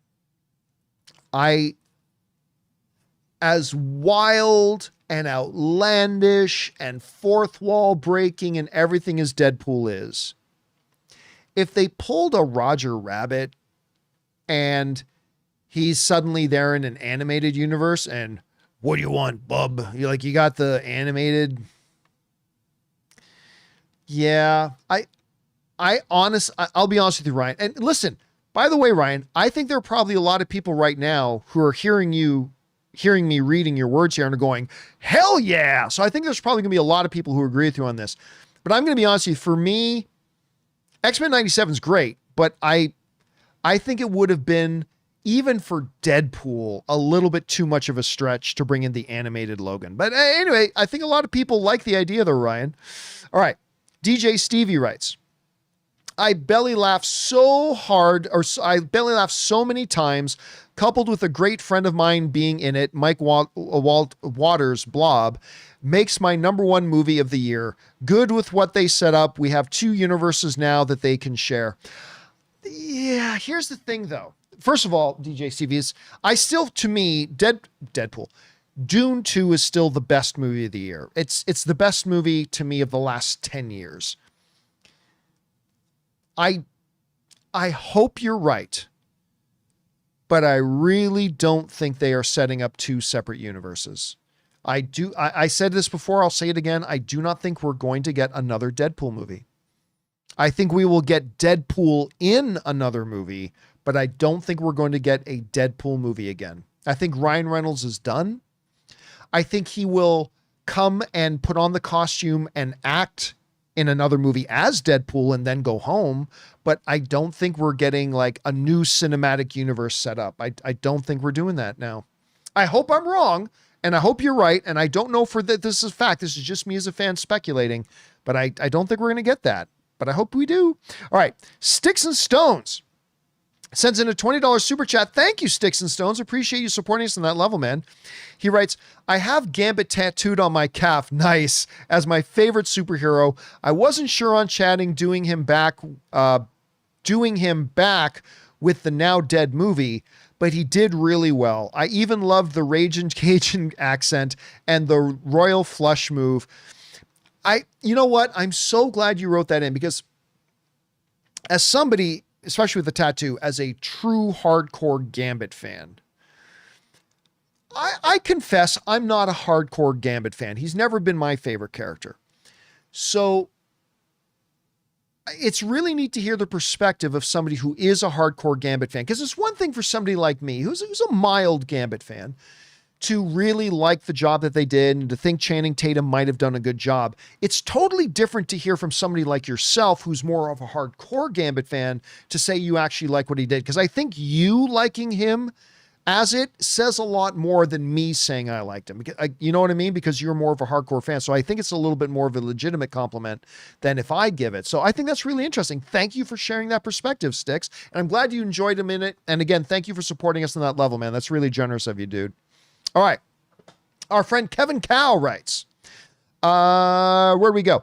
The opening is so funny, and I hope they both come back for Secret Wars. The opening is hilarious, but again, as I've established many times, I do think Ryan will be back in Secret Wars. I don't know that. I'm just guessing. I believe Ryan will be back as Deadpool in Secret Wars, but I do not believe Hugh Jackman will be. He might be, just fan speculation, but I don't think he will. All right, guys, we're getting close to the 4-hour mark here. So I'm going to do one more question. Then we're going to take just a quick break so I can go and once again refill my drink, if you will indulge me. All right. This, by the way, this open spoiler discussion is now twice as long as the movie was. Our open spoiler discussion talking about the movie is now officially twice as long as the movie itself. Hanging in there, guys. All right. Mars73 writes, I think Hugh Jackman was considered the anchor for this universe, Fox universe, by the character dying in Logan. Therefore, the Fox universe can't continue, and it was a nod to Disney buying Fox's IPs, maybe? Well, no, because remember, even in this movie, with him being the anchor universe, being the anchor being of this universe, Paradox even said it would still be thousands of years, right? So it's not like he's the representative of Fox and now Fox dies because of this, because they're saying in this thing that all universes have an anchor being, and when they die, their universes dies. It takes a couple of thousand years, and Paradox just doesn't want to wait for it. So I think it's really cool that you're thinking on that level, Mars, but I don't know that I agree. I could be convinced otherwise, but I don't know that I agree that they were making a meta commentary about Disney taking over Fox. I don't think that's what the anchor being was, but who knows? Maybe Kevin Feige will come out one of these days and confirm that what you're saying was right. All right. Guys, with that down, we're going to take a quick moment here. If you will indulge me, I'll give you guys a chance to talk amongst yourself. I've got to run and use the bathroom really quick because I've been drinking a lot of liquid because we've been doing this for almost 4 hours. I need to refill my drink. So give me like 3 minutes here, guys. We're going to take a quick, short break, and then we will be back. Let me see if I can find my Be Right Back button. I can't find my Be Right Back button, so I'm going to have to look it up. I'm going to have to look it up in here. Give me a second to see if I can find it. I've got to have it here somewhere. Splits, my side. I'm going through all my scene lists now because I don't have a hotkey for it at the moment. Oh, there it is. Okay. So give me like 3 or 4 minutes, guys. Go grab a drink, talk amongst yourselves, and I will be right back.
All right, guys, and we are back. Thank you so much for your patience as an indulgence as I ran to use the bathroom quick and refill my drink. We are now in the home stretch here. Probably got another half hour, 45 minutes to go to get through all the rest of the questions. So let's get back to it here, shall we?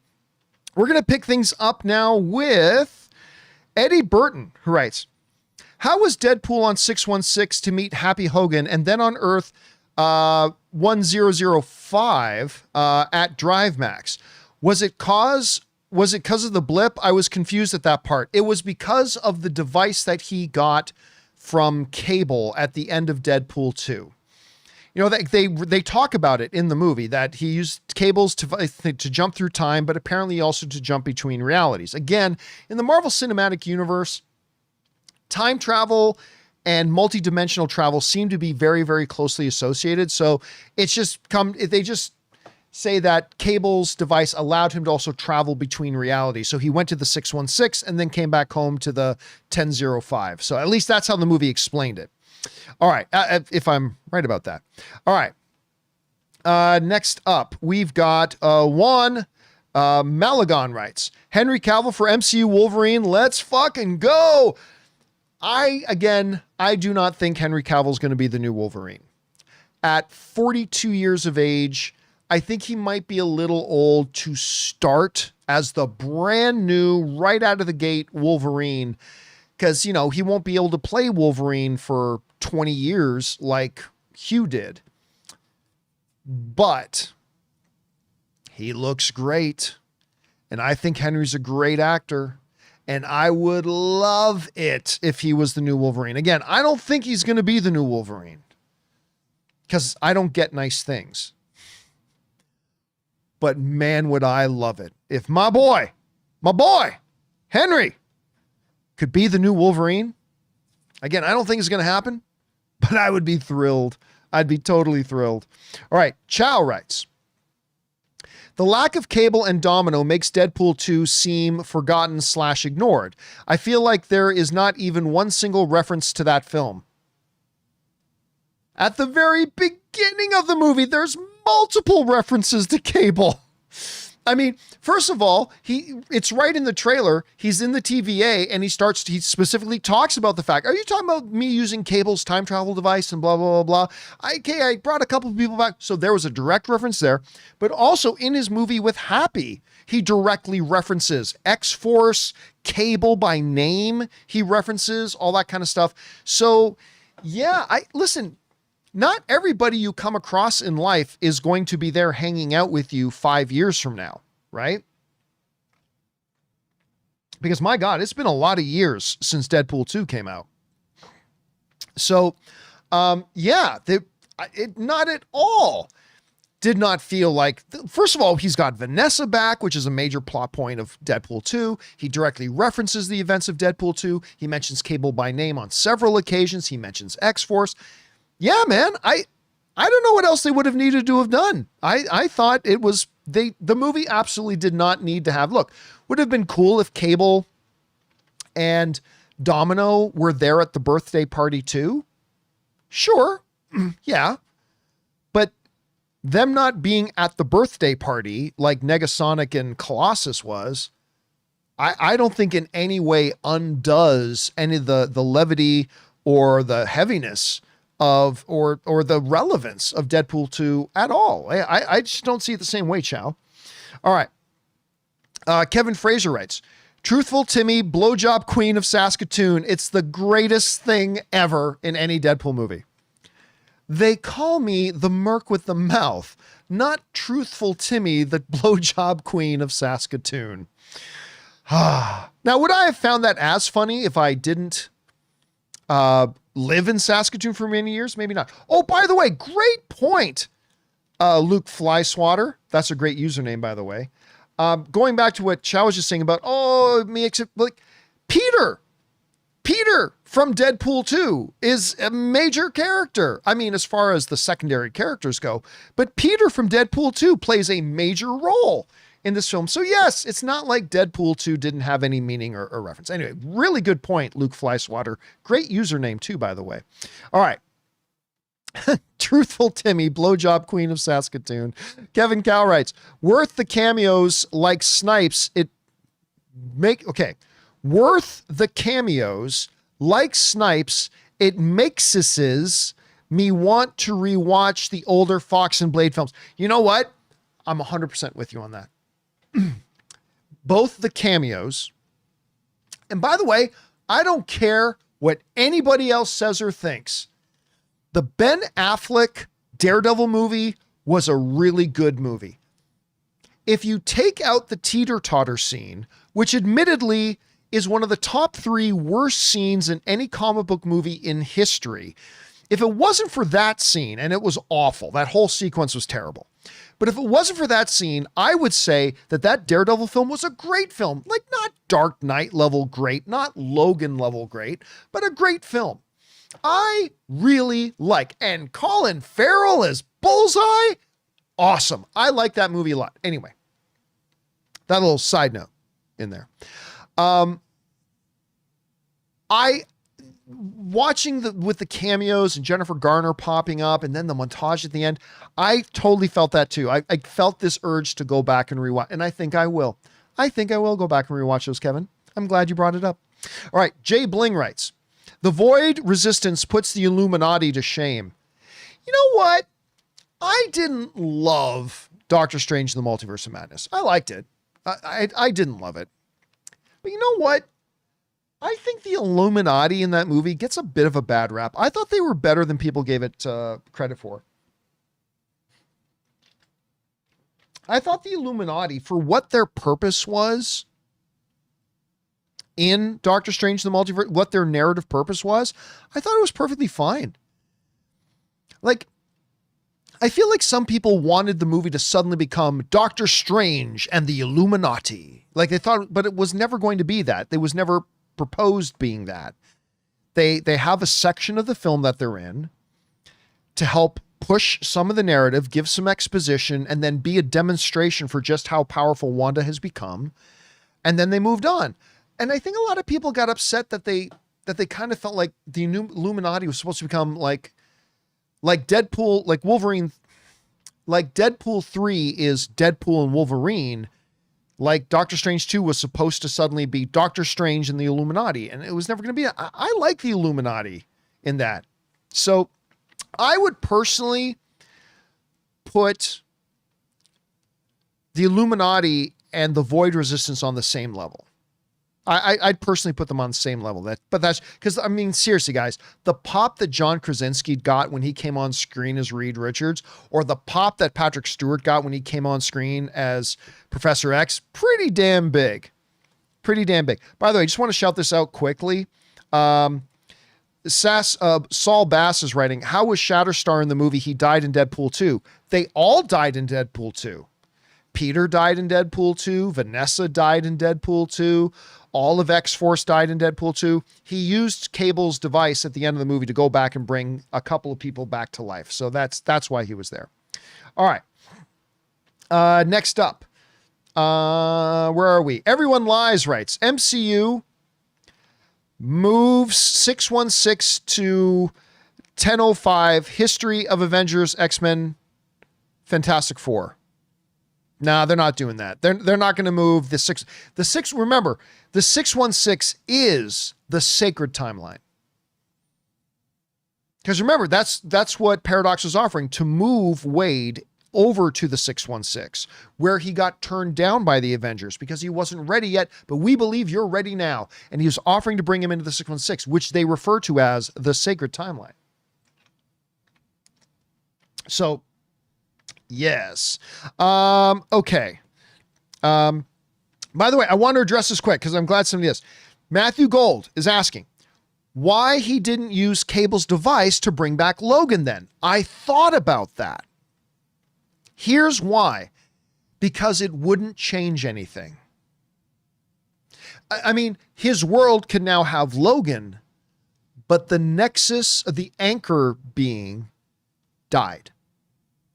Okay, you went back in time, and as we learned in Avengers Endgame, when You go back in time and change something, you're creating a new little splinter thing. Remember how the Ancient One was describing this to Dr. Banner? Like, you can do that, but you're actually causing some chaos when you do it. So yes, Wade could have gone back, plucked a Logan while he was still alive, and then brought him back in. But as far as the timeline sees it, that doesn't matter. The Nexus, because that one person brought up the question, I keep now wanting to say the Nexus being, but the anchor being in the timeline dies. And that's all that matters. That's why Paradox says we can't stop it. Like, we're not doing it, and we certainly can't stop it. So yeah, the way I interpreted it was that, yeah, cool, you can jump back and grab a younger version of Wolverine, but as far as the timeline is concerned, the anchor being dies. You can't just pluck the anchor being from a different point of time and then just drop him back in. That doesn't change the fact that in the timeline, the anchor being died. So I don't think grabbing a younger Logan and dropping him back in would have changed anything. And that's why Paradox brings up, you can't just replace an anchor being. I think the implication is, even though he doesn't say it directly, when Paradox says you can't just replace an anchor being, I think the implied message is, even with a younger version of that thing, you can't just replace the anchor being, even with a younger version of the anchor being. At least that's how I interpreted it, right? Maybe I'm thinking about it too much, though. All right. Next up, where are we at? Jared W. writes, regarding anchor beings, I assume there is always one that exists at any point of time, but if one dies before their time, the next one can't exist. So what, kind of like the Avatar? Is that what we're saying? The Last Airbender? There's always an Avatar, and then when one dies in his time, then a member of the next nation, maybe the Fire Nation, maybe the Earth Nation, maybe the Airbenders, will become the new Avatar. I like what you're saying, Jared. I don't know that I got any of that in the movie, though. Like, I like what I like your explanation, but nothing in the movie remotely suggests that's what's going on. But this is one of those cases where maybe a fan theory is better than what they gave us in the movie, because I like what you're coming up with here. All right. Fanjecture, one of our friends here on the channel, writes in, I know the prevailing thought is still... Okay. I know the prevailing thought is this is a one and done, but with the insane amount of money this is about to make, how does Iger not push for a sequel? Listen, man, like I brought up earlier, when any movie makes the amount of money that this movie's going to make, it's made almost $500 million worldwide on its first weekend. I mean, let me bring it up here just to be sure. So if I go over to Box Office Mojo, Deadpool and Wolverine worldwide, I don't know if I'm going to get this on screen or not. Probably not. Yeah, there it is. In its first weekend worldwide, first of all, in its official opening weekend, it's made $205 million. Its worldwide total in just its first weekend is more than Black Adam made in its entire theatrical run. Is more than Black Adam made in its entire theatrical run. Deadpool and Wolverine made in one weekend. But, so we're talking about a movie here that's made this much money. So, whenever that happens, like Joker was going to be a one and done movie, made $1 billion, suddenly it's winning Academy Awards, suddenly there's a big push to do more. I think Iger will love to see another one, but like I said earlier, I don't think it's going to be up to Bob Iger. It's not going to be up to Kevin Feige. It's not going to be up to Sean Levy. It's not going to be up to Hugh Jackman. Hell, I don't even think it's going to be up to Ryan Reynolds. and I'm not trying to be facetious or funny or anything. I truly 100% believe that the decision as to whether or not there will be a Deadpool 4 is 100% Blake Lively's decision. I'm not being funny. I'm not joking around. I'm not trying to make light of the situation. I 100% believe ultimately the person who will decide whether or not there will be, because Bob Iger will want one. Kevin Feige will want one. Sean Levy, I'm sure, would love to do another one. But, and maybe even Ryan Reynolds would like to. But at the end of the day, and we talked about this a couple of hours ago in the stream, there is only one person who will make that decision, and that's Blake Lively. Because when Ryan Reynolds makes a movie, it's no big deal. He takes the movie, he travels to set for 1 or 2 months, shoots his scenes, comes back home. But a Deadpool movie is totally different for Ryan Reynolds. Because a Deadpool movie is all encompassing for Ryan Reynolds. It takes up the totality of all of his time, energy, and effort, because he is the main producer. He is the head of the writer's room. He is the guy who coordinates everything about it and pushes and gets it done. It's in a completely takes over his entire life for years. And I recently saw, again, I mentioned this a few hours ago, but I recently saw him in an interview where he was asked directly, so are you going to now get ready for Deadpool 4? And he says, no, I'm not. That's not going to happen. Because my wife would divorce me and my children would divorce me. And no more Deadpools. And I believe him. So I think maybe if Bob Iger and Kevin Feige can somehow convince Blake Lively to let Ryan do it, then maybe. But listen, man, they've got 4 kids now. Like Blake and Ryan, they have 4 kids now. I believe it's 4. It might be 5, but I think I'm going to go with 4. They have 4 children now. They have 4 kids. They have all the money in the world. Ryan, I mean, first of all, Blake's got a new movie coming out too. So Blake is rich on her own. Ryan's super wealthy. Not to mention that it's got all of his businesses too. So they have 4 children. They have all the money in the world. They have a lot of side businesses going.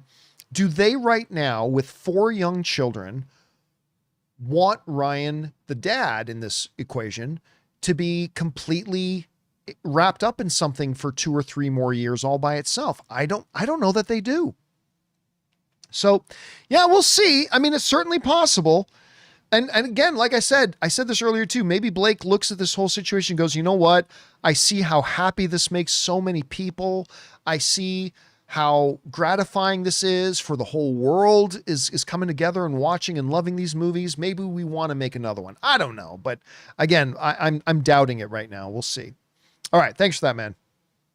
Fangblaze writes, I didn't expect this movie to feel like Endgame or Guardians 3, but it really felt like a bookend movie for the old X-Men and non-MCU movies.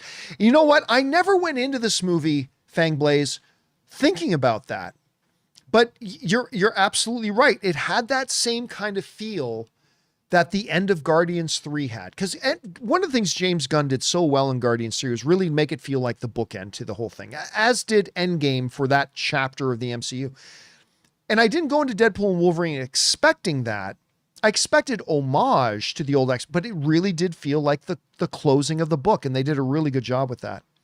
All right. The FPPC writes, thoughts on whether Hugh will be Wolverine again? Again, I've mentioned many times today, I don't think so. This is the first movie I've ever belly laughed in a movie theater at. Do you do this as well? Oh yeah, when a movie's really good, like humor particularly can get me. Humor done really well will get me. And I gut laughed so many times in Deadpool and Wolverine. Like, viscerally gut laughed so much in this movie, which is one of the reasons why I loved it so much. So, I mean, how many, this must have been at least 20 times today that we've gone, that was one of the funniest parts of the movie. No, that was one of the funniest parts of the movie. No, this was one of, like at least 20 times. That's how funny this movie was. And again, Hugh very well could come back again. He might be in Secret Wars, but I honestly think this was the swan song for Hugh Jackman. I really did. Datboy22. Eliath from Loki season 1, episode 5. Such a good line. And I was saying earlier, a really good line for two reasons. One, it's just funny. But two, it was also an acknowledgement to the audience who didn't watch Loki that, hey, if you're feeling like this is something some of the other audience members might know about, you're right. It's from Loki season 1, episode 5. And I thought it was a really good line. All right. Kevin Frazier writes, all out of Devil's Dandruff, and I'm shaking like an angry vibrator. So many great lines, many I missed, need to rewatch. Listen, man, Kevin, I've seen this movie 3 times now.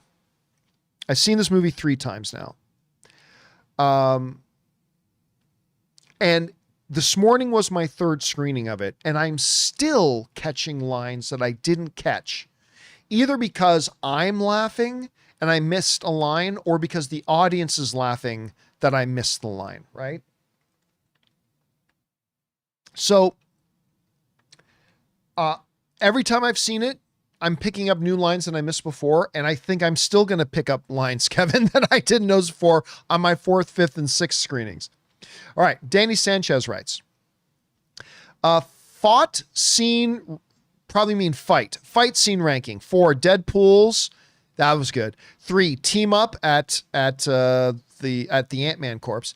2, opening sequence. 1, Honda van scene. Got me soaked. I'm going to fight you now. My favorite line. But by the way, how do you not have the first Wolverine and Deadpool fight in front of the Fox logo? That one was great too. I'm glad you brought up that line.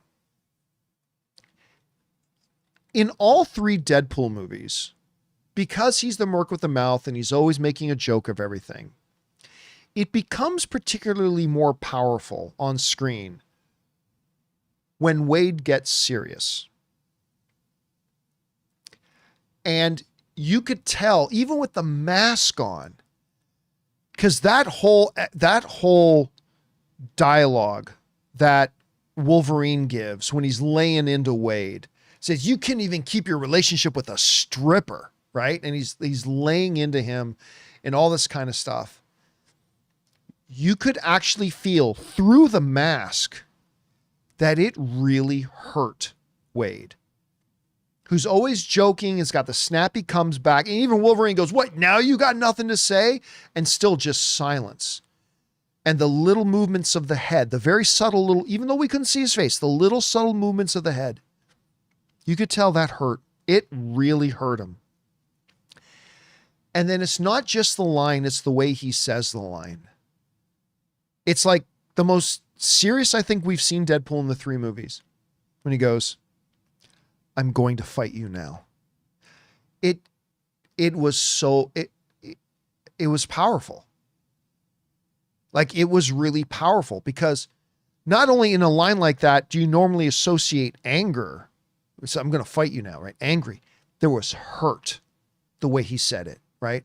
I'm going to fight you now. Like, the chemistry between these two guys is so definitive. Like, it's so good that they could play that scene and we don't even see one of their faces and it still played that strong. I absolutely loved it. All right. Thanks for that, Danny. Next up, the ARC assessment writes, I don't understand how Wade was able to hop to Earth 616, Cable's device, to interview with Happy, even with Cable's device. I thought it was just going back in time. Again, in the Marvel Cinematic Universe, and this is one of the reasons I don't like multidimensional stuff, I don't like time travel, but it is what it is.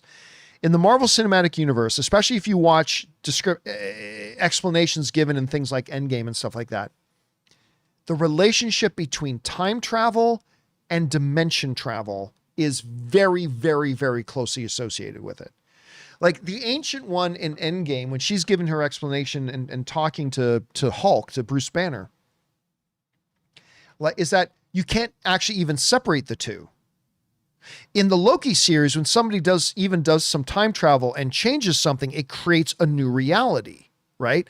So it's always been very vague, but at the same time, in the MCU, time travel and dimension channel are seen closely related. And so it's not really that big of a stretch to say that Cable's device not only time travels, but could also take Wade between the realities. So it's really not that much of a stretch. All right. Let's see here. Next up, we've got David Maxwell writes, movie was so good. I don't think it'll be in my top 10 of the year. And it has some minor issues, but overall it rocked and I was very happy after.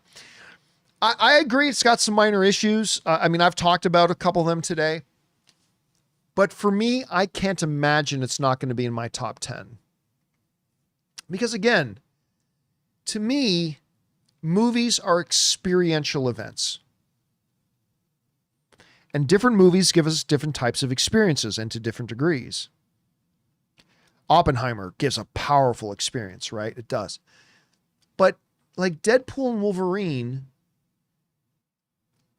I walked out having laughed so much on 2 different occasions in the movie, had to fight back tears, and walked out of the movie with such a sense of joy and happiness.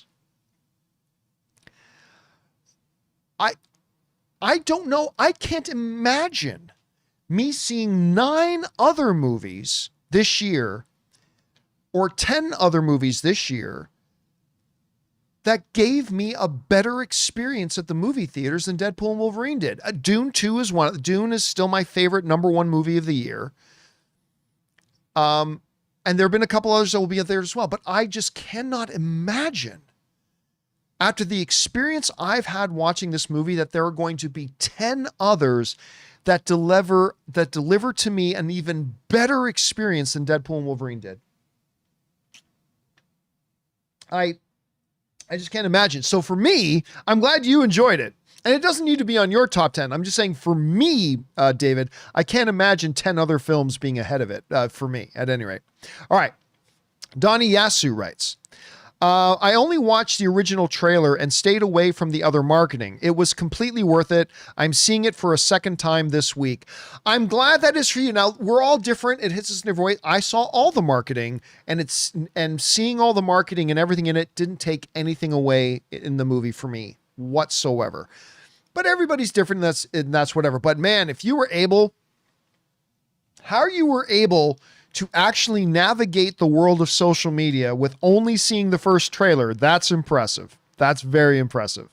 All right, I'm glad you enjoyed it, Donnie. All right, Jake Clark writes, best MCU film since No Way Home, and Jackman crushed it, and his chemistry with Reynolds is magic. I hope Deadpool 4 is Deadpool and Wolverine and Peter. Deadpool and Wolverine and Peter. I think right now for me, it's the best MCU movie since Infinity War. Look, okay. For those of you scratching your head, for those of you who watch me on a very regular basis, you know that one of the not so popular opinions that I hold, and I hold a bunch of unpopular opinions, but is that while I really like Endgame, like I like Endgame a lot, okay? Make no mistake about it. I'm a big fan of Endgame. I also feel Endgame is a little overrated because while the portal scene at the end is monumentally fantastic, that only makes up about 1/4 of the movie. And I think there's a lot of Endgame that is great, but I also think that Endgame has its issues. So I don't believe Endgame is a top 5 best MCU film. It's in the top 10, but I don't think Endgame's in the top 5. But again, I'm a big fan of it. I really like the movie. I think it's great. I think Deadpool and Wolverine's better than Endgame. Sue me. I think it's the best MCU movie since Infinity War. Now,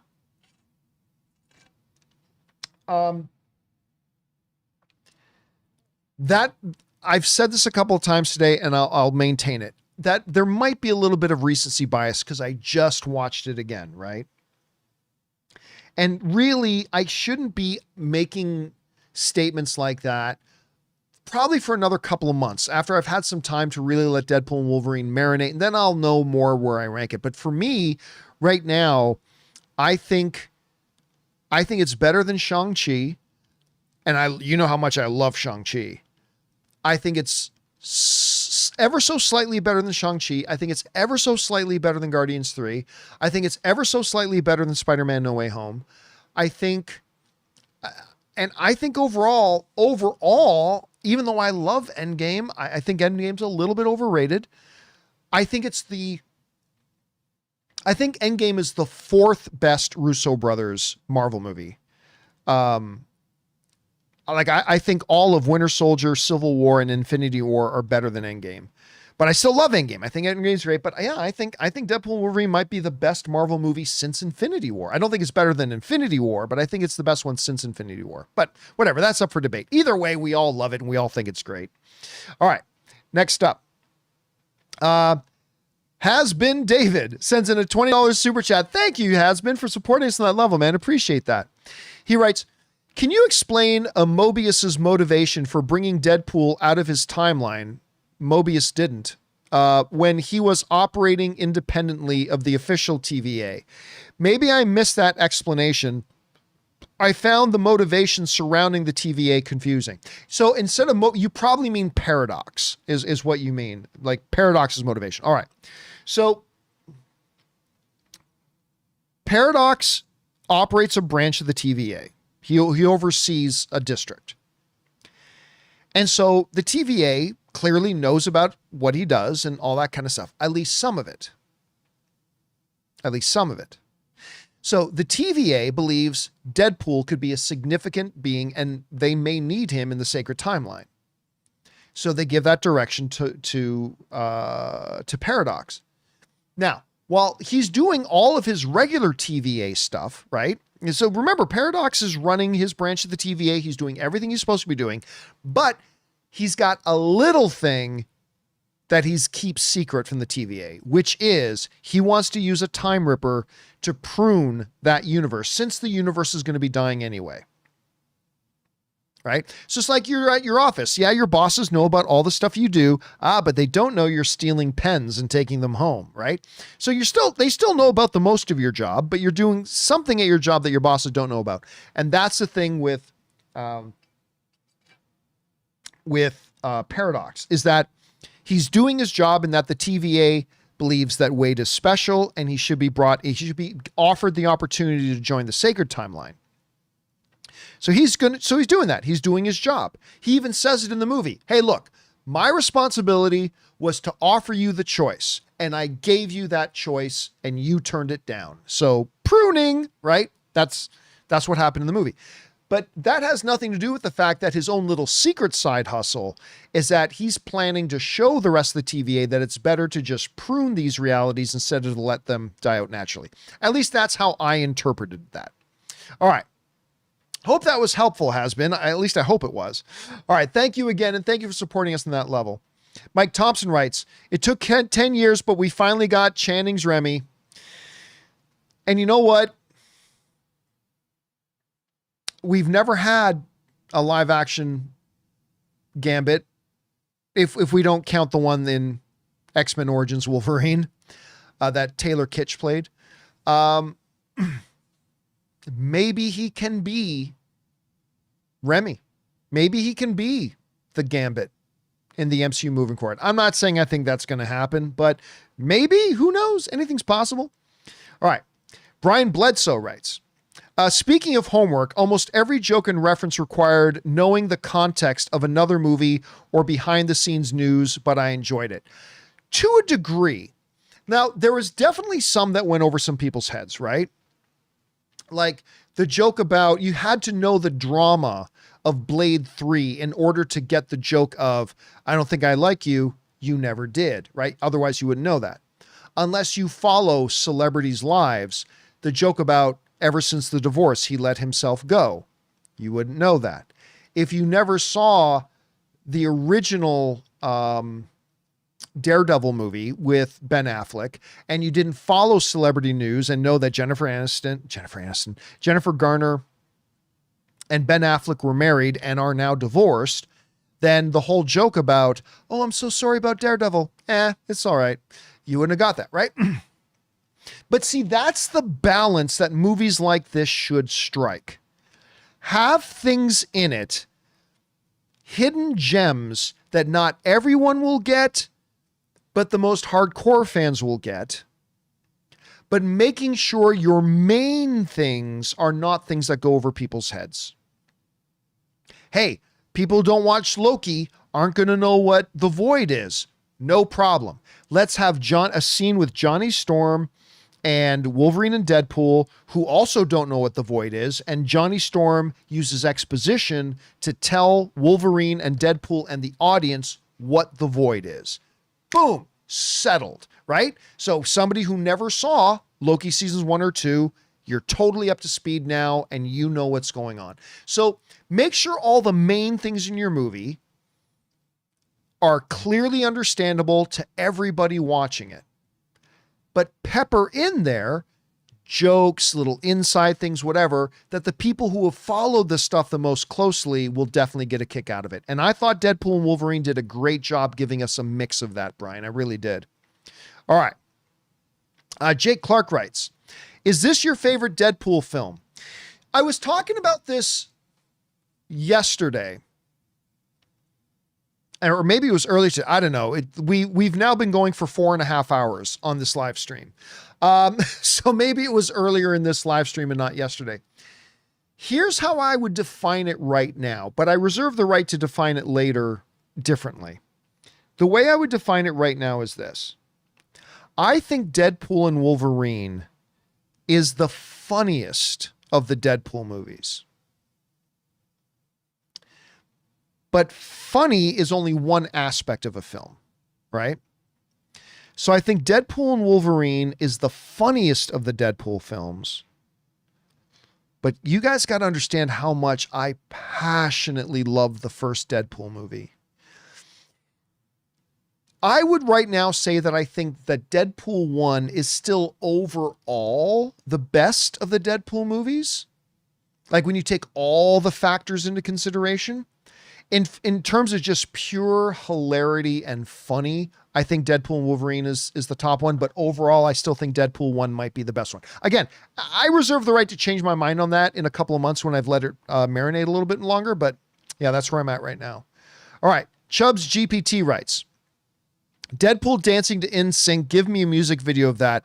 Dude, you know what was the best part about it? It's how they intercut him killing a couple of guys, then back to him doing just a couple of seconds of the moves, then cut to him killing 2 more guys, back to him dancing, doing the routine, more killing guys. That was, you see, if they just did a full 45 seconds of him just doing the dance, I don't think it would have been as funny, but cutting back and forth between killing, dancing, made it absolutely hilarious. And I loved that. All right.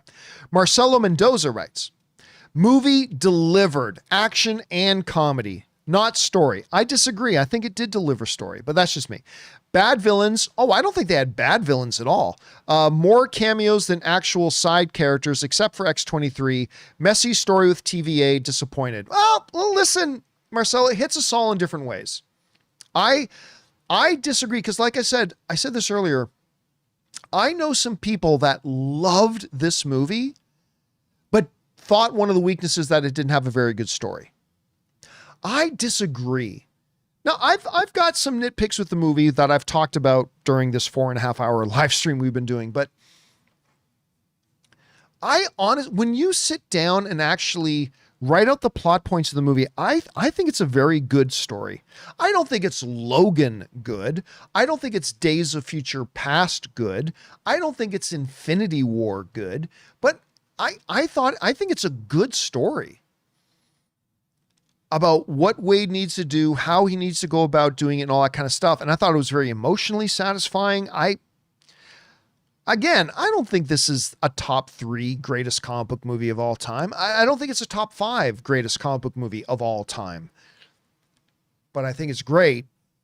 And I think the story is being overlooked. I think people laughed so much in this movie and were thrilled by the action so much. I think people are overlooking how good the story is. And again, about the villain, I mentioned this a couple of hours ago. Let me mention it again.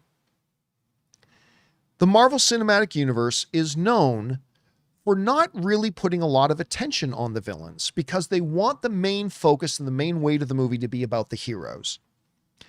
So with the exception of Thanos and Killmonger and Loki, most Marvel movies, even the great ones, have fairly forgettable villains, like villains that serve their purpose and serve the purpose well, like Yellow Jacket, like Caecilius in Doctor Strange. They're perfectly fine. They do the job, but the main focus of the movie is not to be about the villain. It's about the heroes. And I thought Cassandra Nova was actually a very good character for that purpose. We're not going to be talking about Cassandra Nova 5 years from now. Not at all. But that's the standard Marvel kind of thing, right? They want the attention and the focus and the weight to be on the heroes. And that's been a part of their big success. So I don't think the villains were bad by any stretch. I thought Paradox was super fun. And I thought Cassandra Nova was really interesting. And I thought the story was good. But again, this is the beautiful thing about the art, Marcelo. Movies hit us all in different ways. And it hit you differently than it hit me. And that's perfectly good. I'm glad you at least found it funny and enjoyed the action. All right. Kevin Frazier writes, where are we at? There it is. Another line that had me cackling. The Pinocchio line was so good. Like Pinocchio shoved his face up my ass and started lying. Rewatchability is at an all-time high. Listen, Kevin, I said this a little bit earlier, but there are movies that I totally love that aren't necessarily have high rewatchability, right? Like, I love Oppenheimer. I love that movie. But as much as I love it, I didn't go back to watch it 5 and 6 times. I saw it twice. And I absolutely love the film. It's fantastic. It's a masterpiece. Love that movie. But even though it's all that great, it's not necessarily got a high rewatchability factor to it. Like one of the greatest films of all time, Schindler's List, same thing, right? Masterpiece of a movie, not high rewatchability for me. Deadpool and Wolverine, I've now seen it 3 times and it gets better every time I watch it. And this is a movie I will watch 3 or 4 more times in theaters. And I can't wait. And it's hard to define what makes something, one thing that's great, not totally rewatchable, and another thing that's great, but it is totally rewatchable. I don't know how to define it yet, to be honest with you. All right. Mr. Hank Dunn writes, I don't want a 5-foot tall Wolverine, but 5'5" to 5'8", yes. Either way, Mr. Hank Dunn, that's not comic book accurate. A 5'8" Wolverine is not a comic book accurate Wolverine. And we now have generations, 25 years of people watching Wolverine on screen that we are now the audience is now accustomed to a big hulking Wolverine. A 6'1", 6'2", 6'3", massively bodybuilt Wolverine. That's what the audience is now accustomed to. That's what Wolverine is now. In the moviegoer's collective consciousness, our perception of Wolverine is now that Wolverine is this giant, huge thing of a man. And by the way, Mark just gifted a membership. Thank you, Mark. That's awfully generous of you, man. So 25 years ago, the idea of a Henry Cavill being Wolverine, no, he's too big. But today, now that Hugh Jackman's completely changed our perception of Wolverine, people hear and see Henry Cavill as Wolverine, and now we're all going, oh yeah, give me that. He'll be an awesome Wolverine, even though 25 years ago it would have been unheard of. But again, that's just a reflection that I think what our expectations of Wolverine has now totally changed. All right, guys, listen, I need one more quick break. And by quick break, I mean like 30 seconds. I just need to go and refill my drink again because we have been going for a little over 4.5 hours now.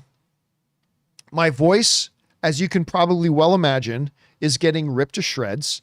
I need to refill my drink. So will you guys indulge me for just another moment? while I go and just get another drink. I promise I will be right back. Just give me a second.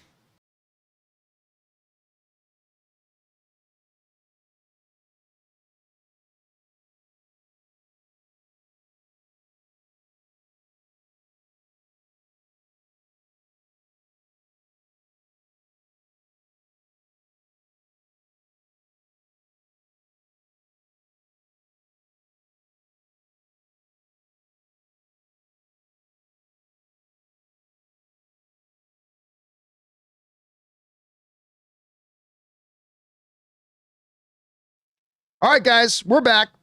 Thank you for indulging me there. Again, my throat is starting to get torn up. I hope I'm still able to do a show tomorrow. 100% sure I will. Anyway.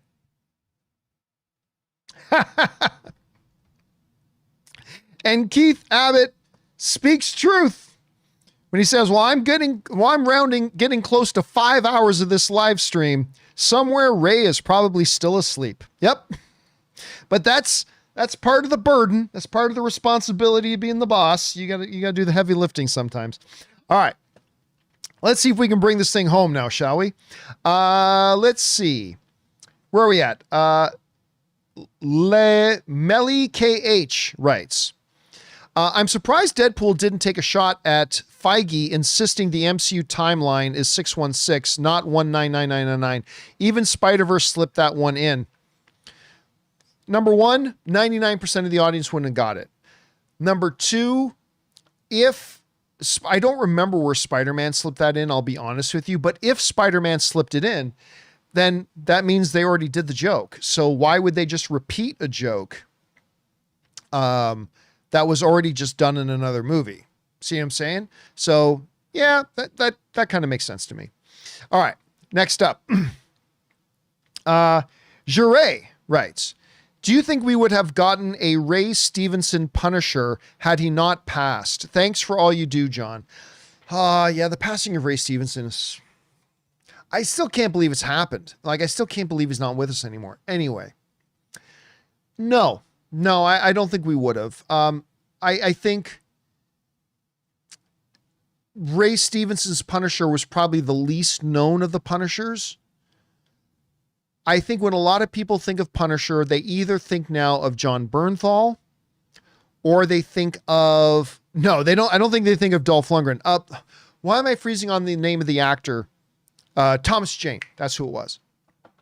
I think number one, people will think of John Bernthal today because of the Daredevil series and the Punisher series.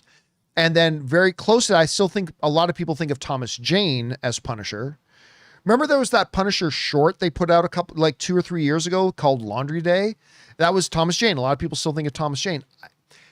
But I'll tell you what, Punisher Warzone, I freaking love that movie. Ray Stevenson's Punisher Warzone, I love that movie. That was Ray Stevenson's one.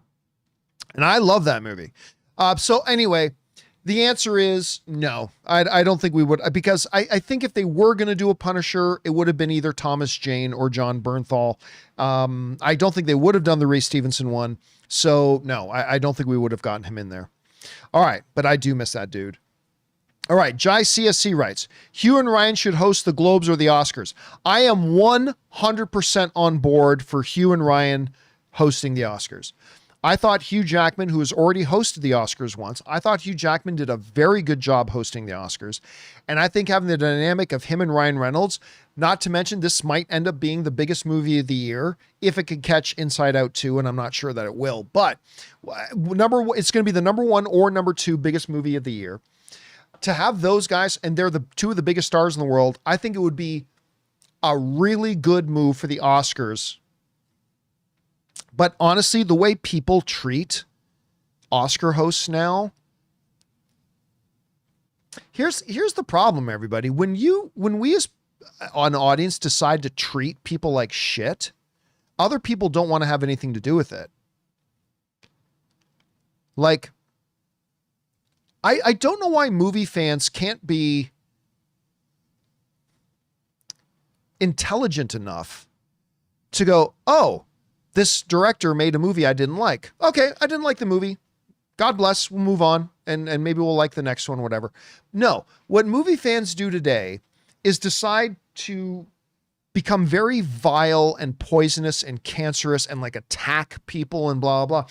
And they've made it to the point now where, like, for instance, let's take Star Wars movies.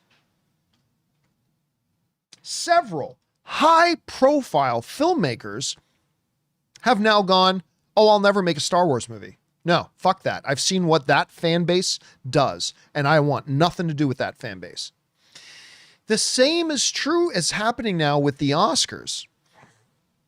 The same is now true with the Oscars, that so much vitriol gets brought up over, and so much politics gets brought up over who may or may not be selected to host the Oscars, that it's just now, I know a number of celebrities that have said, I would never host, even if I ever got offered it, I would never host the Oscars. Because the first thing that people do when someone gets picked to host the Oscars, there's a whole bunch of people out there that just start looking for shit that they can attack them over. So while I would love to see Hugh and Ryan host the Oscars, I don't think they'd ever do it. I don't think they'd ever do it, because people are just terrible. People are terrible and would treat them terribly. And why put a target on yourself like that? So I would love it. I think the Oscars would love it, but I don't think Ryan and Hugh would do it. But who knows? Anything could happen. All right. Next up. Where are we at? Chubbs GPT writes, the way Logan said, fuck the Avengers, makes me think they were involved in killing the X-Men. No, not at all. In his universe, and that Logan killed all the Avengers. No. Nothing even remote to that. I mean, listen, Logan said fuck off to a lot of people. Even just when Charles and Magneto went in to simply have a conversation with him, he's fuck off. Fuck the Avengers. No, there was nothing in the way that I love you, Chubbs, but there's nothing in the way that he said that was at all out of character for him, or at all suggested that the Avengers had something to do with murdering the X-Men. There was nothing in there about that. That I caught at all. Besides, if that was true, if the Avengers had something to do with murdering the X-Men, right? Then at the end of the movie, when Wolverine is talking, after they've won the day and they're sitting on the bench having their shawarma, but do you know the Avengers discovered shawarma? As they're sitting there on the bench having their shawarma, you know, Wolverine would be saying, by the way, don't ever, whatever you do now, do not ever join up with the Avengers. They literally murdered my friends. They killed the X-Men. Don't ever do that. But that's not what Wolverine says. He leans back and looks at Wade and says, they'd be lucky to have you. The X-Men would be lucky to have you. Do you think that's something Wolverine would say if the Avengers murdered his family? Do you think, talking about the organization that murdered his friends and family, he would then at the end go, you know, they'd be lucky to have you. No. I don't think that would be, I don't think that would be in the conversation at all. So no, I did not in any way get any inference in that, Chubbs, that the Avengers murdered the X-Men. All right. Francisco Rhodes. Ciao, Giovanni. Ciao, Francesco. Isn't Wolverine still alive in Deadpool's universe? Logan movie takes place in the future. Yeah, we obviously now we're getting close to 5 hours that this live stream has been going, so you probably missed when we talked about this earlier. Yes, I believe when he goes to that point, but I believe the implied message in the movie, although it should be noted it's never explicitly said.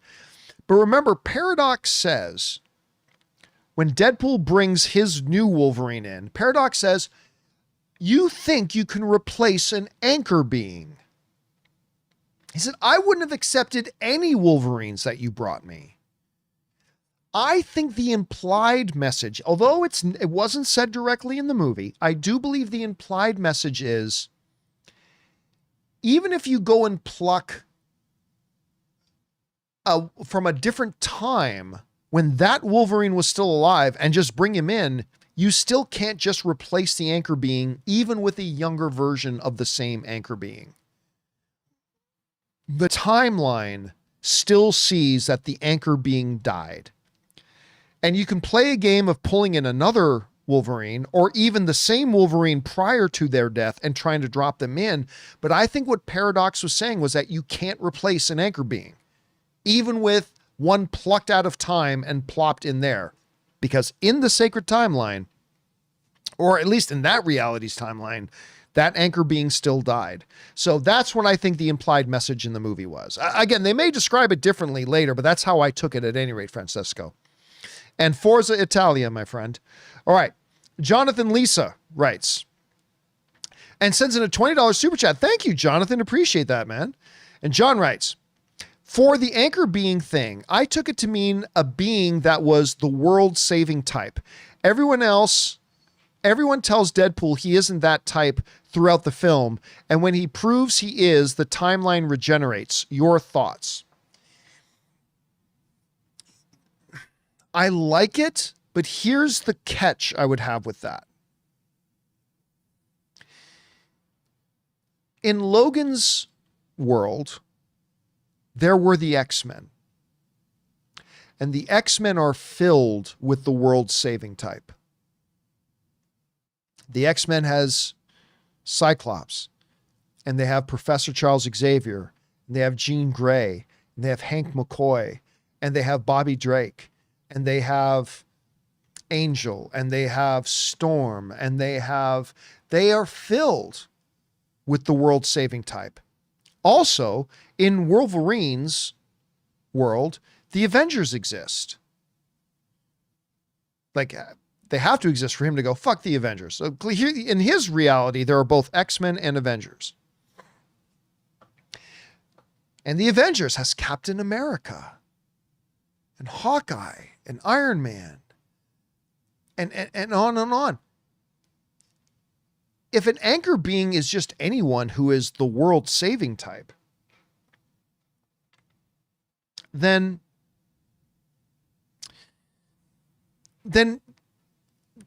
there would never be just one anchor being, right? So again, I think they were kind of vague and maybe even purposely vague in the movie about ever really defining what an anchor being is. Why is the universe okay before the anchor being's ever been around? Like, why is Deadpool's universe perfectly fine for thousands and thousands of years before Wolverine was born? Oh, but now that Wolverine is born, now we have an anchor being. And if that anchor being dies, I mean, they were pretty vague about it. And listen, I gotta say, that's my one biggest nitpick of the movie is how they handle that as a plot device. But who knows? Maybe Kevin Feige will sit down with me someday after he's retired and explain to me what they were fully thinking about that. All right. Next up, Joshua Langston writes, Deadpool slaughtering the TVA agents with Logan's adamantium skeleton dancing to Nsync's Bye Bye Bye may be the best MCU intro ever. You know what? I don't think Deadpool and Wolverine is the best MCU movie ever. It might be the best intro to an MCU movie ever, though. The intro to Infinity War was pretty damn good, too. On Thor's ship and Thanos showing up. That was a pretty damn good, but I'll say this, it's right up there with it. It's right up there with it. I would put it as far as openings right up there with Infinity War's opening. All right. But I'm not ready to say it's better than the Infinity War opening, though, for two very different, they're both great for very different reasons. All right. Andy writes, you know how some people get upset when a cameo doesn't show up or is too short? I felt that way about The Greatest Show. It only played for 2 seconds. You know what? Here's the thing, Andy. Somebody brought that up in the first hour of the show, saying, when it was just that one little thing, I got all disappointed. But why were you thinking it would be anything else? Like, I love The Greatest Showman. And so when I heard that was going to be in the soundtrack, I think what we as fans do, we construct this whole imaginary scenario. Oh, there's going to be this big fight sequence with the Greatest Showman song playing. And, like, where the runaways are running the night is taking over you. wow, this is the greatest show, as everybody's fighting, right? And then that doesn't happen and we get ourselves disappointed. Never let your speculation become expectation. And so, yeah, I love that song and I was looking forward to hearing it in the movie, but you know what? I thought what they did was perfect. It was super funny. It was perfect timing, smashes his head on the radio, and just for a split second, you hear the music for Greatest Showman. And I thought it was really good the way it was done, but that's just me. All right. Thanks for sharing, Andy. Next up, Adrian writes, since it would be near impossible to replace Hugh, what do you think about the idea of having Laura be our MCU Wolverine moving forward? No, I don't think you can. And here's why. Like the way Ryan Reynolds says it in the movie, you were an X-Man. Fuck that. You were the X-Man. Look, whether or not you think Wolverine should be the center of attention on anything X-Men related, and there's a good argument to be made there that he shouldn't be the focus of everything all the time. But regardless of that, you have to acknowledge that it's not even close. It's not even close. Wolverine is by far, by miles, the most popular X-Men character there is. There's no, that's not even up for debate. I'm not saying he's the best X-Men character, but that's up for discussion. But it's not even a debate. Wolverine is by far the most popular X-Men character. There's no doubt about it. That's not, again, it's not even an issue that's up for discussion.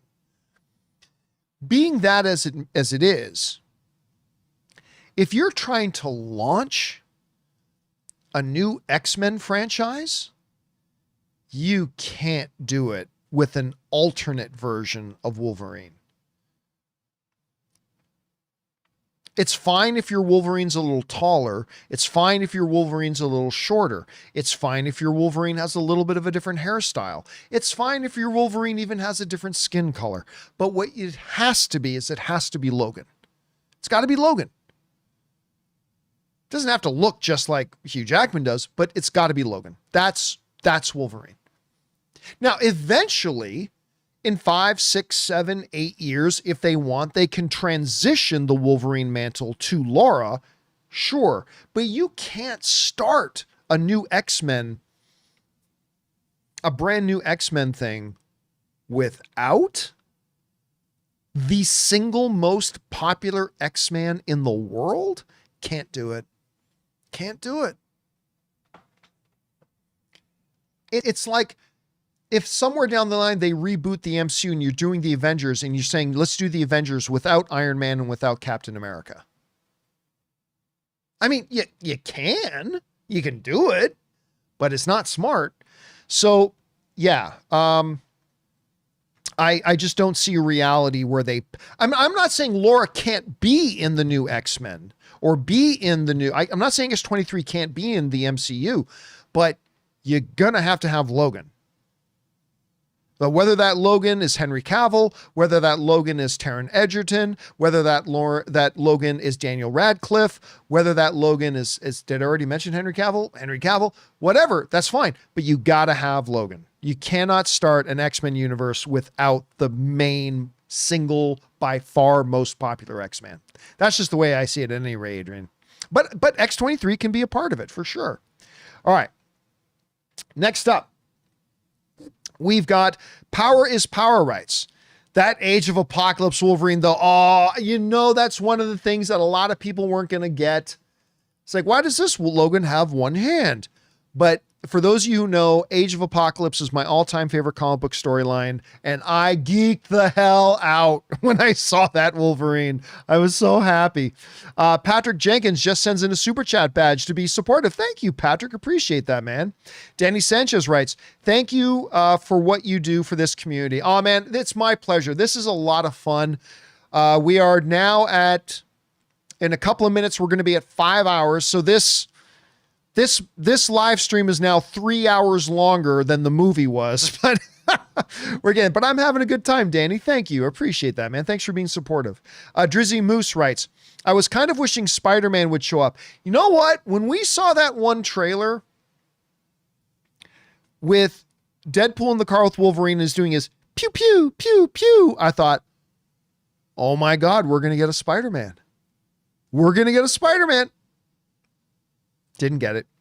I wonder if they wanted to, maybe Sony didn't let them, but well, whatever. I kind of thought I'm fine that we didn't get Spider-Man. Like I'm totally fine with it. There's really nowhere for him to fit in, but I was kind of thinking we were going to get one going into the movie. All right.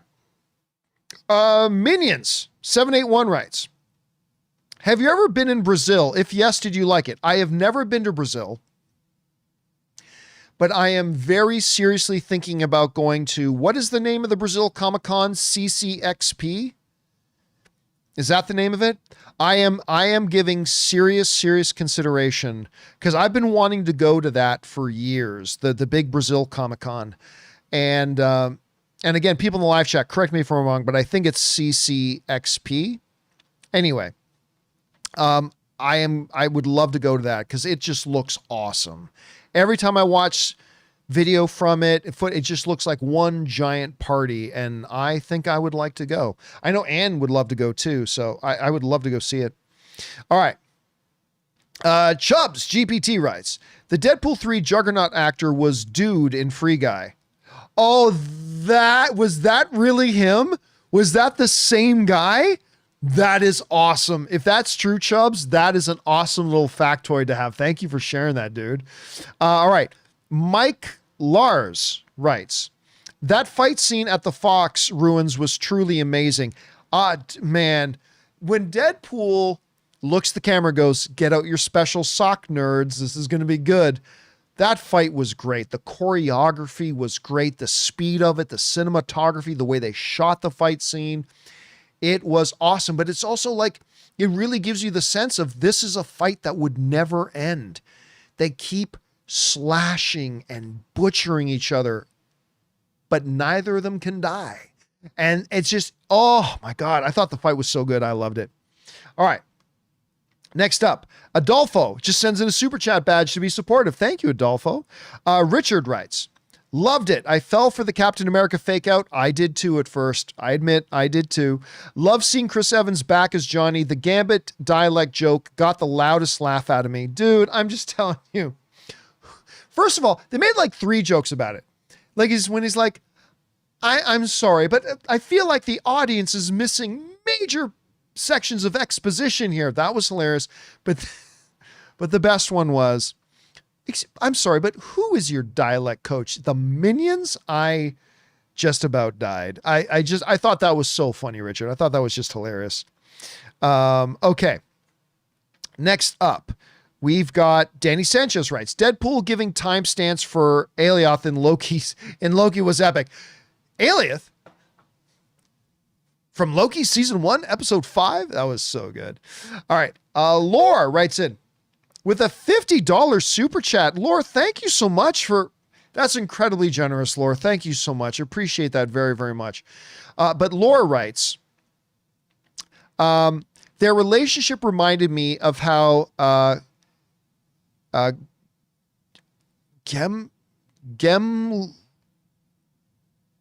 it's not Gem. Okay, yes. The Lord of the Rings. Gimli. Gimli and Legolas. And also, that's not how you're supposed to rock a van all night, in my opinion. Okay, first of all, one of the most brilliant shots. And by the way, Vote is asking, is the super chat oh yeah, dude, we had to turn off the super chats about 2 hours ago. We turned off the super chats like 2 hours ago, maybe 2.5 hours ago, because otherwise I'd be here till tomorrow. So yes, the super chats were turned off 2.5 hours ago. At any rate, one of the best creative visual shots I think they did in the movie, it was a really, really nice creative choice, is when they're doing the fight inside the car and the blood starts to spatter and the camera pans down a bit so you see the outside of the car with the coexist bumper sticker and the blood splash on it.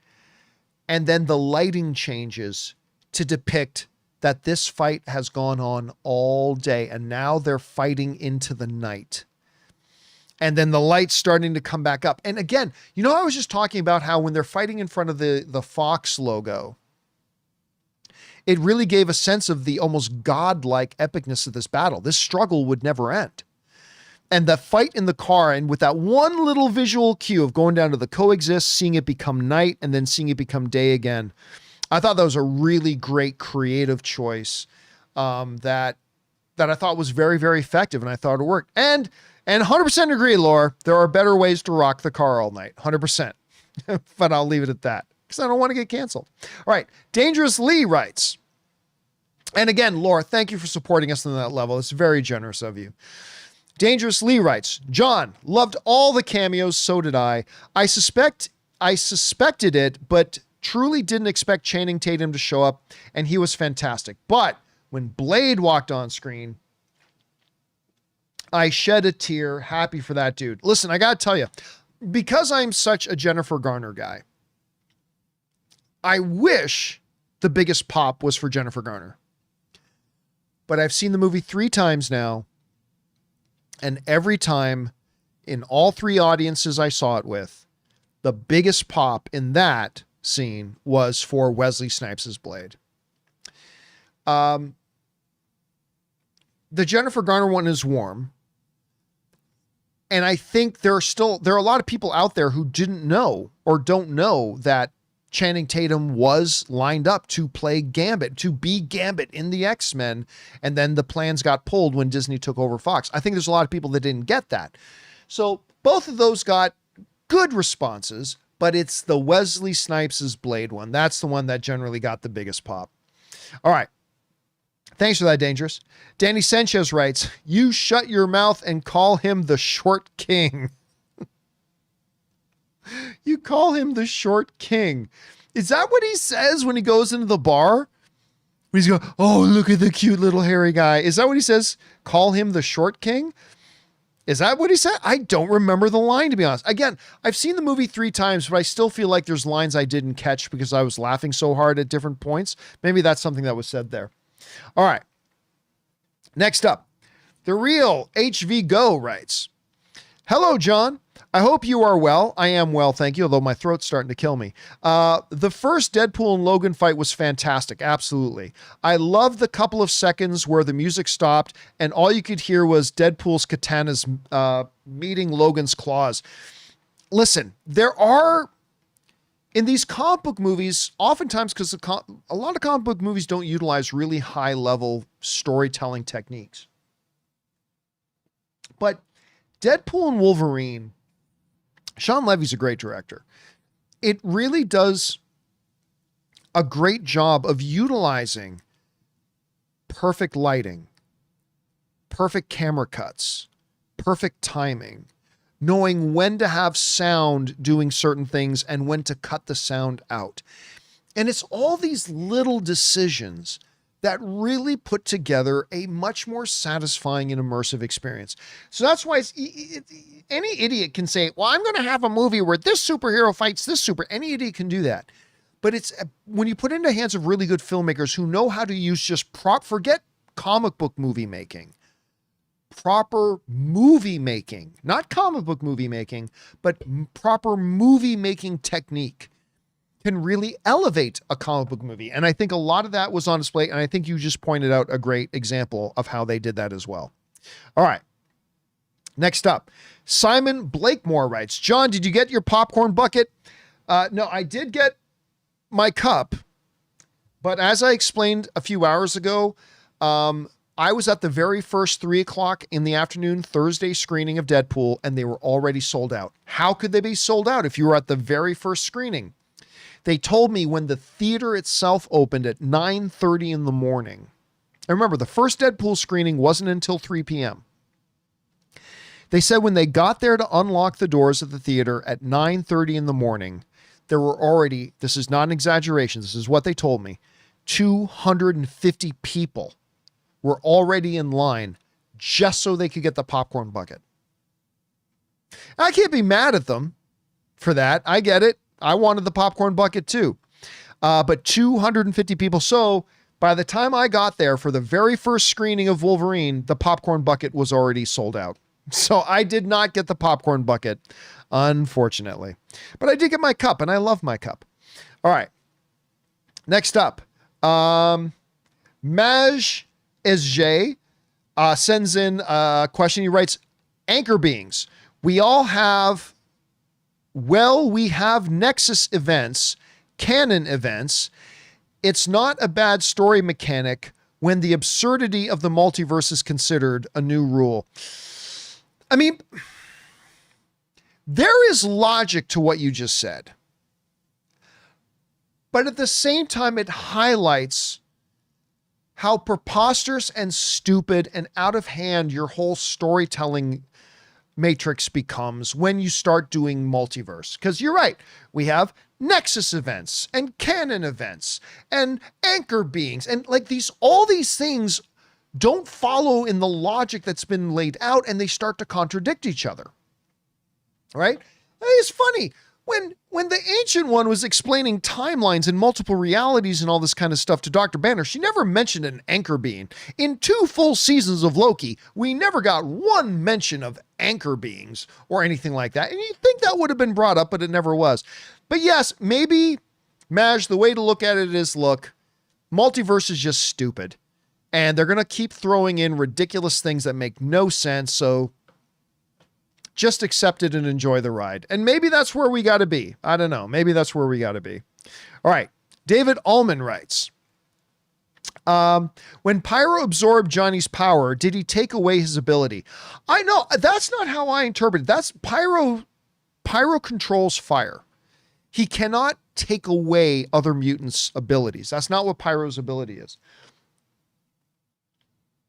The way I interpreted it, and I could be right or wrong, David, but the way I interpreted it was that Pyro was just more powerful, and Johnny literally spent himself throwing everything he could at Pyro. And after throwing everything he had at Pyro, he kept throwing and kept throwing and kept throwing until he finally just drained his energy and then fell down. So no, Pyro didn't take his power away. I think he just emptied out his battery. That's right. He emptied out his battery. That's how I saw it. All right. Charlie Thorns writes, do you think Ink, there's only one blade is in red? Try this one more time. Do you think Ink, there's only one blade is in red to the development heal? Charlie, I apologize. You went through the hassle of sending in a question, and you used a super chat to support our channel, and I appreciate that so much. But I honestly don't know what you're asking, so I apologize, but I can't address your question because I'm not really understanding what it is you're trying to say. I'm sorry about that, dude. Anyway, next up, Patrick Stewart writes, the moment where X-23/Laura healed, the Achilles heel Juggernaut was a very satisfying moment to me. Here's the thing, with all of the decapitation and brain stabbing and shooting and flesh ripping and murder and death in this movie, nothing was more to me than when the camera goes down to the feet of Juggernaut and you realize his Achilles tendons right through feet were completely sliced. How many times did the guys get stabbed in the brain, right? Or slit their throats? None of that shocked me, impacted me nearly as much as that shot of her cutting his Achilles, his hurting his feet. That to me was the most gross moment, Patrick, of the entire movie that had the biggest impact. All right. And our final question of the day, as we are now 5 hours and 8 minutes into this live stream, a name that I cannot read because I'm not intelligent enough to be able to speak all the languages in the world, wrote, was Ms. Minutes cut from the movie? She was in the cast. Where was she in the cast? If you're saying like was she actually listed in the credits as the credits rolled? If you're saying in the cast as in she was listed on IMDb, this is very important. I tell people this all the time. IMDb is very relatable, is very reliable, I should say, for giving you information about movies that have already come out. But you should not rely on IMDb. You should not rely on IMDb for information prior to a movie coming out. Because it's not just the studios have access to that to add information. Once a movie's out and everything's locked, you can completely go to IMDb and get your information there and rely on the information you get there. But for movies that have not come out yet, so if you're saying it was listed, Ms. Minutes was listed in IMDb, that doesn't really mean anything before the movie comes out. So it doesn't mean that they were in it, or it doesn't mean they were whatever, but yeah. Okay. So that's the last of the questions. You know what, guys? Normally what I like to do when I do an open mic and we take all the super chat questions, I like to take a couple of extra minutes at the end and take some more questions just from the live chat. But if you guys will forgive me, I've been speaking straight now for well over 5 hours now, and I got to stop talking because I'm literally about to lose my voice. So I've got to stop right now. So guys, thank you so much for being here for this 5 hour and 11 minute live stream of our Deadpool and Wolverine open spoiler discussion. I can't believe there's still almost 2,000 of you here. That's crazy. Thank you guys so much for being. This has been a lot of fun. I've enjoyed this a great deal. I cannot wait to watch more of it. And guys, come back to the John Campea Show tomorrow. We are going to be talking. I'm going to talk about, I'm going to make my list of my top 10 favorite Ryan Reynolds films, obviously, but obviously we got to talk about that Marvel panel. We're going to talk about the Russo brothers, the Robert Downey Jr. casting, all that kind of stuff. We're going to talk about the record shattering opening weekend of Deadpool and Wolverine. We got a lot of stuff to talk about tomorrow. Please come and join us for that. But for now, that'll do it for me, guys. Thanks so much for being here. The sun has gone down. My name's John Campea, and until next time, my friends, bye-bye.